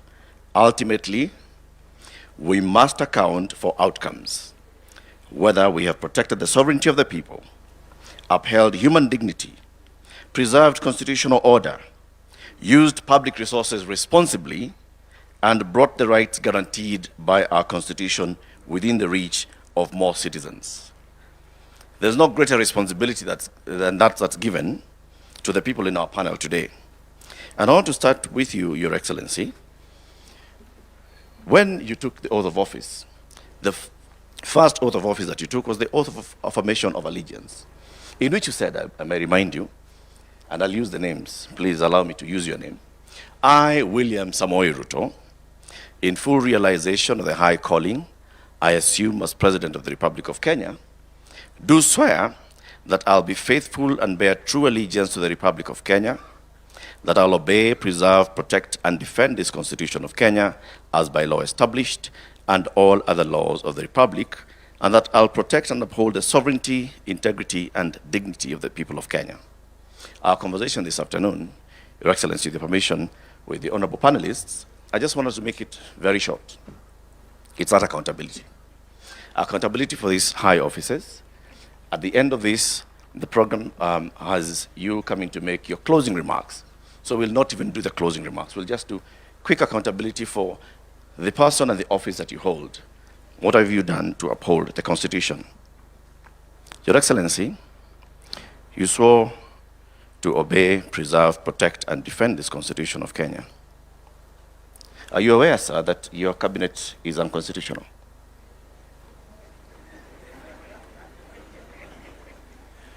Thank you very much, Eric. I am fully aware that the court has made a determination and given me time to realizing that that is work in progress to be able to do what I need to do.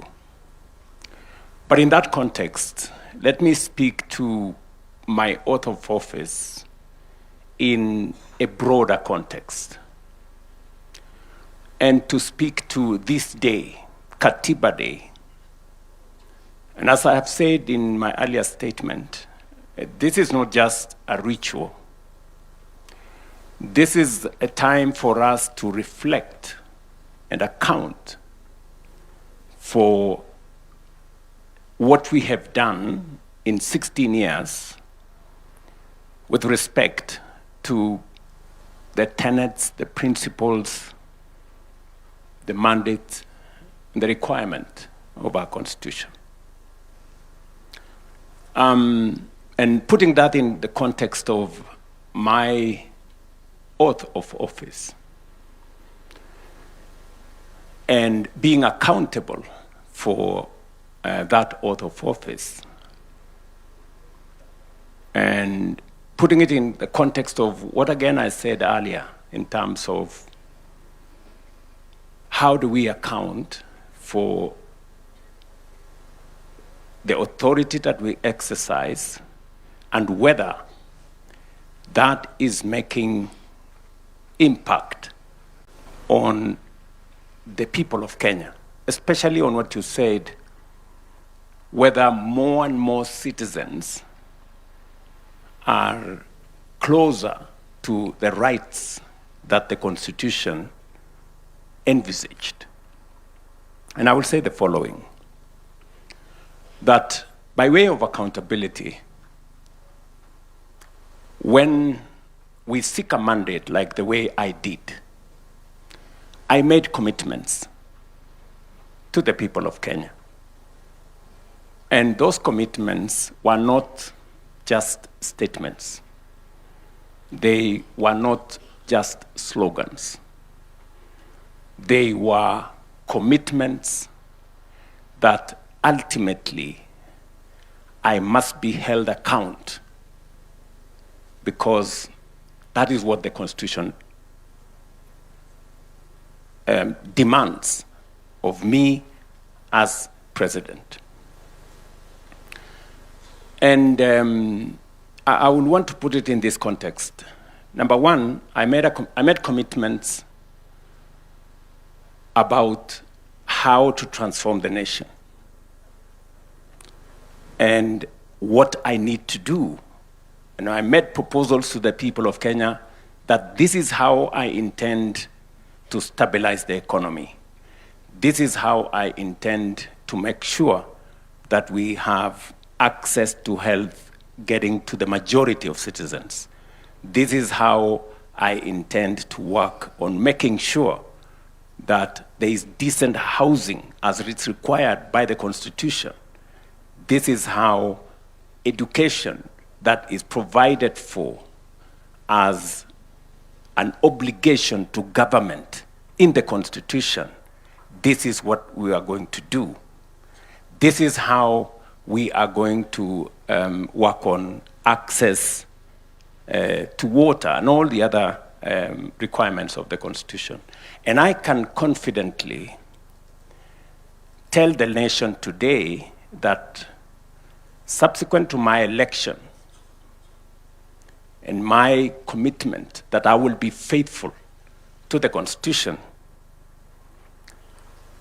we have done whatever we needed to do, difficult as it may have been, to stabilize our economy. Today, our economy is the 6th largest economy in Africa. Our interest rates have come down. Our exchange rates have come down and stabilized.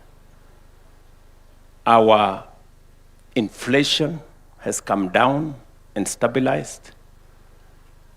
And our sovereign debt position is way different from what it was. We did not only,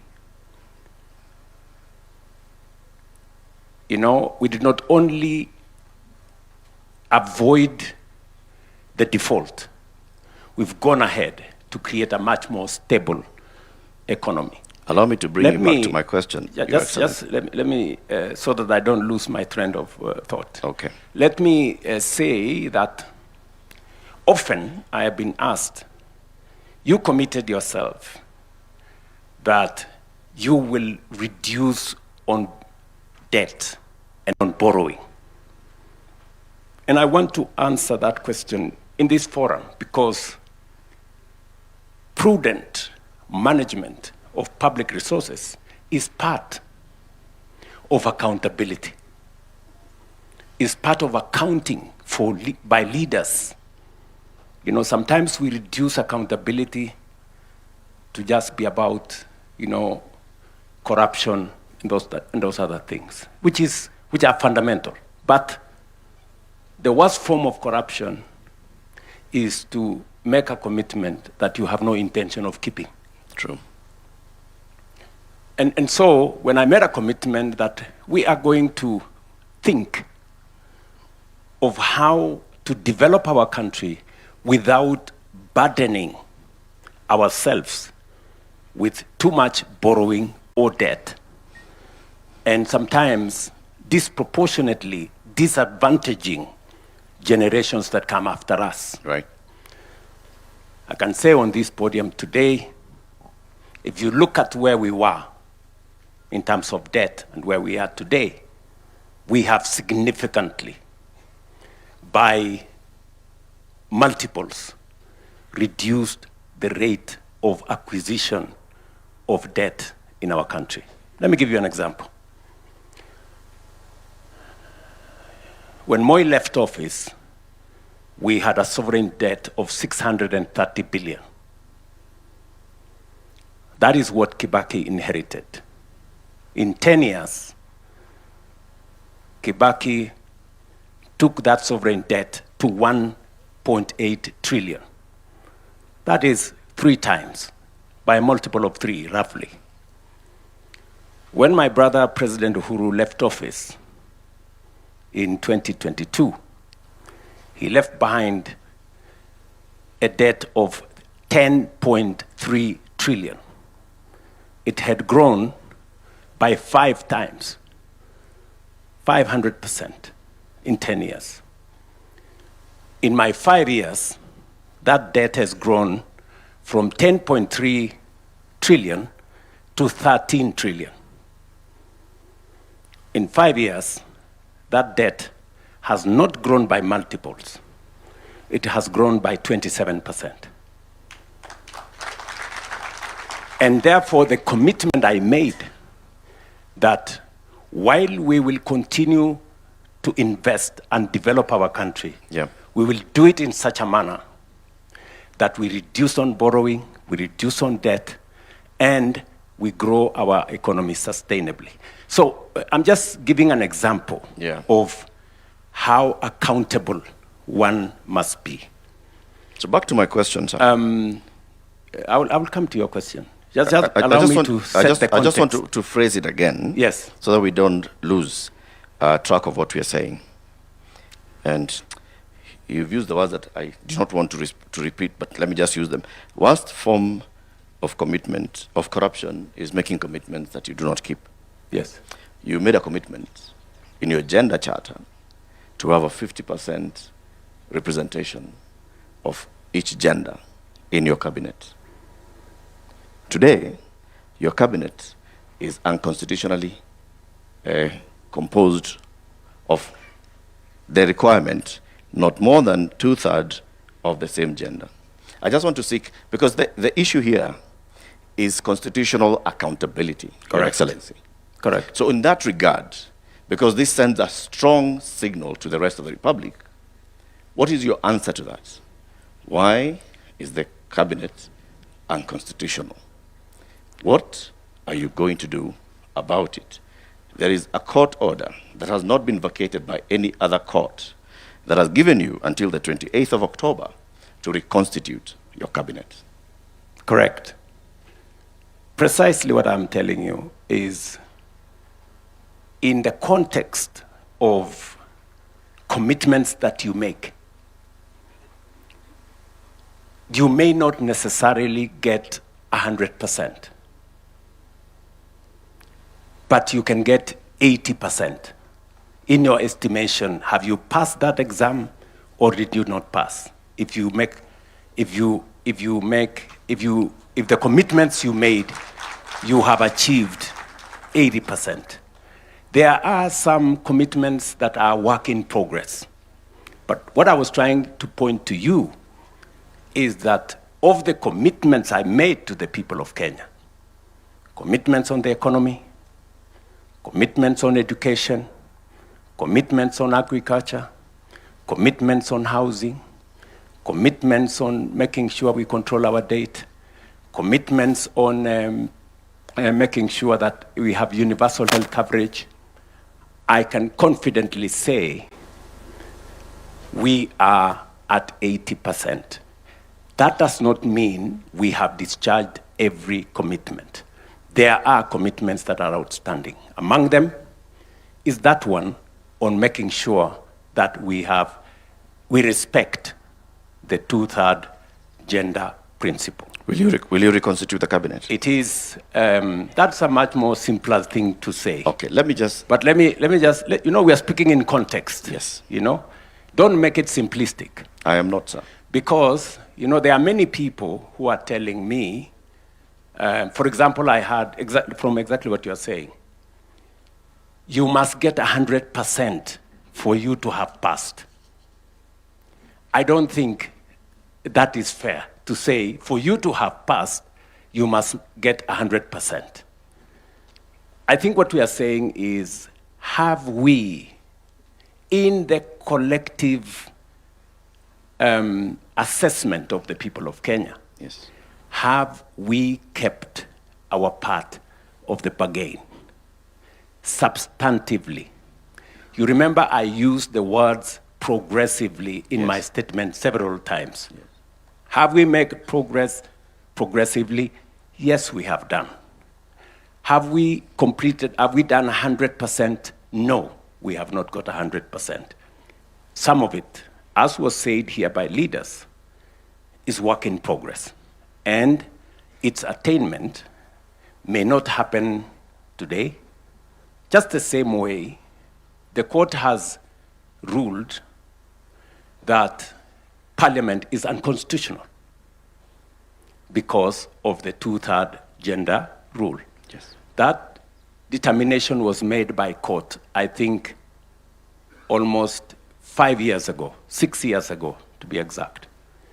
But it's work in progress, I did make proposals myself to Parliament on how we could attain the two-third gender rule. It is still work in progress in Parliament.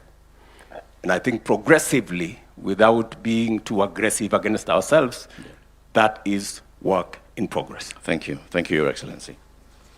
I want to move to my leadership, the Honorable Chief Justice.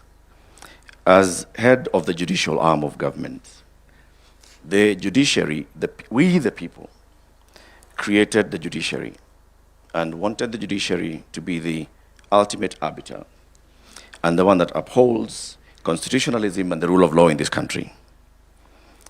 Madam Chief Justice, there have been questions of integrity within the judiciary. You've addressed them previously, but you continue to address them. The question that I asked to you is, would Kenyans believe that their judiciary is functional when questions of integrity keep arising towards it and they don't see progress being made? Thank you very much, our moderator. Thank you, Your Excellency, for inviting me to this forum. I'm honored, greatly honored, to participate in this forum where we are looking at our Constitution and asking ourselves whether it has worked for us, what we need to do to make it work better. Now, when I look at the judiciary, we agree that judicial authority comes from the people. The people are sovereign, and therefore we are servants of the people. And whatever we do in serving them, we always ask whether we are meeting the expectations of the people, whether we are responding to their expectations, whether justice is truly a lived reality in Kenya. So this constitution has really strengthened the judiciary, because now judicial independence is constitutionally entrenched. But we take it that judicial independence goes hand in hand with accountability. We ask ourselves whether in the way we deliver justice, are we reaching out to every Kenyan? Can every Kenyan access justice? And that is where we begin, Latif, to tell ourselves that delivery of justice services is like any other service.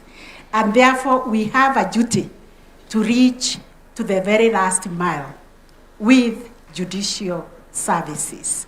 And when we looked around, the number of Kenyans who can access formal justice services are a paltry 17%. The rest of Kenyans look for justice elsewhere through other means. They go to the chiefs, they go to their religious leaders, they go to their community, to their elders to seek justice. And therefore we asked ourselves as judiciary, and especially me as the Chief Justice, am I only a Chief Justice of the 17%? No. So we must net everybody. And this is why we are working with communities to expand the multi-door approach to justice to reach the alternative justice system, which is also a command of the Constitution, that we should promote ADR, alternative justice system, mediation, negotiation, reconciliation, and all that, so that every Kenyan can have a choice.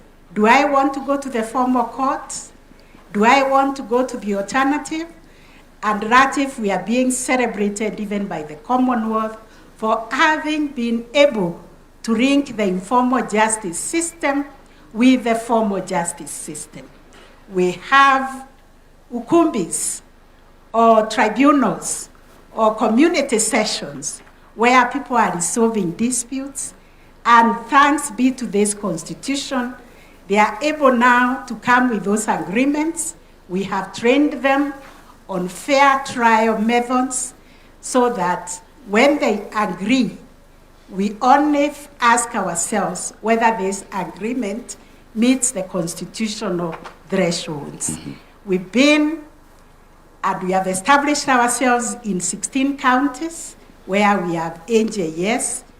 We have court-annexed mediation now in over 120 court stations where people can opt for mediation, negotiations, to agree on their disputes, and we are adopting those disputes as the orders of the court. You talked about corruption, and I think the priest who did the introductory remarks was very apt, that the manure that is eating Kenya is corruption, is issues of integrity. And I think all the speakers have spoken to it. For us in the judiciary, it's very, very serious. We have no other currency to trade in.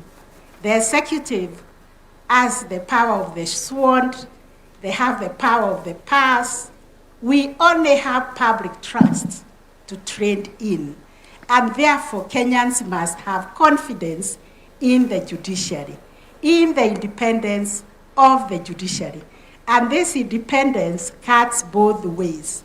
It's both independence for us to be able to make decisions without any interference from anybody or from any institution. But also, it's an independence that ensures that the citizenry can have confidence in the judiciary. Yeah. So it's both ways, and we are required to be accountable. We have done everything as a country to enact laws, beginning with the Constitution and other laws. What I would like to say is that corruption, in all its facets, is a criminal offense. And we have taken the front row in the judiciary to tell Kenyans that we operate a zero tolerance policy to corruption. We even do a daily briefing in our courts to tell Kenyans, when you come to court, you will not be asked for a bribe. You will not be asked for any facilitation. Please do not bring a bribe to the court. Right. We have worked with the NCAJ, the National Council on the Administration of Justice, to develop guidelines that will help us implement these laws against corruption. And we are implementing them in the judiciary. But it is a societal problem, Ratif, that requires Kenyans to say no to corruption. It requires a national conversation, because as much as we try to insulate ourselves in the judiciary, we are within this ecosystem where people believe in giving a bribe, or even believing somebody who has no connection with the judge or the magistrate, that I know the magistrate, I know the judge, I will fix your case, I correct money to go and take to the judge. The judge or the magistrate may not even know, but sometimes they know. Yeah. And therefore I've been saying it is wrong. We as judges and magistrates and judicial staff cannot be dispensing justice with one hand and committing a crime with the other. Any citizen who comes across a judge or a magistrate or a judicial staff asking for a bribe, we ask for cooperation. Thank you, Madam CJ. Just a quick follow-up on that. Citizens told the Ethics and Anti-Corruption Commission in their EACC 2025 survey that court magistrates attract the highest average bribe, apparently 164,000 shillings. Now, the one question I want to ask you, now that we are now introspecting 16 years in, can the judiciary really police and weed itself of corruption? Yes and no, by everybody who has taken a oath of office to defend the Constitution, to defend the rule of law, to say no to corruption. But out there are many people posing as agents of the judges. They are the ones collecting money to bring to the judiciary. And Kenyans themselves, why are they giving money to come and bring to the judiciary? So we alone cannot, because like me as the Chief Justice, with my 2 eyes, corruption, I was told, is like, is it sodomy, or is it, what offense takes place, adultery, which takes place in the dark places. So with my 2 eyes, how can I know who is negotiating a bribe in their houses, in their chambers, in the hidden places where they do those things? So it's a societal problem, Latif, that we all need to embrace and say no to corruption. Say the manure that is eating Kenya, like it happened in New York, is corruption. Thank you, Madam CJ. And therefore, we need to say no to it. Asante. Thank you very much, Madam CJ. I want to move to the National Assembly, represented by the Deputy Speaker, the Honorable Gladys Boss. When we, the people, created the legislative arms of government, and Parliament in particular, we created a Parliament that would represent us, that would create laws that we'd follow, and that would oversight the executive. Many complaints have been made in the public about the Parliament's role of oversighting the executive. Not just the 13th Parliament, the 12th Parliament, the 11th Parliament under the 2010 Constitution. Is Parliament, as constituted, maybe politically or otherwise, able to properly oversight the executive? Thank you, Latif. And before I answer what your statement comes from, I first want to say we are here to discuss Katiba at 16 and what we have done as the National Assembly to implement the Constitution. So let me start with that because that's our business today. If you look at Article 43, which the President has spoken about very passionately, on the issues of health, if you look at the Social Health Authority Act, Parliament, National Assembly passed it. If you look at the Primary Health Act, it was the National Assembly that passed it. If you look at the Emergency, Chronic and Critical Illness Fund, that is the National Assembly. If you look at the Digital Health Act, that's the National Assembly. So on the issue of health, under Article 43, we have made our part. On education, currently we have several laws.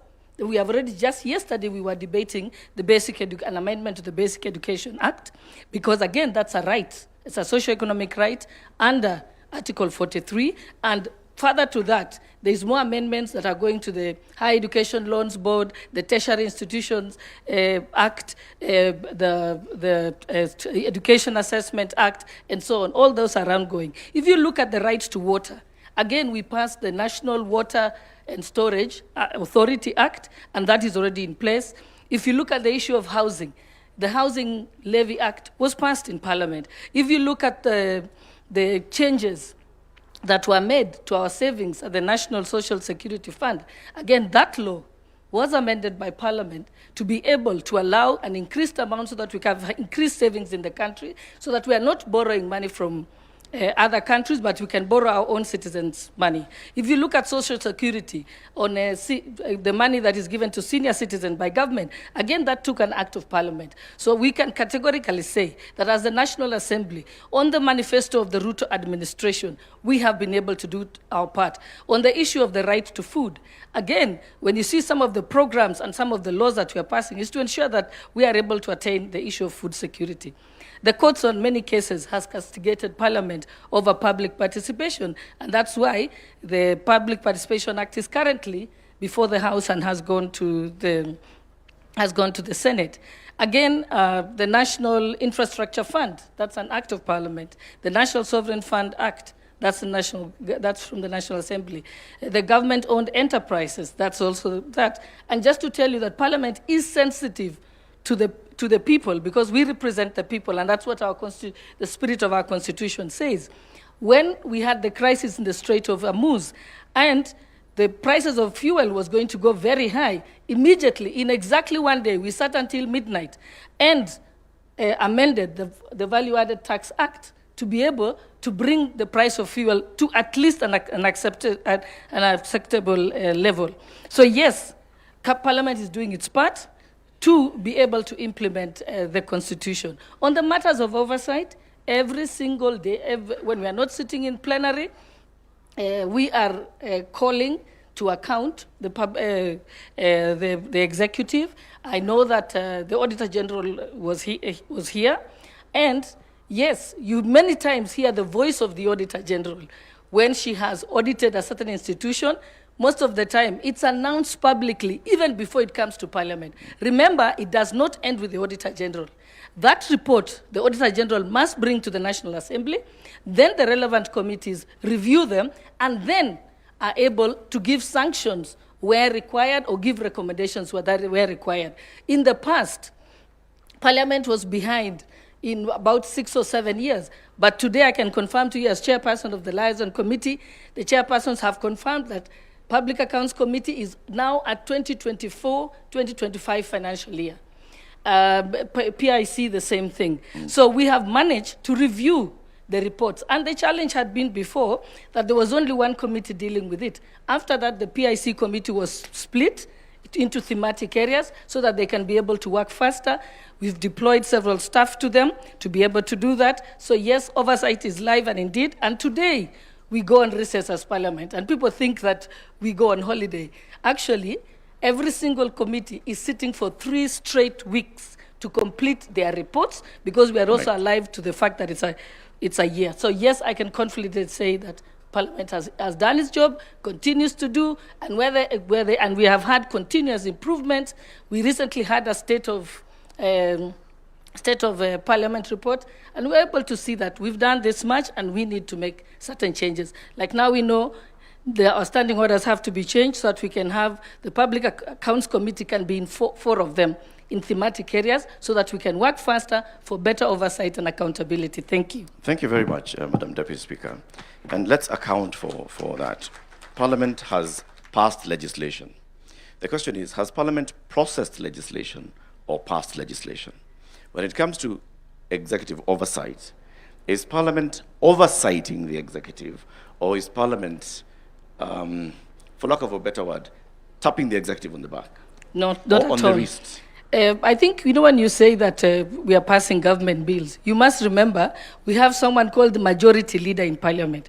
The single job of the majority leader is to table government bills. Because if the government has to work, the laws have to be passed. So that is his job. Then there is private members' bills, and then the minority also are able to bring various bills. Like the bill on the Basic Education Amendment Act yesterday was by Honorable Olwoch, who is from the minority side, and he has been prosecuting it for almost 2 years. So yes, Parliament is not a rubber stamp, as you try and say. That's a rumor by the media. All right. The Honorable Speaker, Moses Wetangula, recently spoke of some MPs receiving letters for appointment of teachers. And I know that matter was live, even in Parliament, by some members of Parliament yesterday. As the head of Parliament, how do you respond to this?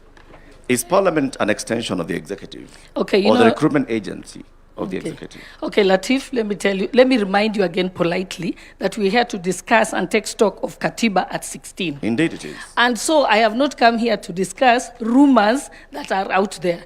What you can do, when I come to your TV station, that will be a valid question to ask. So I politely decline to answer. Okay. Let me remind all of us that we are here to account for Katiba at 16. It is our constitution. The offices that we created are accountable to the people of Kenya in all things that they do, whether they are passing laws or blocking laws. So, the Honorable Deputy Speaker, respectfully, I tell you that the question I'm asking is about accountability. No, it's a valid question, Parliament. and as you said, and as I've told you, that for today's session, there's no answer to that. But I can confirm to you that yesterday, the Education Committee was waiting to summon the Teacher Service Commission, because that is the independent commission that is charged to do with the recruitment of teachers. If they are doing it in a different manner other than provided by the law, then they are the ones to be called to account. And that's why I'm saying that's a conversation for another time, not today. There's no better day than today, but let's move to the next one. Honorable Speaker, Amason Kingi, you're Speaker of the Senate. You served as the county governor for 2 terms, and you know the role of the Senate that we, the people, established is to defend and promote democracy, devolution. And I want to ask today, is the Senate protecting counties? And can you give us examples where the Senate has actually protected counties, and from what? Thank you for that question. Indeed, the constitutional mandate of the Senate is basically that, to protect the interests of the county governments. And it does that in different fronts. First is when we are doing the division of revenue between the national government and the county governments. That is where the Senate then pronounces itself as a defender of the county governments. You will note that since inception of devolution, because of the the spirited fight by the Senate, the shareable revenue going to the counties has gradually been increasing. So yes, we have been fighting so hard to make sure that the county governments do not get a raw deal when it comes to sharing the revenue between the national government and the county governments. There are other instances, of course, where the Senate comes in to protect the county governments. You've heard of this issue that is, I believe, still very much alive. That touches on the roads, for example. There has been a push from the national government on how to reclassify roads beyond what is presently provided for under the Constitution. And I think the Senate has taken a very firm stand on how we should handle that matter, again, protecting the interests of the county governments. So yes, the Senate has been there fund on behalf of the county governments. Have there been instances, Honorable Speaker, when the Senate has felt the national government overreaching its mandate to claw into functions of devolution? Well, if you look at Schedule 4, for example, which demarcates the functions that are preserved of the national government and the functions that are preserved of the county governments, for the period that we have experienced devolution, there has been, of course, a delay in unbundling these functions. And, but by and large, as we speak today, at Katiba at 16, a lot has been done. And unbundling has been done. What I think is remaining is costing of those particular functions. But again, under our law, a county government can enter into an agreement with the national government. Maybe a function is a preserve of that particular county government, but they can enter into an agreement with the national government to allow the national government to actually undertake that particular function. In such a case, we cannot say the national government is overbearing. All right, I want to just progress that conversation to, of course, the Chair of the Council of Governors, Honorable FCP Abdullahi. As governor who's also in your second term, are there instances where, as governors, you felt that the national government, and I'm not talking about the administration, I'm talking about the national government, has overshot its mandate to claw into devolution? Thank you very much, Eric. Before I answer your question, let me set mine like everyone else was doing. Devolution has done extremely, extremely well, and it's the that everyone here that has been on this podium has said it's that one single takeout that has been very, very beneficial to Kenyans out of our 2010 constitution. And without giving numbers necessarily, if you just look at the expansion in healthcare, in agriculture, in early childhood education, the distances that have reduced for fetching water and all, the number of hospital beds, and I have the data here in a very refined manner, devolution has done extremely, extremely well. Now, on the issue of national government and the whole matter of clawback, you'll have to understand that in a robust democracy such as ours, and where we came from, you know, we were not 47 countries coming together. We were one country, and we were not coming out of war, right? We had a very strong centralized government. And the clamor for the new constitution was partly to spread that power at the center and devolve resources and decision-making over those resources. So there'll always be areas of conflict between national and county government. And this is why we have a very elaborate architecture of intergovernmental relations. And we try as much as possible to solve disputes intergovernmentally, right? And at times then, when we don't quite agree, that's why we have courts. And this is the same everywhere.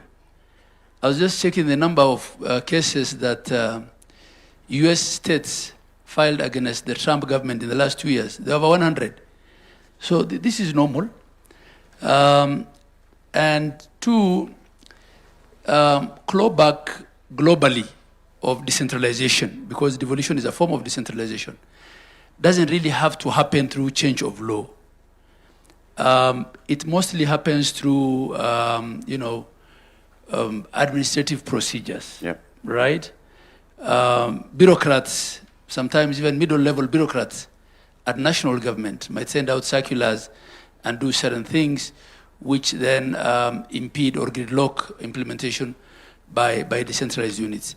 And this is why we have IBEC, the Intergovernmental Budget and Economic Council, headed by chaired by the Deputy President, where we meet and discuss these things. And many times we disagree, many times we agree. We have summit, where as a body of governors, the council, we may even disagree with the president, right? And we come back together again to see how we refine, certain procedures. So I would say, largely, we've done very well. Right. And sometimes some of those administrative interventions are necessitated not so much by, the clamor for clawback, but just to get things more standardized, right? Especially in the area of health, technology, equipment, for instance.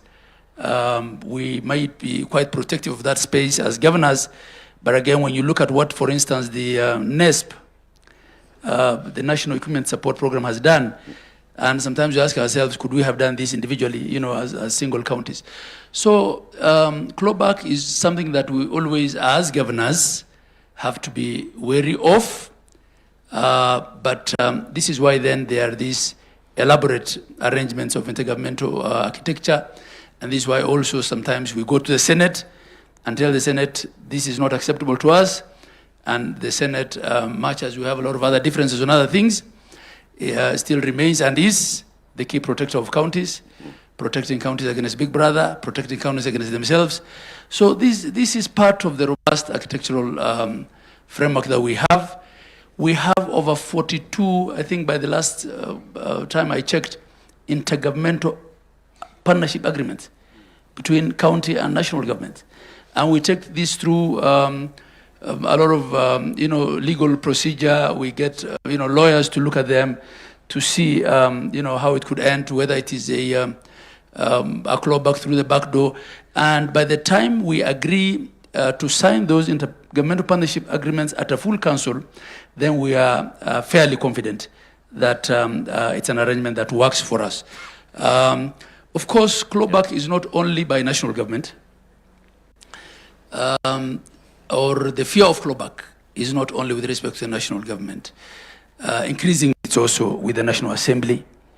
And because the National Assembly is also becoming quasi-executive by virtue of the funds they handle, CDF, I don't want to get to the politics of that. There's Matters Equalization Fund. It's there for accountability. Right, Matters Equalization Fund. So the strict, separation of powers between executive, legislature, and the judiciary, and especially between executive and legislature, and the realities of our political patronage. I think those are things that will be with us for quite some time. But generally, I think this current administration has respected our space. Thank you. We, the people, have created layers of accountability for the devolution unit, the devolved units. There's the county assembly, there's the Senate, and of course there's directly the people of Kenya. You have a council of governors. Do you use that council of governors as an accountability tool where you self-check and you self-call out for, I don't know how else to put it, for bad behavior? Yeah, that's a good question. As chair of council, I don't have the, constitutional office powers that the people sitting on this panel with me have. I'm just a first among equals. I get elected. So the next year I will be elected on the 8th of October. So I'm more of a union official. But having said that, we also have, benchmarking and best practices and advisory and conversations that out of respect I can have as chair with individual governors. But I get this quite a lot when I visit counties where the public complain to me about their governors. So that's not my role as chair of council. But we try to do this through benchmarking, by sharing best practices, by not reinventing the wheel, and by also having honest conversations in our, council meetings. There are things I have publicly said as council chair, that as a leadership we will not, protect non-remittances of statutory reductions, or continued budgeting of pending bills. And these are conversations that we have as governors, but the architecture is not such that the COG is not an oversight body, right? It is an intergovernmental relation outfit. Thank you. It's an association, a club. Yes. And then the other question of the layers of oversight, this is a live debate that we're having now. Where does the oversight role of county assembly end, and where does that of the Senate begin? And I know there's a panelist who said county assemblies may not have, what it takes to oversight.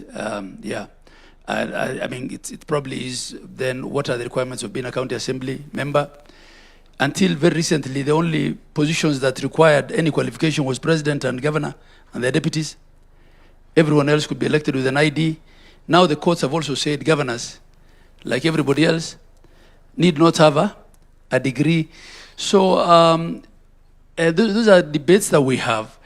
We try to resist, as a council, appearing before the Senate for day-to-day operational accountability, and argue that that is best left to our CECs and the Assembly, and that the Senate comes in on big matters, on policy, when there's a crisis, when there's impeachment.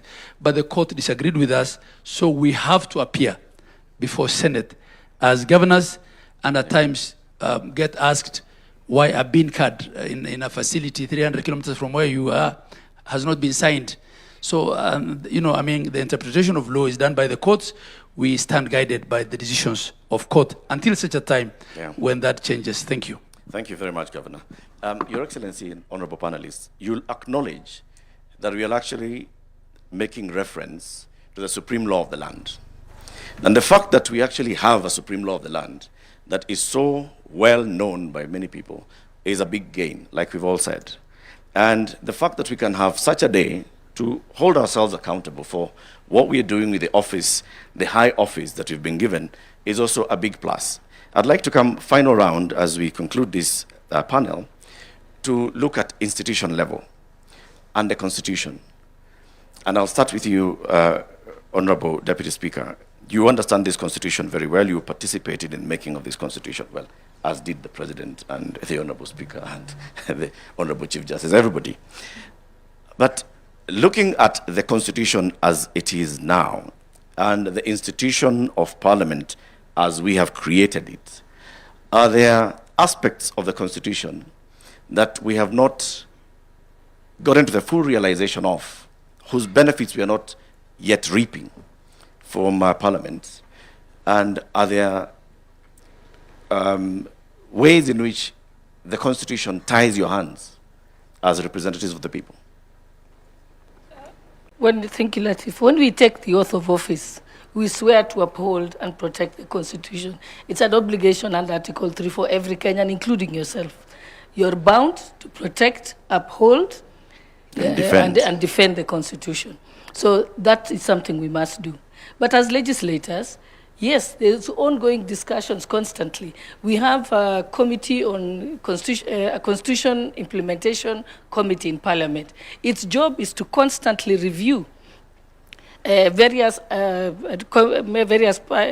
departments of the executive to find out if they have implemented the constitution. So they are constantly bringing reports, and a lot of them, a lot of their recommendations have helped because they are able to look at the list on the schedules, what should have been implemented by what date, and they are ensuring that that is actually happening. So that is the role of Parliament. So Parliament can't just amend the constitution, but our job is to have the constitutional implementation oversight committee.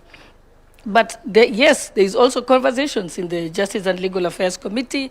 I know which I sit on, when we have met the Electoral Commission and so on, and other arms of government, they say this probably needs to be changed. And what we have done is we normally give that report of requests to the implementation committee, and they are keeping a bank of that, so that when the time comes, when the Kenyans think that we should change the constitution, there will be a reference book and a reference document. So that is available in Parliament. And they've also taken stock of what needs to go to a referendum and what can be changed under parliamentary initiative. What fruits are we not reaping from this constitution? Sorry? What fruits are we not reaping? Are there any fruits that are contained in the tree of the Parliament that we are not enjoying yet? Within Parliament or the Constitution? As the people of Kenya, we the people. No, I think, like I said, having a constitution is not an event. It is a process. So we are walking that journey now. And that is why I want to thank Your Excellency for convening this, because this is a time for self-reflection as a country. It's giving us a chance to make this a conversation. And just the way His Excellency also said that we need to look at Vision 2060. And again, that is something that the public will be involved in it. And I think this is probably the first time it has happened in the country, because that is how we improve our country. Thank you. Thank you, Honorable Deputy Speaker. Honorable Speaker Kingi, what are we not getting out of the Senate? Well, I think you're getting everything from the Senate. What more could we get out of the Senate? One area that we felt as a Senate need to be,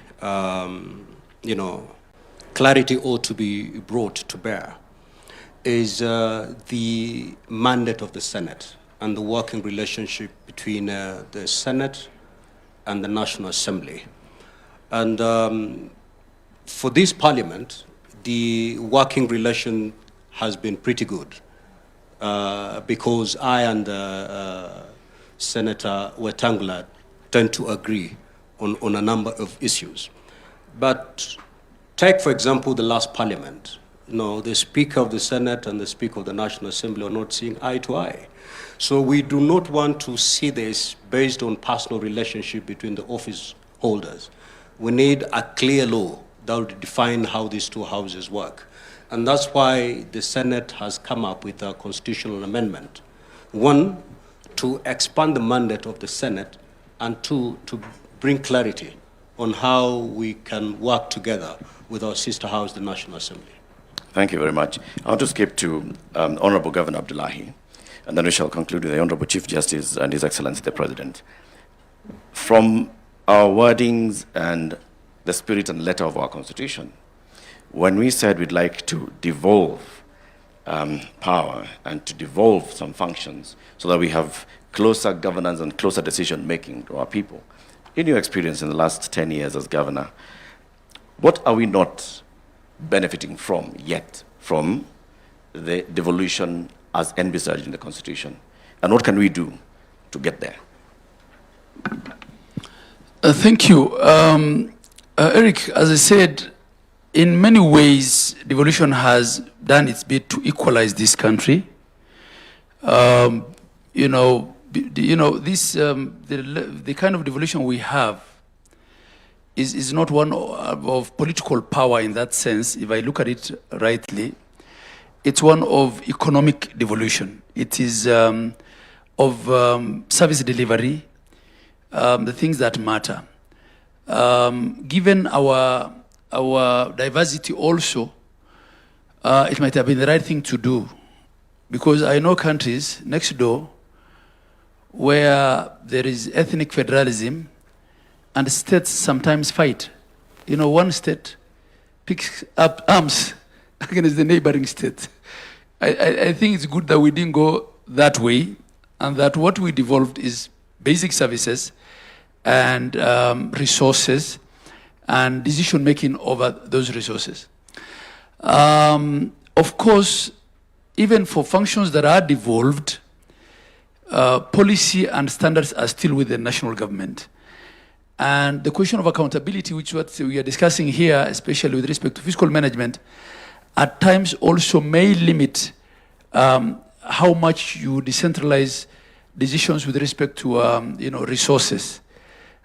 Because if you take them then very low and you're responsible for answering the audit queries in the houses of Senate and Parliament, however, and the Assembly, it can look a bit counterproductive. And counties have been accused of not also devolving certain decision making much lower.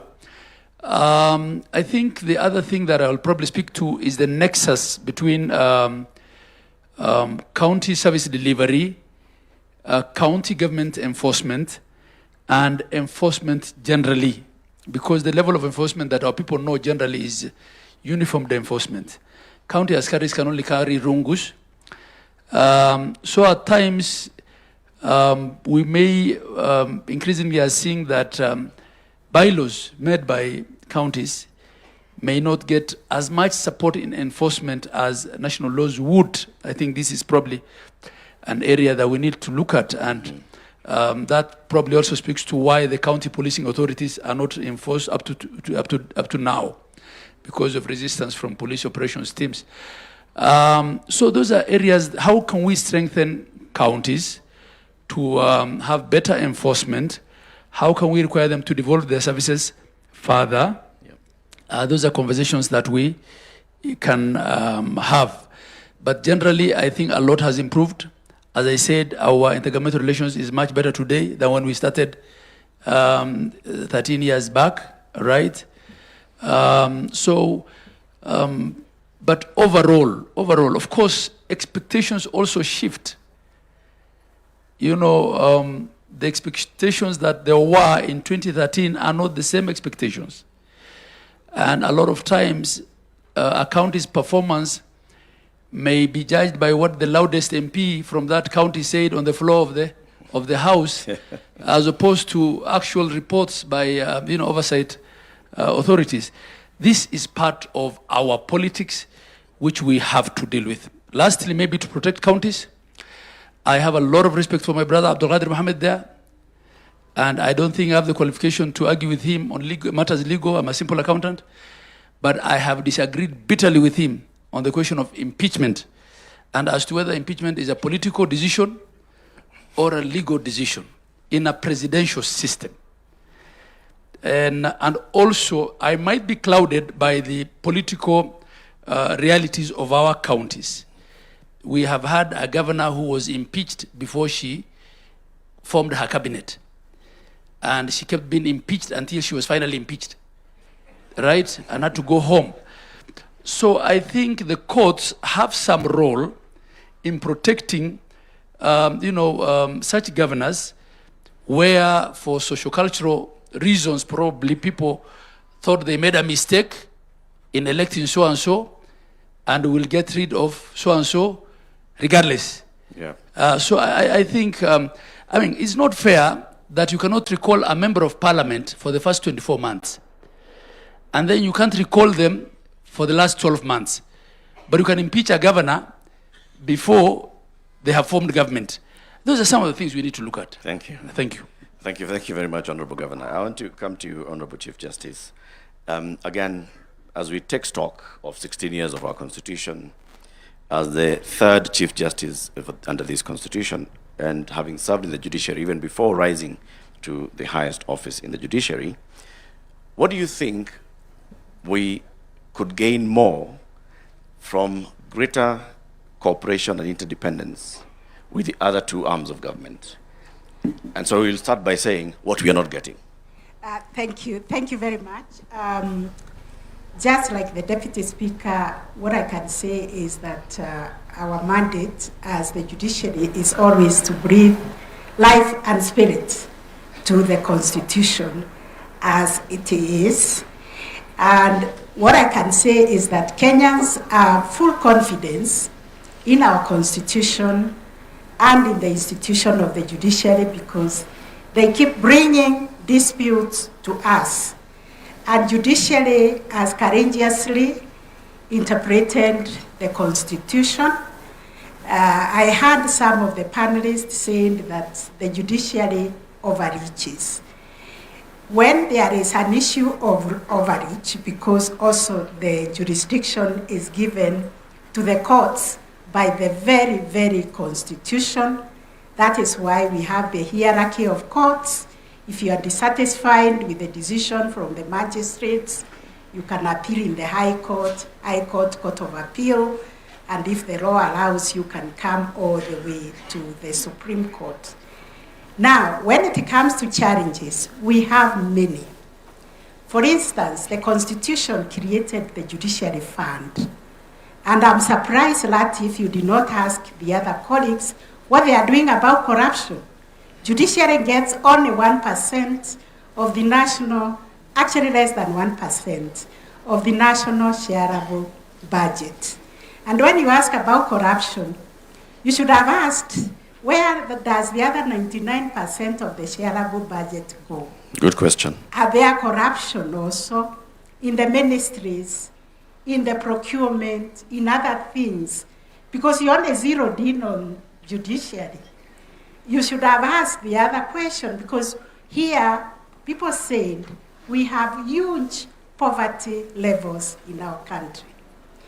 That is a problem, because if we implemented this Constitution the way it is supposed to be implemented, then we cannot be talking about high levels of poverty.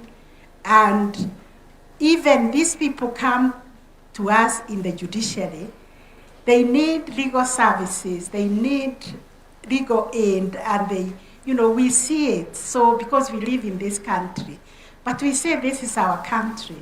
Whatever is not working, we must fix it. And that is the spirit within which we are meeting here today, to introspect and see what it is that we can do better as a country. How can we work together as the three arms of government supported by the constitutional commissions to fix all the things that are not working? For instance, we in the judiciary do not seek for cases. Kenyans come to court. And because this Constitution has given them the right, when you compare this Constitution with the old Constitution, the old Constitution, you could not take the government to court. You could not obtain an injunction. You could not obtain a conservatory order against the government. But this one allows any citizen even to come to court on their own right or on behalf of another citizen. It allows everybody the right to bail. It doesn't matter what offense they have committed. So we are grappling also with understanding our mandates. We are grappling with understanding the checks and balances. But what I can say is that we need to sustain this institutional dialogue. Right. Because at the end of the day, we are all serving one Kenyan. And one Kenyan who is failed in the delivery of service anywhere, be it at the police, be it at the court, be it in the hospitals, they say the government has failed us. So we have to continue with this dialogue and see where we need to put resources. In the judiciary, you can see the Supreme Court. It looks actually very dilapidated. Your Excellency, you renovated the State House recently. Look at the Supreme Court. We need institutions that can even reflect the power, the authority, and the mandate that is given to the institution of the judiciary. Our budget is so meager, so that even as we say we want to reach the last mile, we have now 60 small claims courts. Everybody in the 150 court stations we have is asking for a small claims court, because this is how you reach the ordinary wananchi. But the budget does not allow us to do that. We are required to have courts in every sub-county, and that I understand it to be a constituency. We only have 150. We still have a long way to go. And this is because of the budgetary constraints. But recently, we came up with a master plan and a roadmap of how we can reach to all these counties, sub-counties, with the High Court, with the Magistrates Court, and small claims courts, and with the alternative justice system. We have mapped the whole country. We understand where we need to go. And now, because we understand the budgetary constraints, and we are also Kenyans, we live here. Our country is like your mother. You know what your mother can give you, and what your mother cannot be able to give you. But there are certain priorities, especially when it comes to justice needs, that we need to address through more budgetary allocation. Thank you very much. That is the problem I have found with the implementation of the mandate of the judiciary to access justice to everybody. We are not able to reach everybody because of the budgetary constraints. Thank you. Thank you very much, Honorable Chief Justice. I want to conclude with you, Your Excellency, the President. You occupy a very high office, head of state and government. Head of state means that you are a symbol of this republic. And I want to speak to you from that level, looking back, because you have participated in this constitution journey, before Bomas, into Bomas, out of Bomas, into Naivasha, into Parliament, into the referendum, into implementing it as the first deputy president under this constitution and the second president under this constitution. So far, what are the gains? Because we've talked about the gains that we have, and we can all acknowledge the gains that we have, and you reflected on them in your opening remarks. What are these things that we are yet to realize, we the people? And how can we get there? What do we need to do to get there, to realize the aspirations and the great dreams of our Constitution?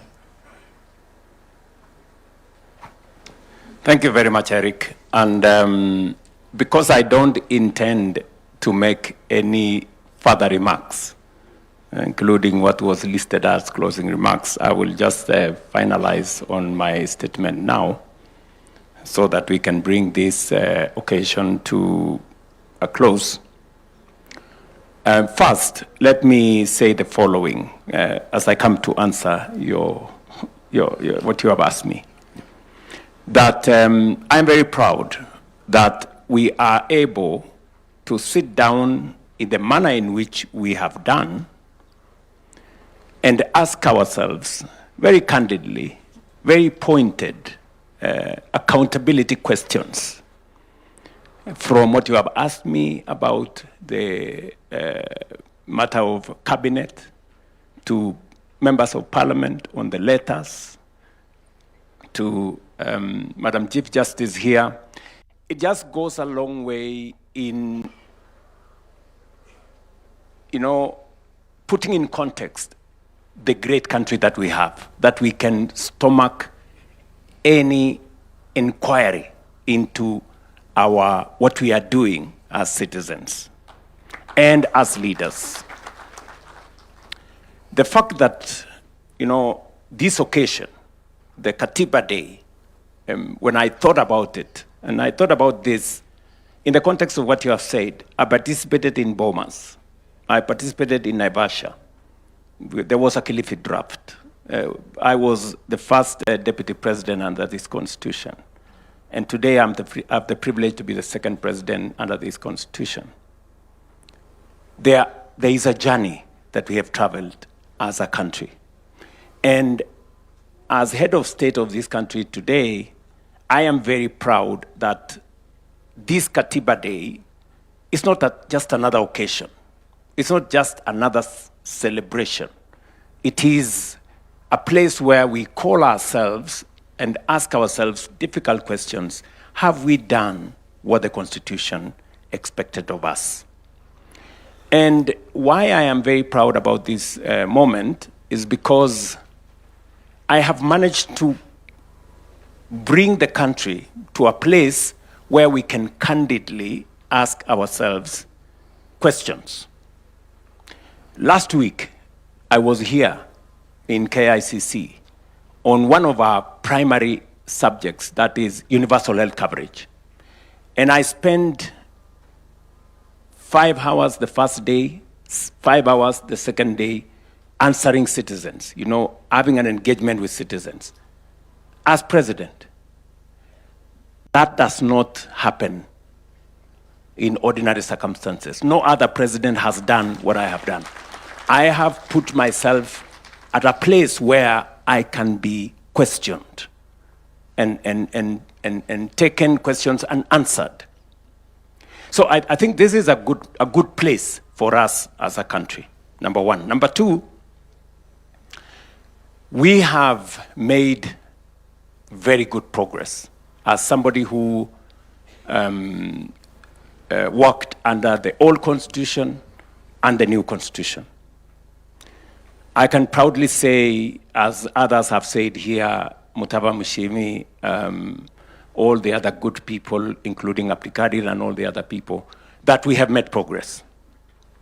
Of course, we could have done better, but that does not discount the progress that we have made. In different spaces, devolution, for example, which is probably the biggest gain that this constitution brought. There are many arguments as to whether devolution has worked or has it not worked. From where I sit, I think we were right to have devolution. Devolution has served this nation. Could it have been better? Yes. Are there challenges? Yes. But that does not discount what devolution has done to our country. Specifically, for example, the biggest subject, health. I see many people trying to argue that maybe health should be reverted to national government. I am completely opposed. I think health is in the right place in county governments. Why do I say that? If you look at delivery of health, there are counties where we had only one doctor. Example, Wajir here. Today, there are 70. There are many more health workers. Supervision has been devolved from the national government to the county. County workforce, health professionals are held to account. In the past, there used to be doctors who never reported to their stations for 10 years and nobody knew. That is no longer possible. The county governments have appropriated that space properly. And so, have they done many other things better than was the case in the old system? Let me also say, having served as the first chairperson of the Intergovernmental Budget and IBEC, that we started off with a lot of territorial fight between the national government and the county government. And rightfully so, because there was still a hangover by the national government to try and control counties. And then there was also, a bit of that, I must admit. But progressively, we have come to appreciate that there are roles assigned to counties, there are responsibilities and mandate assigned to the national government. And that way, we have found a way of living together. In fact, I have had a wonderful 4 years working with county governments, maybe because I had the benefit of what happened in the last 10 years. And we have signed, as Abdullahi has said, many intergovernmental participation agreements. We have done, for example, the registration of farmers, which was a very big thing. Now we have a register of all farmers. It was a joint project between national government and county governments. We have community health promoters. Today, we pay community health promoters jointly. The community health promoters are doing a fantastic job. Today, we have signed an intergovernmental partnership agreement on matters health. I would have chosen, for example, to say health is a devolved function and I should have nothing to do with it. But we sat down with counties and we said there is a role where national government can support counties in delivery of a mandate that is assigned to counties, and that is purely constitutional. The Constitution, provides for that kind of mechanism. And we use that mechanism to improve health outcomes. Today, we have more citizens registered on social health. Today, we have more citizens treated. Today, we have better delivery of equipment. We signed a partnership agreement with counties. Today, they get equipment that they don't have to pay for because of the agreement we have signed, and they are using those equipments to deliver health and get paid for by SHA. So I can say confidently that counties are better placed when there is a better relationship between the counties and the national government. That is not to say there are no challenges. Yes, there are challenges here and there, but continuously we keep resolving those challenges. Let me give you one challenge, for example. On matters to do with housing, there was a challenge on whether housing is completely devolved or there is a role for national government. And we managed to resolve it, by making sure that we established under the housing fund a place where the housing fund has representation from the national government and the county government, and it made it easier for us to make steps to go forward. Let me leave that there. And having said that, I can say with confidence that our decision as a people, as a nation, to have counties in place was the right decision.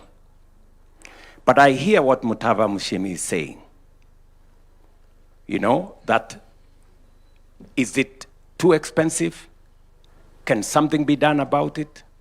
That is a conversation Kenyans can have, on how do we make them much more effective? That is, or the size of parliament for that matter. That is a conversation we can have as a nation. Let me come to what was said by my elder sister here, the Madam Chief Justice. I think if there is one very progressive area that we can confidently say as a nation that we did very well under this constitution is our judiciary. I think the judiciary today has maybe more latitude than they need, if I may say that. I think we overgave ourselves the space around judiciary because they can literally do anything, which is possibly a good thing, so that they can limit the power of government. They can also interpret legislation in this or the other way. But what I can say about the judiciary is that even as we celebrate the place of any citizen being able to go to court and challenge everything, there is always the argument that I want to make, and I have brought it up with the Chief Justice. For example, we go to the people and we tell the people housing is a mandate, a command under Article 43 for government to provide adequate, dignified housing. You go to the public with a manifesto, you tell the people how that right is going to be realized, and the people give you the mandate. 7, 8 million people, Kenyans, vote, and they say, proceed. And then one person, possibly the name that comes into mind is the one you know, goes to court and stops the whole process, you know? Now, the question you ask yourself is, what is the place of this one person in the context of the 8 million who voted for this right? And secondly, this right is in the Constitution. So that's the question, again, that maybe the judiciary, on their own wisdom, may want to think about balancing the right of every citizen to challenge whatever is being done as against the right of others who believe that that right should be achieved. And also the right of government to live up to the constitutional demand for them, for citizens, to have decent housing. You know? So this is, again, a place where we possibly may want to have a conversation around. I don't think it amounts to changing the Constitution. I think it is by way of practice, and all of us looking at what are the possibilities. Because, and I will come to this later, in terms of my perspective as to what areas haven't we, I will come to answer that question.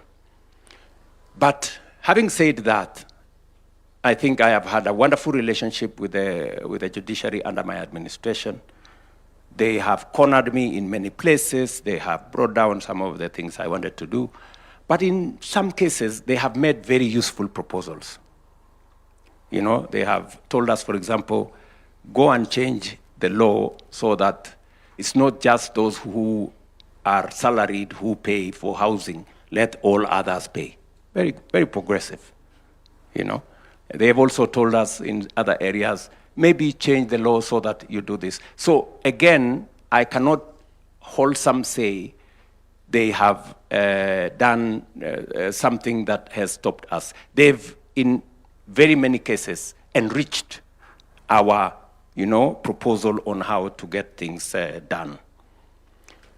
But to the words of the Chief Justice here, and she has said, and rightfully so, that there is a budget issue, which is an issue, again, we must have a conversation as citizens. Should we pay taxes? Should we not? Should we borrow more money to do what we have to do? Or how do we borrow responsibly? So this is, again, another conversation, because the bottom line of all this thing about budget is taxes. Yes. I mean, we must have a candid conversation. Today, there is a big argument that Kenyans are overtaxed. We need to have a conversation. Is it based on empirical evidence?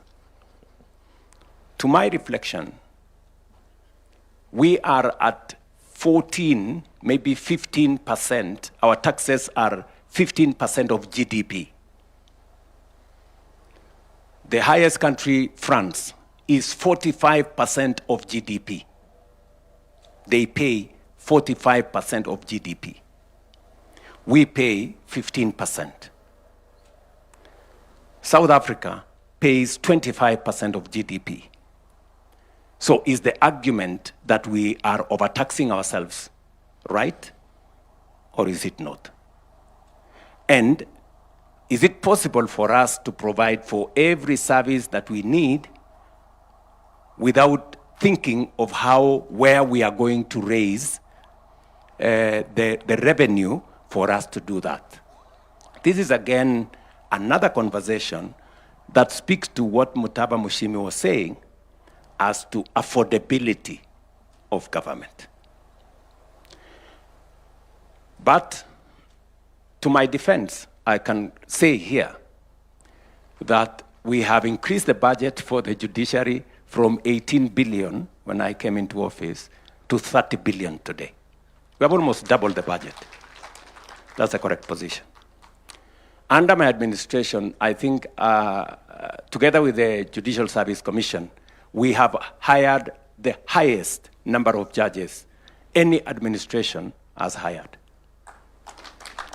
In my 4 short years, I think, Madam Chief Justice, I think you, myself, and your JSC has hired close to 100 judges. So we have made a contribution. Maybe we have not reached where we should. I sympathize that the building of the judiciary is not in very good shape.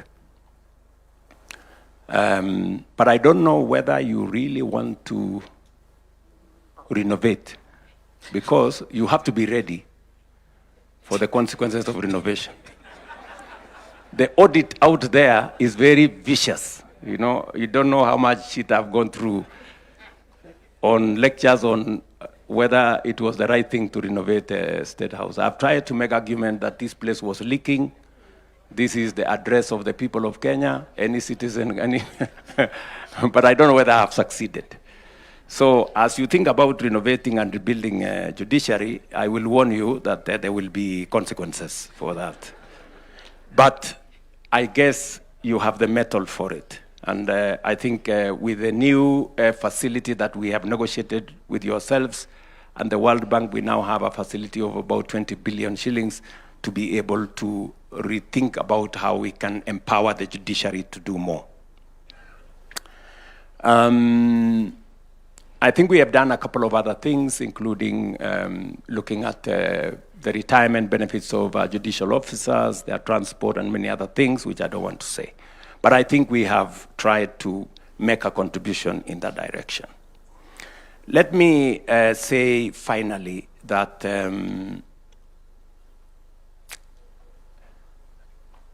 from where I sit, maybe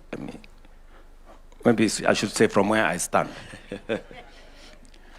the whole space around accountability is a space that I think we need more work. To your question now, Latif, the whole space around accountability is a place we need to do more work. Why do I say so?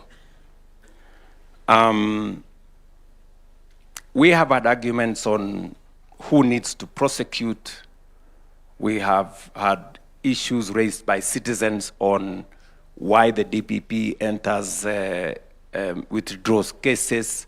We've had issues, what the chair of the Ethics and Anti-Corruption has said here on prosecutorial powers to be given to the EACC, the delay in the processes. There are too many processes that ultimately that becomes a challenge.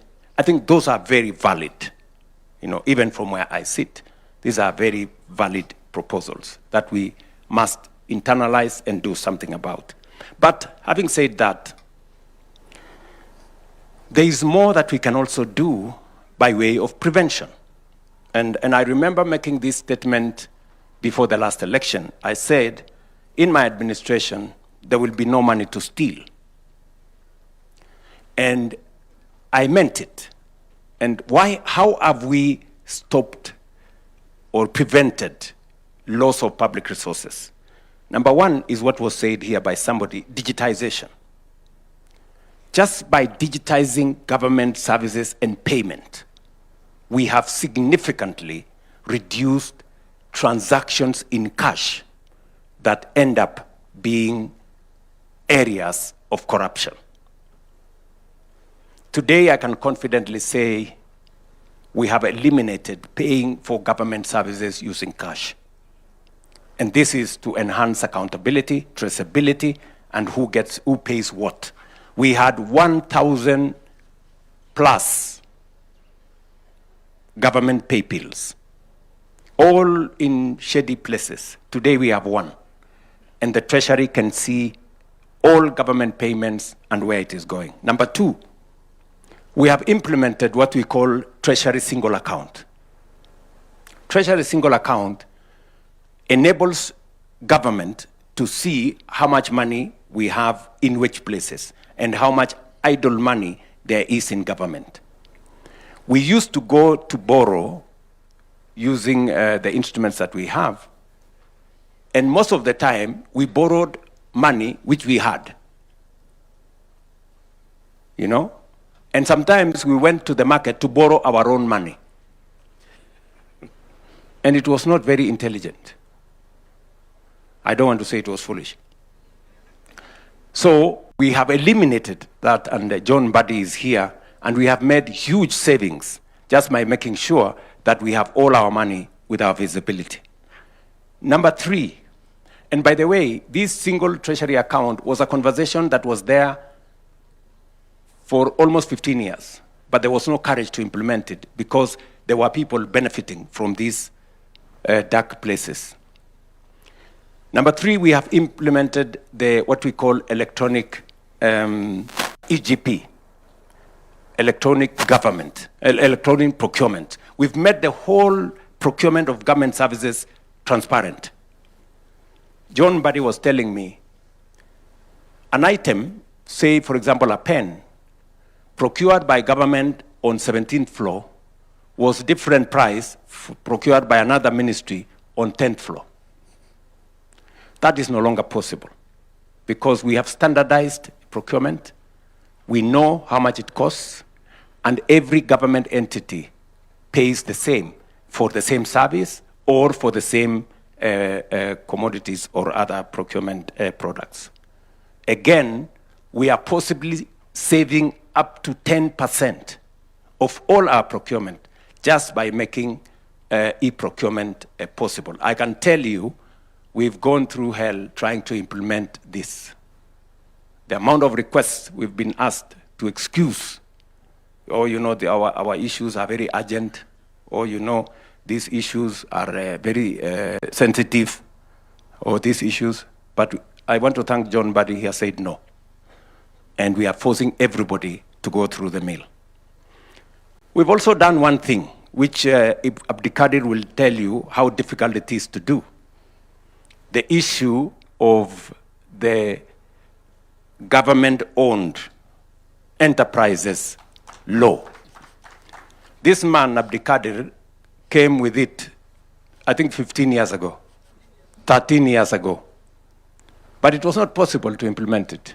Because what did it say? It set the bar for the people who are appointed into boards of government agencies. It actually said that we need to advertise for those positions. And it was very difficult politically, you know, to do it. Because you go into an election with many friends, partners, people who have supported you, people who have gone to the trenches with you, you win an election, and then they are there. You have to do something about them. You know? And you know, politically, you can't just wish them away because they will make demands and say, my friend, you wouldn't be there if it was not for us. Legitimately so. But what have you done now? We went to Parliament, and I want to say this about Parliament. I know there are many accusations that Parliament has gone through, that they are a rubber stamp for the executive. I don't know, they are not holding government to account. If there was a difficult bill to pass, and I must give credit to the 13th Parliament, they passed it. It is the government-owned enterprises law. Literally saying that those people passing the bill will not qualify to be appointed into parastatals when they are not sitting in Parliament. You know how, and you know, all these politics are very slippery place. You are in today, you can be out tomorrow. So, but I want to credit the 13th Parliament. They passed this law. I signed it into law. And today, many of my friends who I had appointed to boards in Kengen, in Kenya Airports Authority, in Kenya, I don't know where, Kenya Pipeline, and many other places, they have had to exit. Because now the law says those who participated in the last election cannot be board members. I have lost a few friends, but it comes with what it is. And why are we doing this? We want to, as much as possible, professionalize the running of government agencies and to depoliticize those boards. And again, I must say that has worked in a very significant way. And then finally, we have, and I'm talking to accountability, we have also, number 5, we passed the conflict of interest bill into law. Again, very many members of parliament, members of Senate are very unhappy about this bill because it literally says members of their families cannot participate in procurement or supply of goods and services to government. Again, it was to establish a distance between those who wield authority or power, whether they are sitting in parliament or they are sitting in the executive. I don't know whether we extended to the judiciary, I don't think we did, cannot participate because they have the propensity to influence those contracts this way or the other. Again, I can confidently tell the country we passed that law.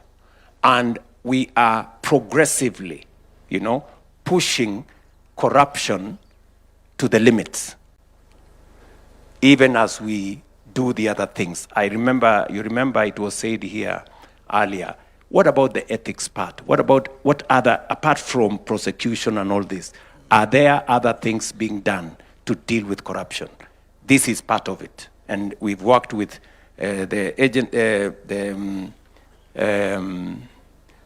criminal justice system to work on this.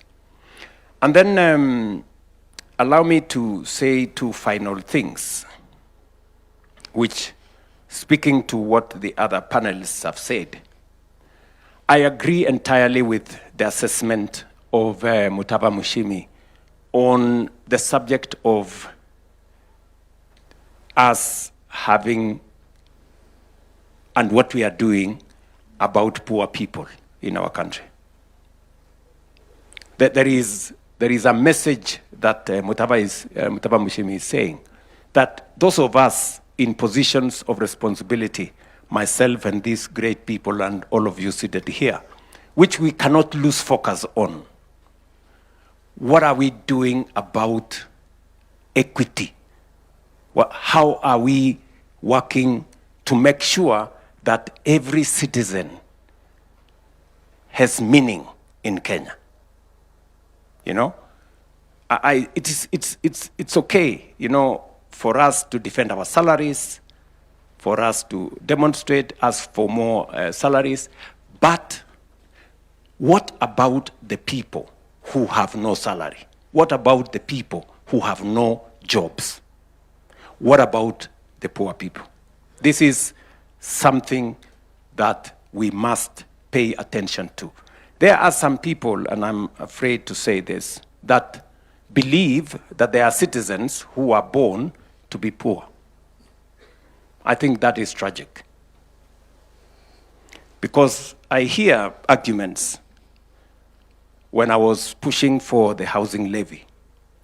And many people were telling me, how is it our business to make sure the people living in slums who have no decent dwelling places, how is it our business to assist them to get decent housing? It's a very, reasonable question, but looking at it from the other side is very callous. I mean, it shows how insensitive we are. That we have people who live in slums, that it doesn't concern you that there is a citizen who uses a flying toilet. You know, it doesn't concern, you're not bothered. I mean, you really have to have a heart of stone, not to think about fellow citizens who have to pay to use a toilet. I mean, it is something that must concern us. And that is, I think, what my good brother there was saying. Or a citizen who decides to stay at home, they are sick, but they prefer to stay at home and die because they have no means of getting medical treatment. I think that is something that should concern us. And as a result, it takes me to the place where we've not done very well. We've done very well with what Abdikadir said, political rights. We are a robustly democratic country. We vote whoever we want. We can picket, we can demonstrate, we can do whatever, literally, whatever we want. That we have done very well, and we must credit ourselves for it. But there is the other side of it. What have we done to make sure that every child will go to school? Everybody has medical attention. We have decent housing. We have eliminated hunger. And we have done all the other constitutional commands. That is the place that we haven't done very well. And that is where we must focus going into the future. And that is why I am inviting all of us to have a national conversation, you know, on the future of Kenya, a development charter for ourselves, so that we can enjoy our democratic rights, but also make sure that every citizen lives a dignified life. I think these are the two, you know, sides of what we must achieve. And I say this with a lot of humility, that it's upon us, you know, to do whatever it is that we can to make sure that we deliver on these two commitments. Let me say this. Our right to choose, our democratic right to choose, must be exercised in choosing what is best for everybody, or what is best for us. We should be able to make the best choices for Kenya. And again, let me paraphrase what Abdikadir said. If you choose a thief and expect that they will not steal from you, you are not being intelligent. If you choose somebody who is incompetent and expect them to deliver on anything, then you are not being serious. If you choose a person who has no vision, who has no plan, who has no agenda, and expect them to take your country anywhere, then you are not being serious. I think these are the choices that are on the table for us. And finally, I have spoken for too long.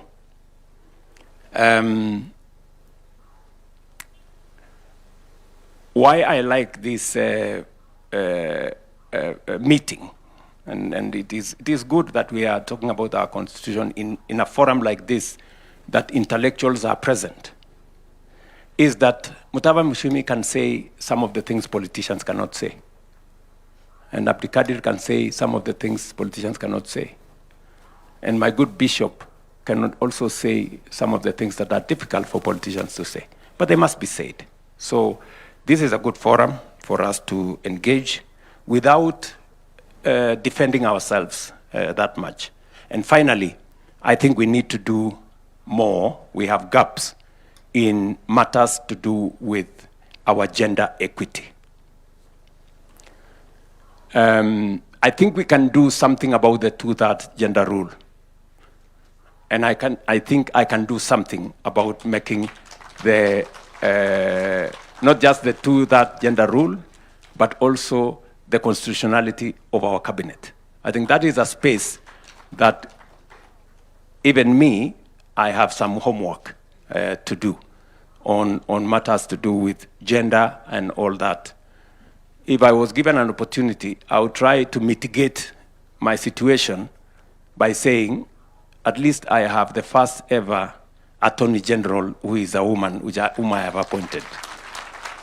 And I can also try and mitigate my case by saying, by appointment, maybe the cabinet does not meet the two-thirds gender rule, but by operation, it does, because I not only have the AG, but also the Secretary to Cabinet sitting in my cabinet. But anyway, that's a conversation for another day. So I want to say to all of us, this is a very good conversation, Madam Chief Justice, I think. And Abdullahi, my good friend from the Council of Governors and the Houses of Parliament, I want to say to all of us, thank you very much. I think this is time we have spent very well. And thank you, Eric, for provoking us. Asante sana. Ladies and gentlemen, let's give a standing ovation to our panel, please. And a round of applause as I welcome Michael Gitonga to come and take over to the next space. I'd like us to do something. Every 27th of August going forward, always remember it's a day of victory for we, the people. And I'd like us to say this together. 16 years ago, we, the people, gave ourselves this constitution. And our head of state went ahead to say, our responsibility today is to fulfill its promise and build a democratic, prosperous, and transformed republic. So repeat after me. Our responsibility today is to fulfill its promise and build a democratic, prosperous, and transformed republic. Thank you very much, Your Excellency. Thank you very much. I'll request that we remain standing, and as His Excellency takes back his seat and the panelists, kindly let's take back our seats. And I'll request just one thing as we do that, because we'd like to clear the stage. We have one more thing we'd like to do, the conferment of Katiba Awards, which is going to be a very short part of it. I want us to just keep standing, and let's play a song to Shangilie Kenya as we empty the stage.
Let's take our seats, and Your Excellency, we only have one more item on our program, and that is the conferment of the Katiba Awards. So with your permission, allow me to invite the Head of Public Service to lead us through a brief state of investiture ceremony for conferment of Katiba Awards. Welcome, sir. Tumkaribishe kwa makofi tafadhali. Thank you. Thank you. Your Excellency, distinguished ladies and gentlemen, This part of the Katiba Day commemoration is convened pursuant to Article 132(4)(c) of the Constitution and the Kenya Heroes Act 2014 to recognize three eminent Kenyans whose service has left an enduring mark upon our nation's constitutional journey. On this 16th anniversary of the promulgation of the Constitution, the Republic pays tribute to those who devoted their intellect, courage, and conviction to its making and have remained steadfast custodians of its promise. In recognition of that distinguished service, their names shall be entered into the roll of national heroes under the category of statesmanship, and each accorded the title Shujaa wa Katiba. This recognition carries forward a tradition inaugurated at the promulgation of the Constitution in 2010, when a special Constitution promulgation commemorative award was conferred for distinguished leadership in steering the Constitution through Parliament and towards promulgation. Your Excellency, today's honorees join the Honorable Abdikadir Mohammed, the first and until today only recipient of that special constitutional recognition. Together, their service is firmly inscribed in the constitutional history of our republic, and a grateful nation now accords them their rightful place among its heroes. May it please Your Excellency to take your position in the arena for 1 minute, Your Excellency. And in the name and on behalf of the people of Kenya, formally recognize the following Mashujaa wa Katiba. The first is Professor Yash Pal Gai. With uncommon wisdom and unwavering dedication, Professor Yashpal Gai led Kenya's constitutional dawn. As chair of the Constitution of Kenya Review Commission, he forged a people-driven charter that enshrined in the powerful Bill of Rights, devolution, and rule of law. Through the Katiba Institute, which he founded with Dr. Jill Cottrell Gai, he has tirelessly defended these democratic pillars, often without fee. A scholar of global renown, his counsel has shaped constitution across more than 20 nations. The award will be received on his behalf by the President of the Law Society of Kenya. So let's put our hands together as they come to receive it on behalf of the statesman, mentor, and guardian of the Kenya Katiba, Professor Yashpal Gai, who embodied the highest ideals of public service, deserving of being entered into the role of our national honors as a Shujaa wa Katiba.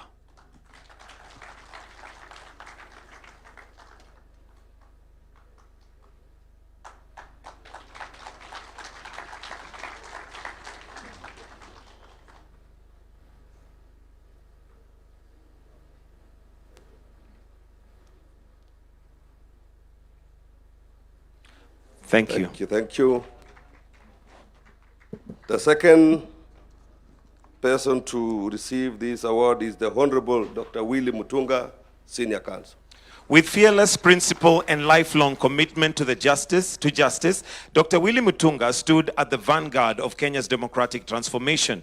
As for the first indigenous Kenyan to teach constitutional law, he nurtured generations of legal minds. He gave voice to the voiceless through the Kenyan Human Rights Commission and Kituo cha Sheria. As the president of the Law Society of Kenya, he became a steadfast champion of the multi-party democracy. As the inaugural Chief Justice under the new constitution, he reformed the judiciary with integrity by professionalizing its ranks, combating corruption, and issuing the Mutunga rules that anchored the constitution. A round of applause for Honorable Dr. Willie Mutunga.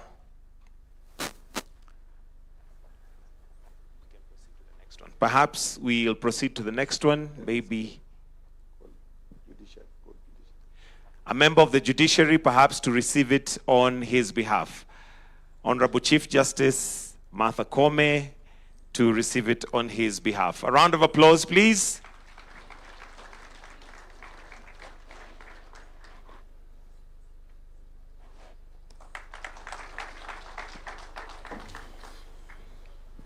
third and the final Shujaa wa Katiba is Professor Wanjiku Kabira. With intellectual rigor and unshakable commitment to women's empowerment, Professor Wanjiku Kibira helped give Kenya its transformative constitution. As Vice Chair of the Constitution of Kenya Review Commission, she led nationwide civic education that brought the Katiba to the people. She championed women's economic rights, enshrining in Article 43 of the Promise Opportunity of Dignity.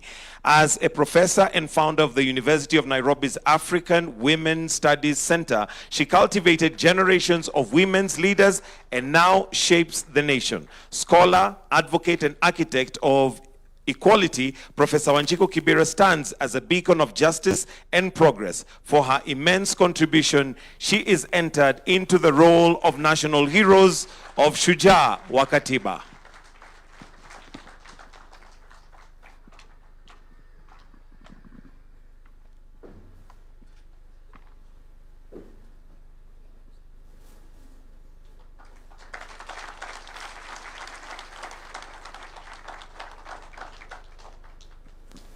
Your Excellency, sir, you may now resume your seat.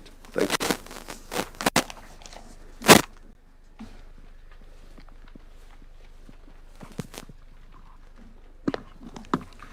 We are now getting closer to the end of our session this afternoon, well, which started literally 6 hours ago. So 6 hours of sitting through this, you need to give yourselves a hand.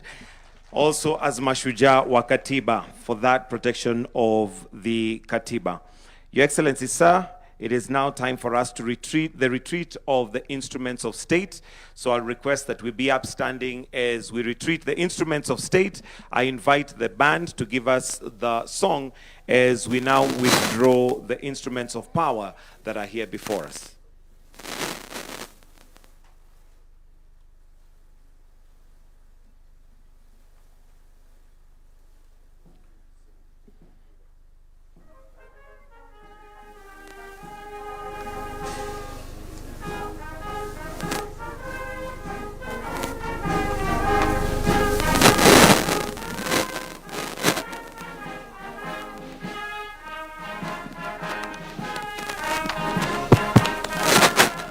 Asante sana Mheshimiwa Rais. Nitaomba kwa heshima mwanasheria mkuu aweze kuondoa nakala ya katiba mahali ambapo iliweza kuwekwa ili wanajeshi wetu waweze kuendelea na shughuli za kuondoa vyombo hivi vya mamlaka tunapokamilisha hafla hii siku ya leo.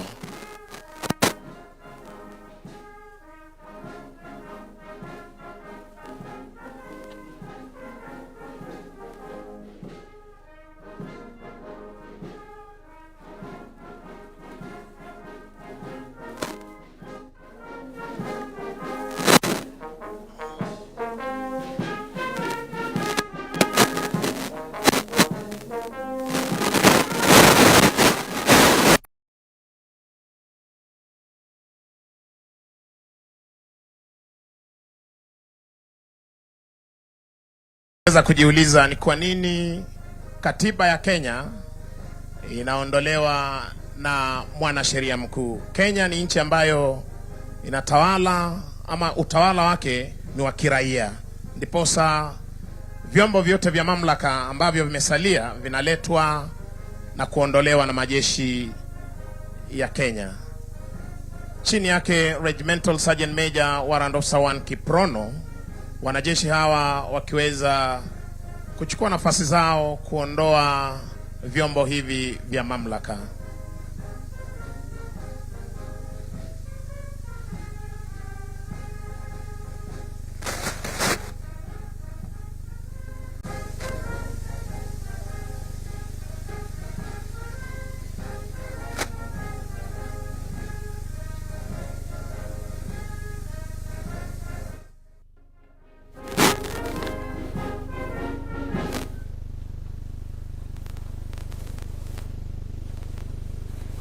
Kiweza kutazama Mheshimiwa Rais, hapa awali ni kwamba muhuri huu wa umma ni muhuri mzito ambapo utaweza kurejeshwa, utaweza kufunika kisha vyombo vingine vya mamlaka viweze kuondolewa.